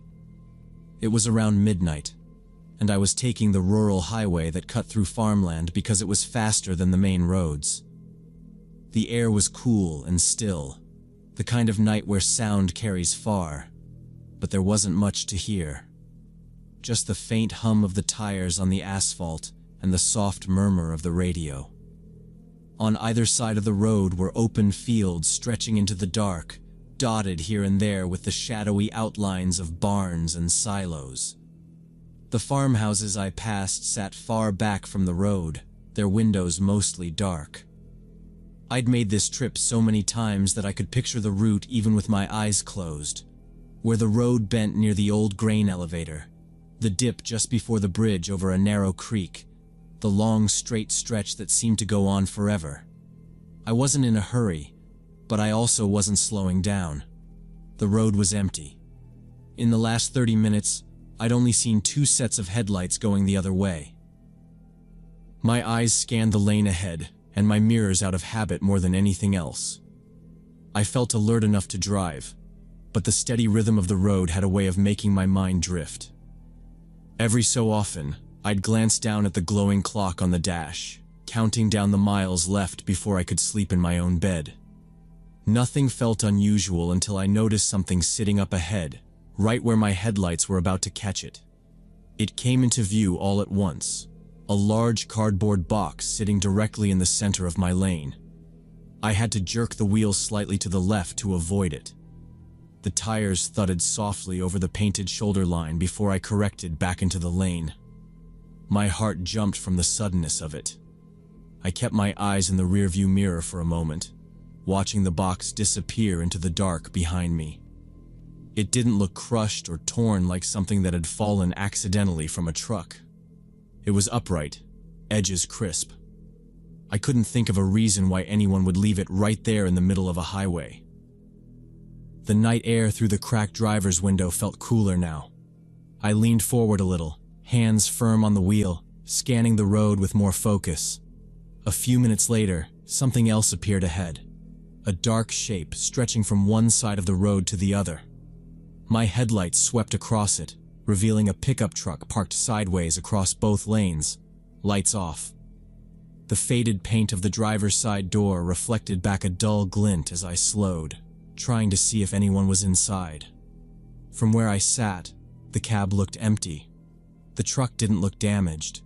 No flat tires, no hood up, no sign of an accident. Just parked there like someone had stopped it on purpose. The road's narrow shoulder barely gave me room to squeeze by, but I angled the car toward it, inching past the truck with the right tires bumping over gravel. The beam of my headlights passed over the empty driver's seat as I went by. Once I was clear, I pressed a little harder on the gas, watching the mirror for movement, but the truck stayed still, shrinking into the darkness behind me. The two things, the box and now this, felt connected somehow. Too deliberate to be random. I kept both hands locked on the wheel and started checking my mirrors every few seconds, scanning for any headlights that might appear and close in from behind. The road ahead felt different now, heavier, like it was leading me deeper into something I didn't understand. About a mile farther down the highway, the steady sweep of my headlights caught movement at the edge of the road. A man stepped into view, waving both arms high over his head, signaling hard for me to stop. He was middle-aged, stocky, wearing a jacket that hung loose around him. His face looked tense, mouth moving quickly as if he'd been shouting before I even pulled close. I slowed just enough to keep my tires steady on the center line, not swerving toward him. As I neared, he stepped toward my lane, pointing back into the darkness behind him. I rolled my window down just an inch or two, keeping the engine in drive, foot ready. He said something about his car breaking down, his engine dying, how he needed a ride to the nearest gas station to make a call. His voice was strained, breath coming fast, but there was something in the way he talked, like he was rushing through a line he'd practiced. Before I could answer, his story shifted. Now he was saying he didn't need a ride, just directions because he was lost. I glanced toward the darkness where he'd pointed earlier and caught a faint metallic glint from inside the roadside brush. It looked like a bumper or a panel catching the light. Something about the earlier cardboard box, the silent truck blocking both lanes, and now this man's contradicting story clicked together in my head. My stomach tightened. "I can't help you," I said flatly through the narrow crack in the window. My hand was already on the switch to roll it back up. He took a quick step closer. I sealed the glass between us. The change in him was instant. His mouth twisted, and the tone in his voice turned sharp and violent. He slammed both palms against my window, hard enough to rattle it in the frame, yelling things I didn't want to make sense of. He jerked at the door handle, leaning his weight into it. My right foot came down on the gas, tires gripping the pavement as the car surged forward. His hands slid off the glass, his shouting fading fast in the dark behind me. I gripped the wheel tighter, forcing myself to breathe evenly, and reached for my phone. My thumb found the emergency call button, and I told the dispatcher exactly where I'd been and what I'd seen. Mile marker, direction of travel, description of the man, and the glint of a vehicle hidden in the brush. The operator's tone stayed calm, but the way she repeated my details told me she was already sending someone. The rest of the drive was a blur of mirror checks and watching for headlights that never came. Every set of approaching lights in the distance set my pulse spiking until they passed harmlessly by. When I finally pulled into my driveway, the relief didn't come all at once. It came in jagged breaths and the dull ache in my hands from how tightly I'd been holding the wheel. That night, I lay in bed staring at the ceiling, my mind running the scene over and over, picturing what would have happened if I'd stepped out. 2 days later, a call from the police came through. An investigator asked if I could come down to speak with them in person. At the station, they laid out photos and details that twisted my stomach into knots. Officers who'd responded to my call had found a vehicle pushed back into the brush right near where I'd seen the glint. Inside was the body of another driver, someone who had likely stopped earlier that night to help. The cardboard box I'd swerved around and the abandoned pickup had been staged, bait to make drivers slow down or stop. According to the detectives, the man I'd encountered was part of a small crew that had been preying on lone motorists for months. They would set up on rural stretches, out of sight from traffic, and use the obstacles to funnel cars into stopping points where they could be approached on foot. If a driver refused or tried to get away, things often turned violent. The victim in the hidden car had apparently resisted or tried to flee and hadn't survived the attempt. They told me my call and description had helped them link the scene to other unsolved robberies in the region. The man was still at large, but they believed my refusal to step out of the car was the only reason I wasn't another case file. Driving home from the station, I kept seeing that man's face in my mirrors, the way it shifted from pleading to anger in a heartbeat. I also thought about the other driver, someone who'd probably thought they were doing the right thing. The difference between their night and mine had come down to one decision. Now, when I travel at night, I stick to the main highway, even if it adds half an hour to the trip. I keep my doors locked, my windows up, and my phone within reach. I've learned that sometimes keeping to yourself, even at the cost of seeming cold or unhelpful, is the safest choice you can make. The empty road might feel like a quiet place, but I know better now. It can hide things you don't see until they're right in front of you. And by then, you have only seconds to decide which way you make it home.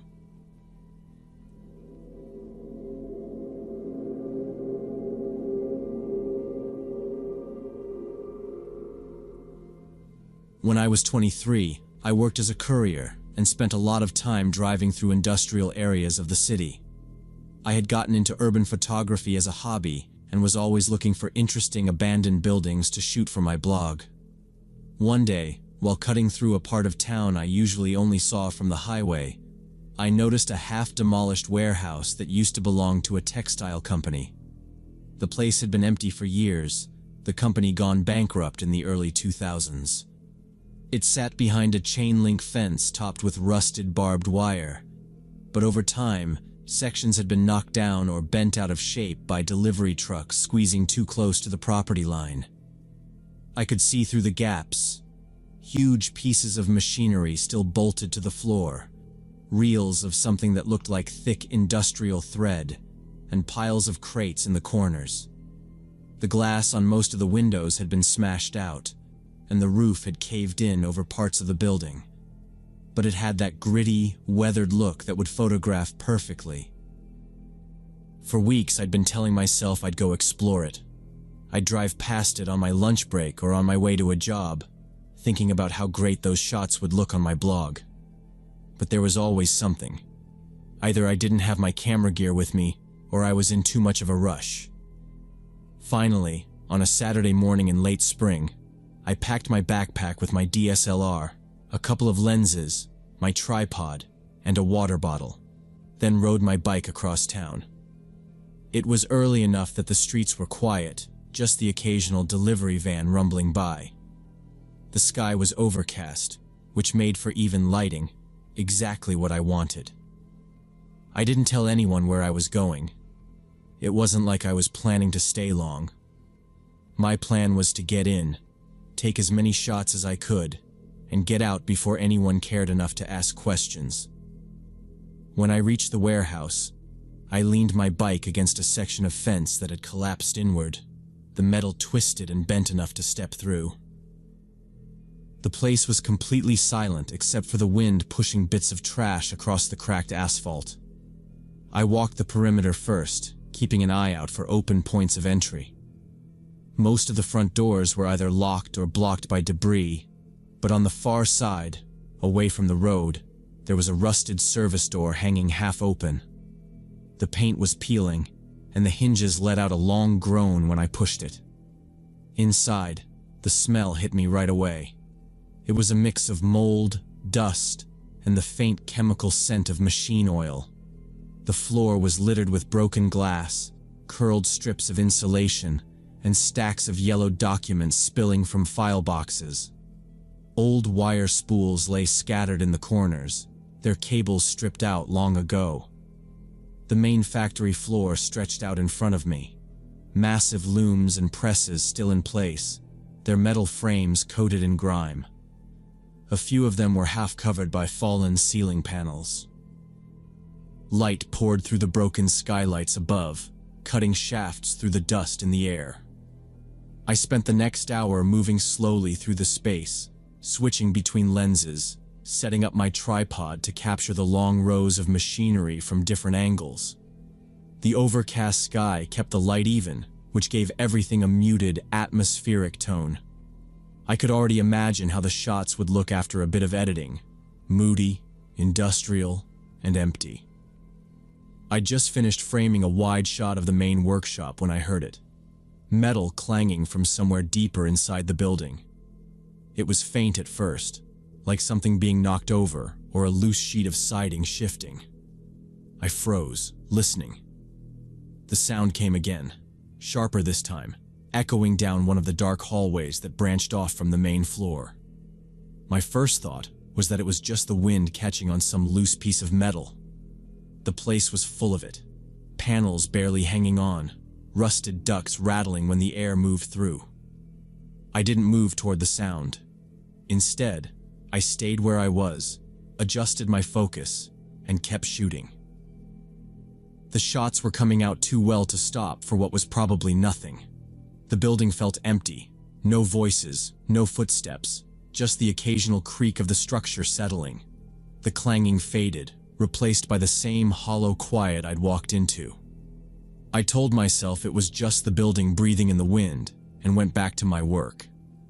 When I was 23, I worked as a courier and spent a lot of time driving through industrial areas of the city. I had gotten into urban photography as a hobby, and was always looking for interesting abandoned buildings to shoot for my blog. One day, while cutting through a part of town I usually only saw from the highway, I noticed a half-demolished warehouse that used to belong to a textile company. The place had been empty for years, the company gone bankrupt in the early 2000s. It sat behind a chain-link fence topped with rusted barbed wire, but over time, sections had been knocked down or bent out of shape by delivery trucks squeezing too close to the property line. I could see through the gaps. Huge pieces of machinery still bolted to the floor, reels of something that looked like thick industrial thread, and piles of crates in the corners. The glass on most of the windows had been smashed out, and the roof had caved in over parts of the building. But it had that gritty, weathered look that would photograph perfectly. For weeks, I'd been telling myself I'd go explore it. I'd drive past it on my lunch break or on my way to a job, thinking about how great those shots would look on my blog. But there was always something. Either I didn't have my camera gear with me, or I was in too much of a rush. Finally, on a Saturday morning in late spring, I packed my backpack with my DSLR, a couple of lenses, my tripod, and a water bottle, then rode my bike across town. It was early enough that the streets were quiet, just the occasional delivery van rumbling by. The sky was overcast, which made for even lighting, exactly what I wanted. I didn't tell anyone where I was going. It wasn't like I was planning to stay long. My plan was to get in, take as many shots as I could, and get out before anyone cared enough to ask questions. When I reached the warehouse, I leaned my bike against a section of fence that had collapsed inward, the metal twisted and bent enough to step through. The place was completely silent except for the wind pushing bits of trash across the cracked asphalt. I walked the perimeter first, keeping an eye out for open points of entry. Most of the front doors were either locked or blocked by debris, but on the far side, away from the road, there was a rusted service door hanging half open. The paint was peeling, and the hinges let out a long groan when I pushed it. Inside, the smell hit me right away. It was a mix of mold, dust, and the faint chemical scent of machine oil. The floor was littered with broken glass, curled strips of insulation, and stacks of yellow documents spilling from file boxes. Old wire spools lay scattered in the corners, their cables stripped out long ago. The main factory floor stretched out in front of me, massive looms and presses still in place, their metal frames coated in grime. A few of them were half covered by fallen ceiling panels. Light poured through the broken skylights above, cutting shafts through the dust in the air. I spent the next hour moving slowly through the space, switching between lenses, setting up my tripod to capture the long rows of machinery from different angles. The overcast sky kept the light even, which gave everything a muted, atmospheric tone. I could already imagine how the shots would look after a bit of editing. Moody, industrial, and empty. I just finished framing a wide shot of the main workshop when I heard it. Metal clanging from somewhere deeper inside the building. It was faint at first, like something being knocked over, or a loose sheet of siding shifting. I froze, listening. The sound came again, sharper this time, echoing down one of the dark hallways that branched off from the main floor. My first thought was that it was just the wind catching on some loose piece of metal. The place was full of it, panels barely hanging on, rusted ducts rattling when the air moved through. I didn't move toward the sound.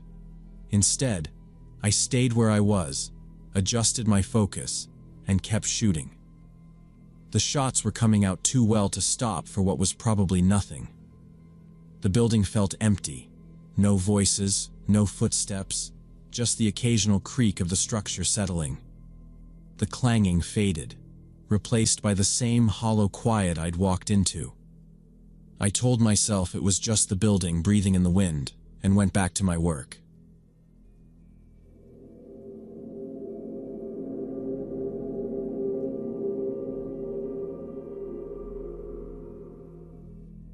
The summer of 2019, Jessica and I had just graduated college and needed jobs, so we both took positions as night desk clerks at a small roadside motel in Nevada.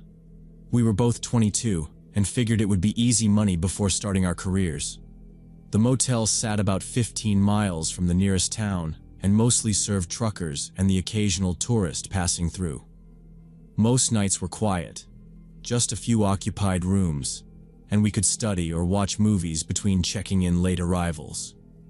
The isolation didn't bother us at first. We worked together, the pay was decent, and the manager seemed friendly enough during training. The other employees were easy to get along with, and it all seemed like the perfect, low-stress summer job. The place was small, 20 rooms in a single row, the office at one end, and a separate laundry facility out back. Nothing about it felt unsafe.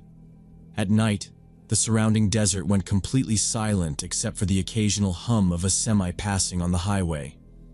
By the end of June, we had the routine down. The night shift started at 10, ended at 6, and consisted of checking in anyone who wandered in, keeping the coffee hot, and locking up the lobby at 2 in the morning. If we were both working, we'd alternate sitting at the desk and doing small chores like wiping counters or folding towels from the laundry building. We'd never had a single problem with guests.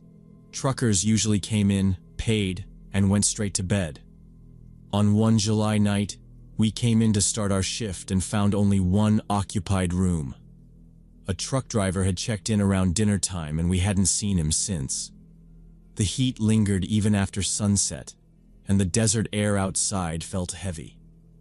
Around 2 in the morning, it was time for the usual property check.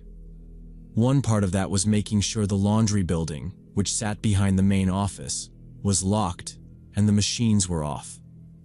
We each grabbed our phones for light. The path back there was just a gravel strip lit dimly by one buzzing pole lamp near the dumpsters. Beyond that was open desert. We'd walked it plenty of times, and it had never bothered us. The laundry room was a squat cinder block building with a single door and no windows, always dark this late. We crossed the gravel, our shoes crunching loud in the quiet. The air smelled faintly of motor oil from the garage next door, though it was closed for the night. The key stuck a little in the laundry room lock like it always did. Inside, the place was hotter than outside, the stale air smelling of detergent. The only sounds were the faint tick of cooling metal from the unused dryers. Jessica went to check the machines, while I held my phone light toward the far corner where the breaker panel was. Nothing unusual. No laundry left behind. No machines running. We moved to the door, and I locked it again. As I turned the key, I noticed the gravel near the corner of the building had been disturbed, like someone had been standing there recently. The marks weren't from us. They were deeper, uneven, with faint impressions that could have been from boots. We both looked toward the shadowy edge of the property where the pole light's glow ended. Nothing moved. The desert was silent. No wind. No insects. We started walking back toward the office, and I kept glancing behind us. The disturbed gravel wasn't enough to prove anything, but it was the first time in weeks that the routine didn't feel as safe. We reached the lobby and locked the door behind us, both of us looking toward the dark window glass a little longer than usual before sitting down at the desk. When we went back out there at 2:30, the pole lamp buzzed and the gravel still showed deep, uneven prints along the corner of the laundry building. Jessica unlocked the door, and I eased it open. Heat rolled out, stale with detergent and hot metal. A sound hit us immediately.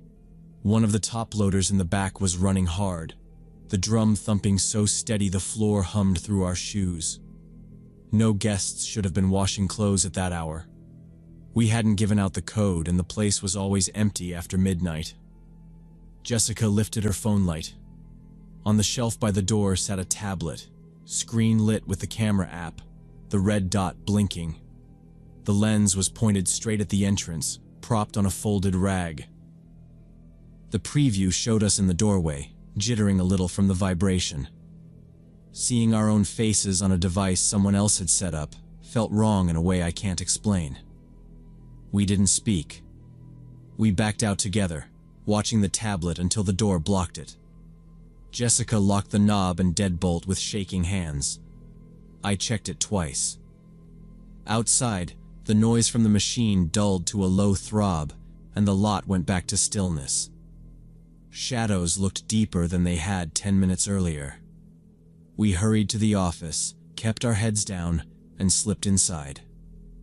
I latched the door, slid the chain, and hit the button that locked the inner hall. Jessica dropped the blinds. We stood and listened until the rush in our ears calmed down enough to hear the AC tick. We tried our manager. 2 bars, then 1, then none. Texts spun and failed. The landline reached only room phones. Our contract binder under the desk made the decision for us.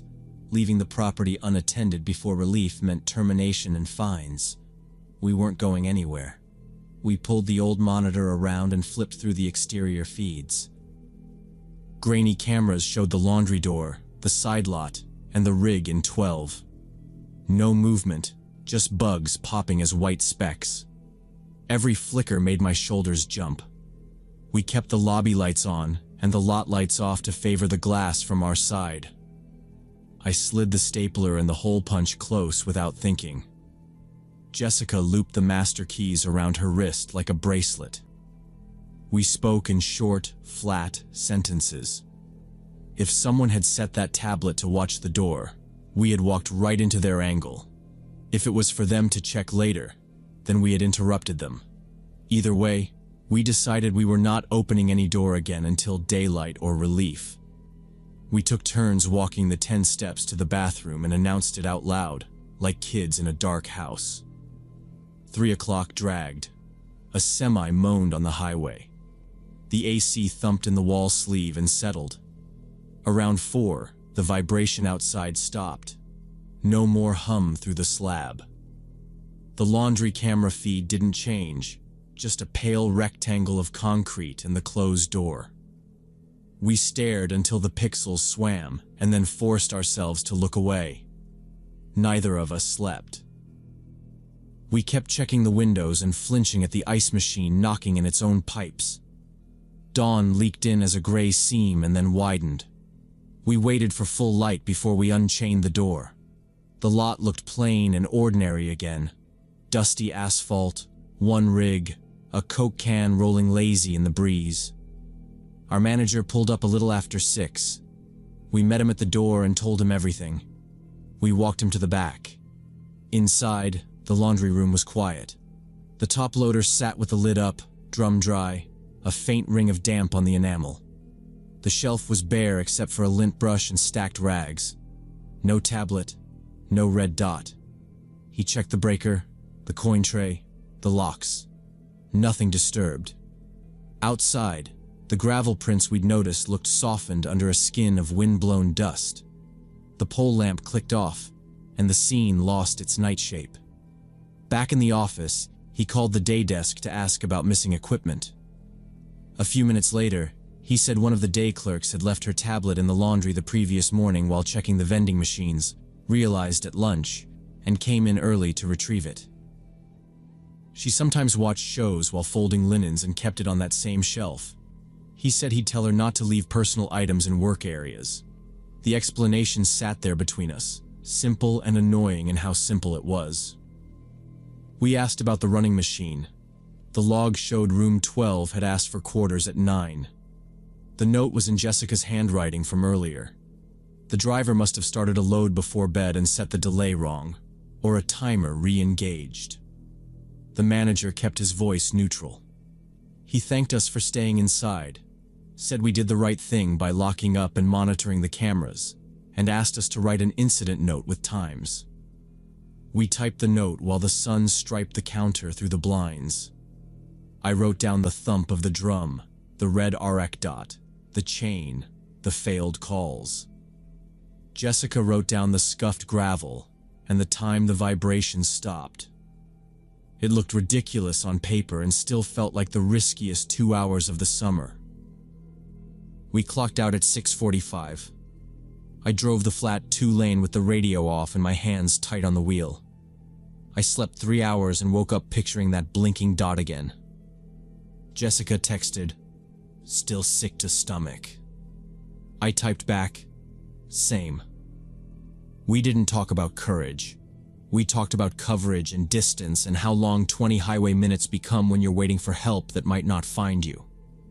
By Monday, we both handed in 2-week notices.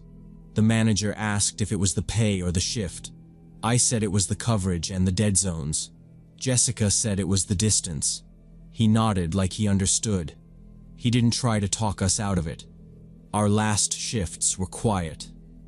We folded towels, checked IDs, made coffee we actually drank. On the final morning, we walked the property once more. The laundry building looked harmless in the pale sun, small as a shed. I opened the door just to hear the emptiness, clean tile and metal, a cart with pillowcases. We locked it, hung the keys on the hook, and left. We found jobs in town, Jessica at a clinic, me at a supply warehouse. I pass the highway sign for the motel sometimes. The name blends in with 3 others, same font, same vacancy light. It's probably fine out there most nights. It was fine almost every night for us. But that one morning with a camera aimed at a door and a machine pounding in an empty room taught us the difference between safe and lucky, and how thin that line really is. We left it.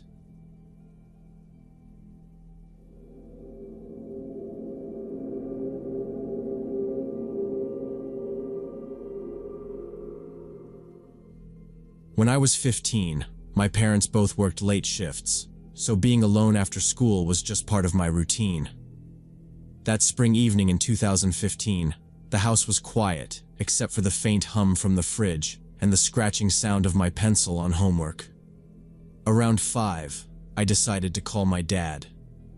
I dialed his number without thinking, but the second it went straight to voicemail, I figured he was busy.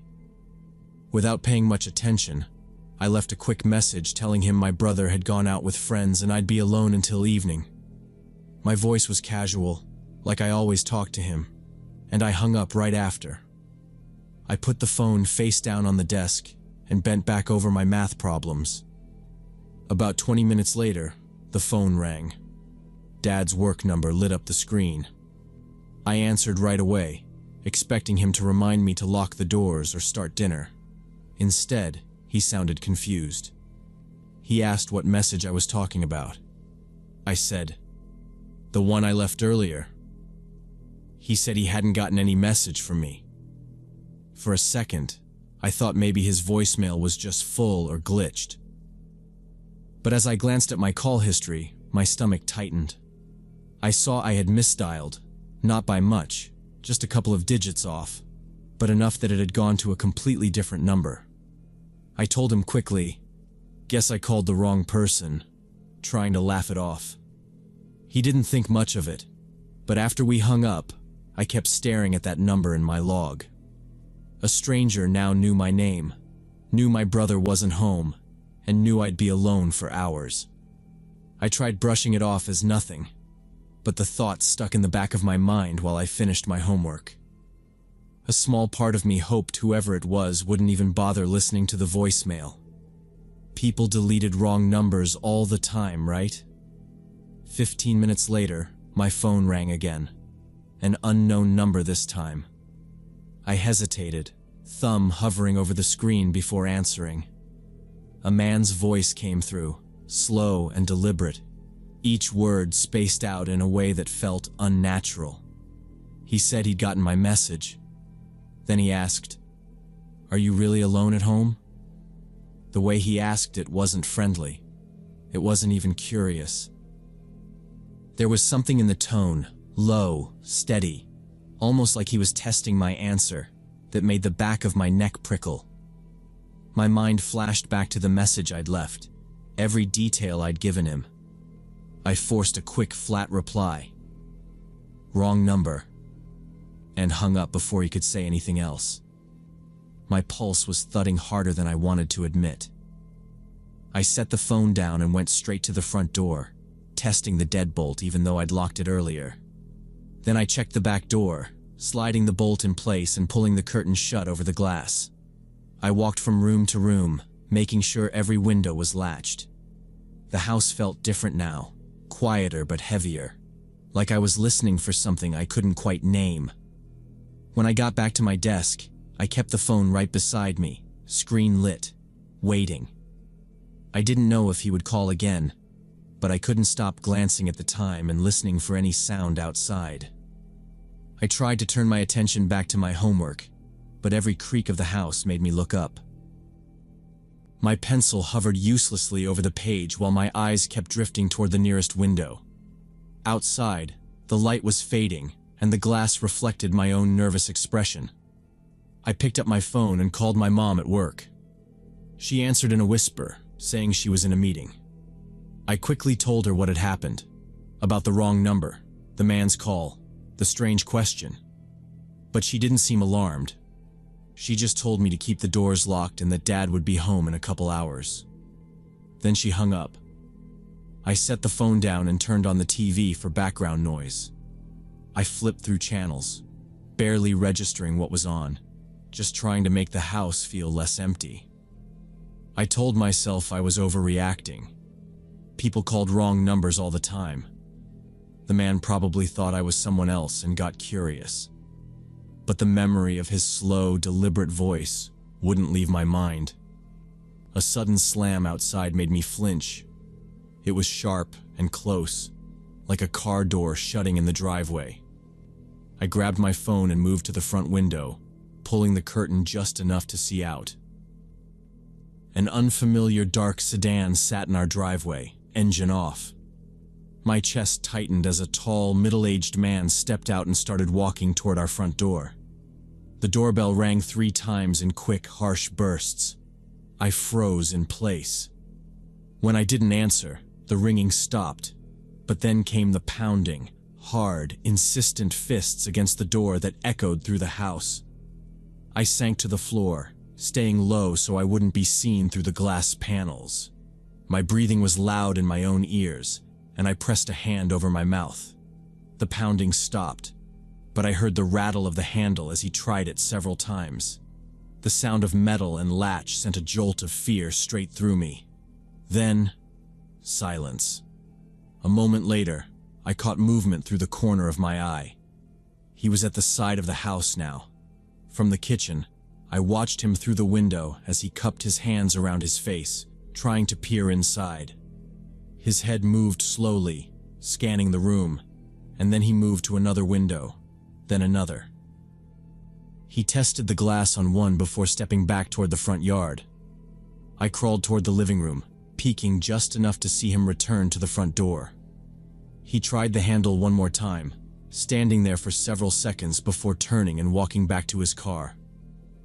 The engine started, and the sedan backed out of the driveway, disappearing down the street without hesitation. I stayed on the floor for a long moment after he was gone, listening for any sound that might mean he had come back.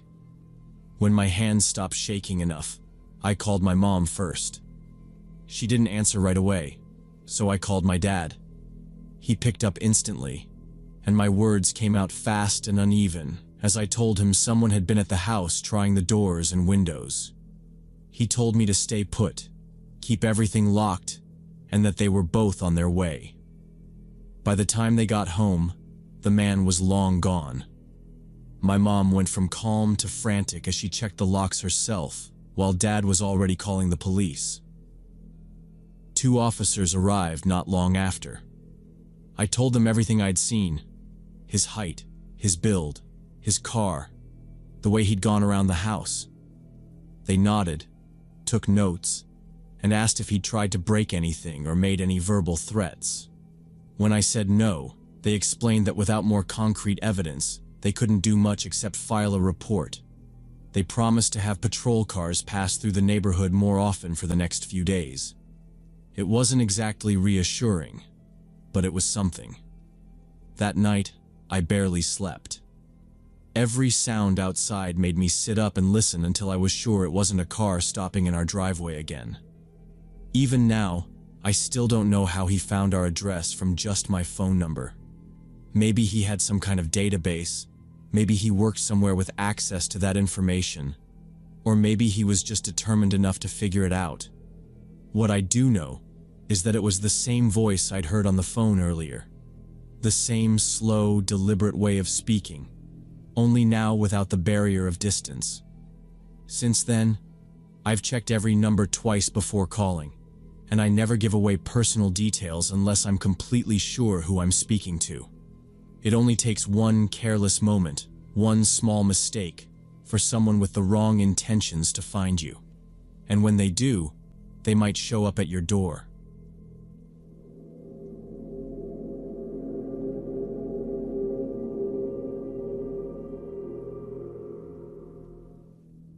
When I was 17, I used to walk past St. Mary's Historic Cemetery every day after baseball practice to get to the bus stop. It was the fastest route home, and I didn't mind it the way some of the other guys on the team did. The place went back to the 1800s, and while it was a little run down in spots, I thought the stonework and old mausoleums were interesting. Most days I'd glance at the names as I passed, sometimes noticing the same ones I'd seen on street signs around town. By late November, the days were already short, and practice meant I was usually walking by just as it was getting dark. The sidewalks there weren't busy at that hour. Sometimes I wouldn't see another person from the school all the way to the bus. The cemetery had a tall black iron fence around it and a wide gate with a latch that was supposed to be locked at sunset. But almost every week I'd see it standing a few inches open. It wasn't like I was trying to go in, but I noticed it enough that it stuck in my head. Sometimes there'd be a single wreath leaning against the gate, or flowers in one of the bins near the front, but most of the time, it was just quiet.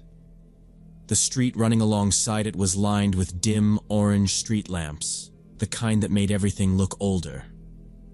That Tuesday, practice had run a little late because the coach kept us for extra drills, so it was already more than half dark when I started down that stretch of sidewalk toward the bus stop. The air was cold enough that I could see my breath. I had my bag slung over one shoulder and my cap tucked in my jacket pocket, not really thinking about much until I heard something. It was faint at first, muffled enough that I wasn't sure I'd heard it right, but it sounded like a voice. I slowed down and listened. There it was again. Someone calling out. Short bursts between pauses, like they were trying to get someone's attention. I stopped near the gate and tilted my head toward the dark rows of headstones.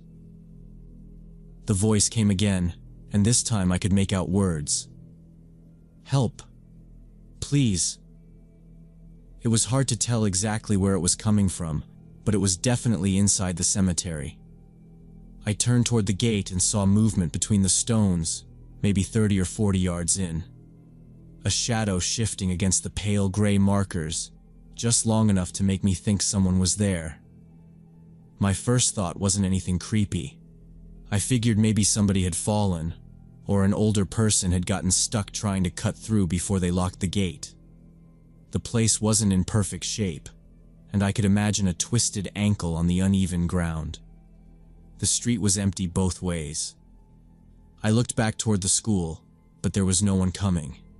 My bus wouldn't be there for another 15 minutes. I hesitated for a second, then figured I should at least check before I just walked on.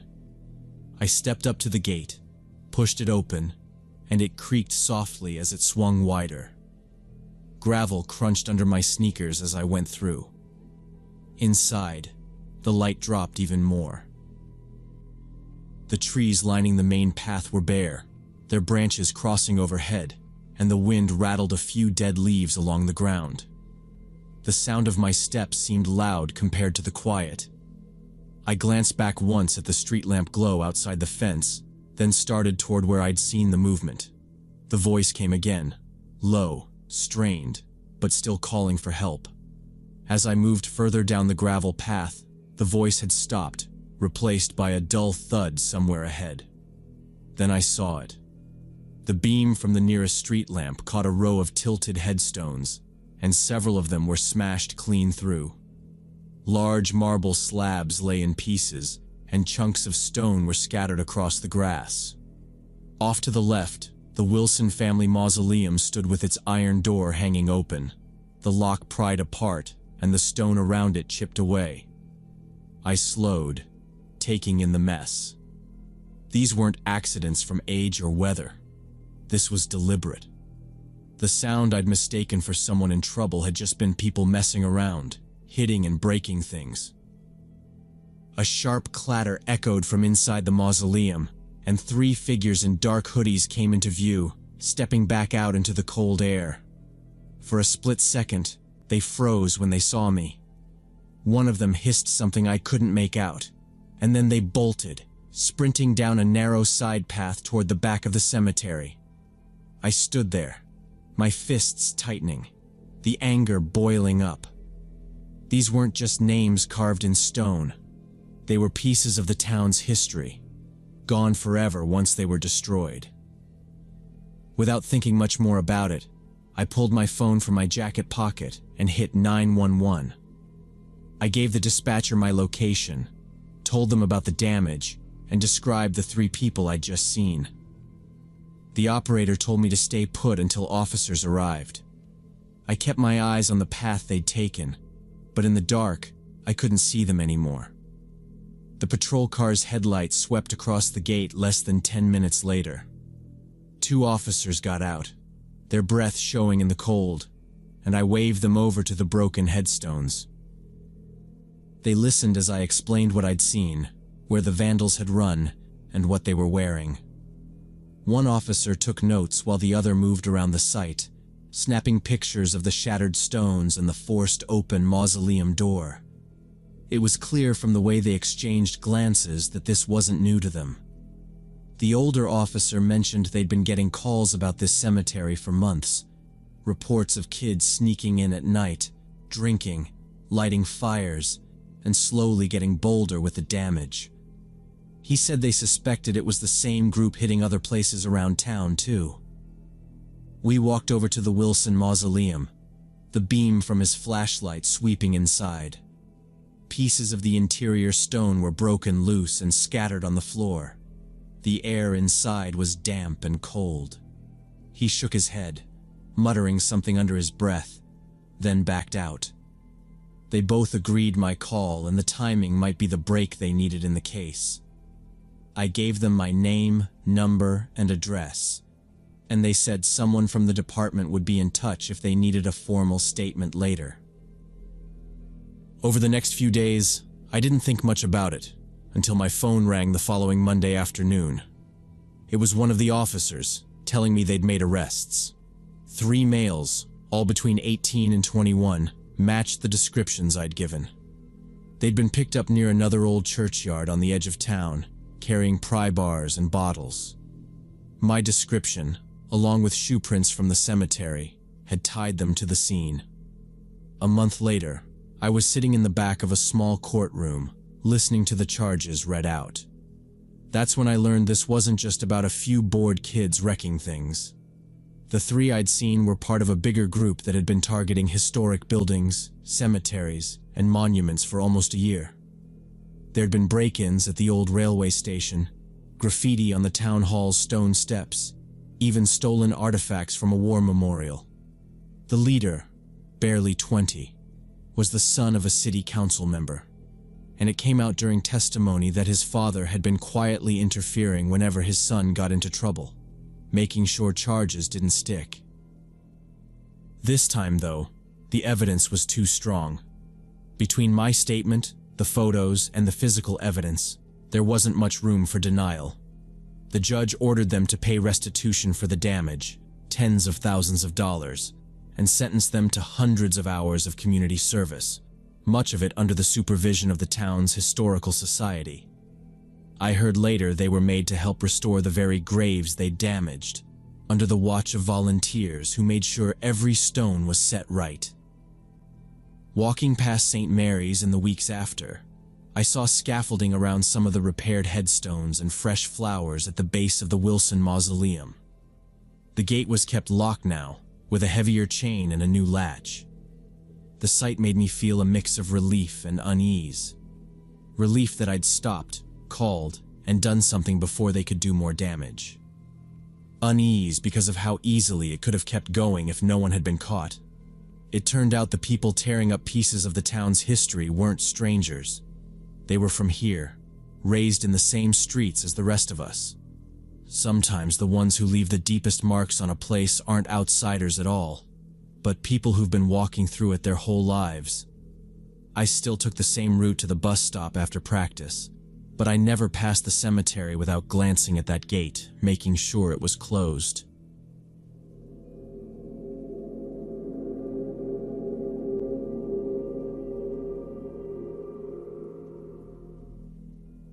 When I was 18 and just starting freshman year, I was trying hard to impress my new roommate, Katarina, an exchange student from Germany. She'd keep talking about how tame American college life was compared to what she'd heard, so I wanted to show her we could be adventurous. My friends Ryan and Alex suggested Oakwood Cemetery, this abandoned graveyard about 20 minutes from campus that people said was haunted. We grabbed some beers and drove out on a Friday night, planning to walk around in the dark and maybe tell some ghost stories. I figured it would be a fun way to bond and finally get her to think we weren't boring. The place was definitely creepy. The headstones were old and weathered, the lettering fading into moss and cracks. Weeds and tall grass had grown up so much they hid some of the graves completely. The air was damp, smelling like wet dirt and dead leaves. Our flashlight beams caught spider webs stretched between leaning stone crosses. At first, though, everything was calm. We were just wandering, taking pictures, cracking jokes about how we should be watching for skeleton hands reaching out of the ground. Katerina seemed genuinely into it, smiling and glancing around like she was impressed we'd brought her somewhere that actually felt eerie. We'd been walking maybe 20 minutes when the atmosphere shifted. The sound was faint at first, just a rustle you could write off as wind through the trees. But it kept repeating, moving, like footsteps pacing somewhere deeper in the cemetery. Then came the voices, low, muffled talking, too far away to make out words but close enough that it wasn't our imagination. We all stopped at the same time, looking in the direction it came from. That's when I saw the first beam of light sweep between the tree trunks. Not ours, someone else's. It was narrow and bright, cutting across the darkness in short bursts, like whoever had it was scanning around. Then another beam appeared, moving separately from the first. Both were coming from the far side of the grounds, just beyond where the rows of headstones gave way to thicker woods. I felt my grip tighten on the flashlight. Ryan muttered something under his breath. We weren't alone out there. We didn't stop to debate. The voices were closer now, carrying over the grass in quick bursts, laughter with an edge. It sounded like people planning something, not having fun. Ryan leaned in and said we needed to get back to the car. We turned toward the gap in the iron fence and took the same path we'd used coming in. Loose pebbles slid under our shoes. Roots pushed up through cracked asphalt. I kept my light low and tried not to crunch the gravel. Alex kept glancing back, his beam swinging over tilted stones and rusted chain. Katerina stayed on my left. I told her we were going straight to the car and not to look back. The voices kept pace with us, clearer with each bend. We passed chipped angels and a family plot with a knee-high iron rail. Weeds hissed against our jeans. Somewhere right of us, a can clinked and rolled. We sped up without running. A second later, behind us, someone shouted. Then, "Hey, where you going?" A flashlight beam sliced between trunks, and then another swung out wide. The light steadied on us. Ryan said, "Go," and we ran. Katerina asked what was happening. I told her to keep moving toward the car. The main lane opened in front of us. The black entrance sign in the road beyond showed as a pale strip. Behind, shoes hit gravel hard. I heard, "Don't let him get to the lot." Then one of the beams burned across our backs and threw our shadows out long. The pull-off beside the road was empty except for Ryan's Civic under a leaning oak. He had the driver door open by the time we reached it. We piled in fast, Katerina into the back behind me, Alex slamming the passenger door. Ryan turned the key. Nothing. He tried again. Still dead. No dash lights. No click. "Try again," I said. He did. Silence. Alex swore, popped his door, and yanked the hood release. He lifted to the safety latch. Footsteps broke from gravel to pavement at the gate. Voices carried, "They're at the car." The beams bobbed through the fence slats and spilled onto the shoulder. Alex propped the hood. I brought my light in close. Even I could see it was wrong. A bundle near the battery hung loose, ends frayed. A connector dangled free. A plastic clip was snapped off. Alex looked at me. He didn't have to say it, but he did. This was on purpose. He tried to press a cable home. It wouldn't hold. Ryan kept turning the key. Katerina crouched low in the back, watching the fence through the side glass. I could hear her steady breaths. Then a white beam washed across the hood and into my eyes. I looked away, spots burning. Someone laughed, calm, like we were a show. A flat voice told us we shouldn't trespass there. Another voice talked about tolls. No one tried a door handle. They just circled us with light and waited. Headlights appeared on the road. All the beams shifted.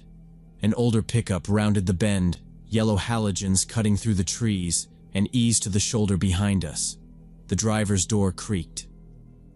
A man in a work jacket got out and looked at us first, not at the fence. His voice carried. He asked if we needed help. A woman slid out on the passenger side and stood by their truck with a phone in her hand. The man walked up, set his palm on our hood like he'd done it 1,000 times, and raised it. He angled his shoulders so his back faced the cemetery. He didn't pretend the lights weren't there. He just ignored them. One glance at the loose wiring and snapped plastic and he said, quiet, that it wasn't a breakdown. He closed the hood with care and told us to grab what we needed and come to the truck. The beams twitched. Someone at the fence said we were fine where we were. Nobody in the pickup replied. The woman told us they could take us back to campus. We moved fast. Phones, backpacks, the bag of beer we never opened. Katerina stayed close, her steps short and straight. Alex locked the Civic and put the keys in his pocket. We walked to the pickup in a line. The woman slid over and told us to buckle. The cab smelled like motor oil and old coffee. We crowded onto the bench. The man took a last look at the fence, climbed in, and shut his door. He pulled away slow, tires on grit, then humming on asphalt. In the mirror, the beams merged into a pale smear and didn't follow. Maybe the game only worked if you were stuck. We didn't talk. At campus, he idled by the security office and told us to go inside and make a report. She told us to take pictures of the engine in the morning and to write everything down while it was fresh. They watched us step into the lit lobby before they pulled away. Security took our statements in a cramped room that smelled like coffee and marker ink. The officer didn't look surprised. Oakwood had been a problem for years, he said. Local kids harassed visitors, disabled cars, and scared people for entertainment. The county patrolled when they could, but it was a big area with too many ways in and out. He called a tow and told us to get some sleep. We walked to our dorm under sodium lights. We didn't talk much at all. Katerina kept her hands in her jacket pockets and walked at a steady pace. The tow brought the Civic in the next morning. In the student center lot, Ryan lifted the hood and took photos. A campus cop stopped by, wrote the incident number on a form, and said this kind of thing happened. He said groups out there cut wires, pull fuses, flatten tires, and wait. He handed Ryan a contact for the county deputy. A shop in town repaired the connector and replaced a section of harness. It wasn't cheap. Our parents called. There wasn't much yelling. We told the facts and left out the parts that would only make it worse. Nobody said "I told you so," but we heard it anyway. We changed small things. The next Friday we stayed in. The beers from the cemetery sat in my mini fridge until midterms. I started parking under lights where cameras could see. Katerina posted one photo from that night, a blurry path and the wing of a stone angel. No caption. People asked if Oakwood was really haunted. I didn't answer. I learned the reputation wasn't about stories. The cemetery had no ghosts. It had people who decided it belonged to them after dark and that anyone else was a prop. The headstones were only a set. The real danger was a hand inside a hood pulling a wire, a quiet laugh by a fence, and the patience to wait and see what you did next. The scariest monsters were bored people with time, and they didn't need anything supernatural to make a place dangerous. Yes.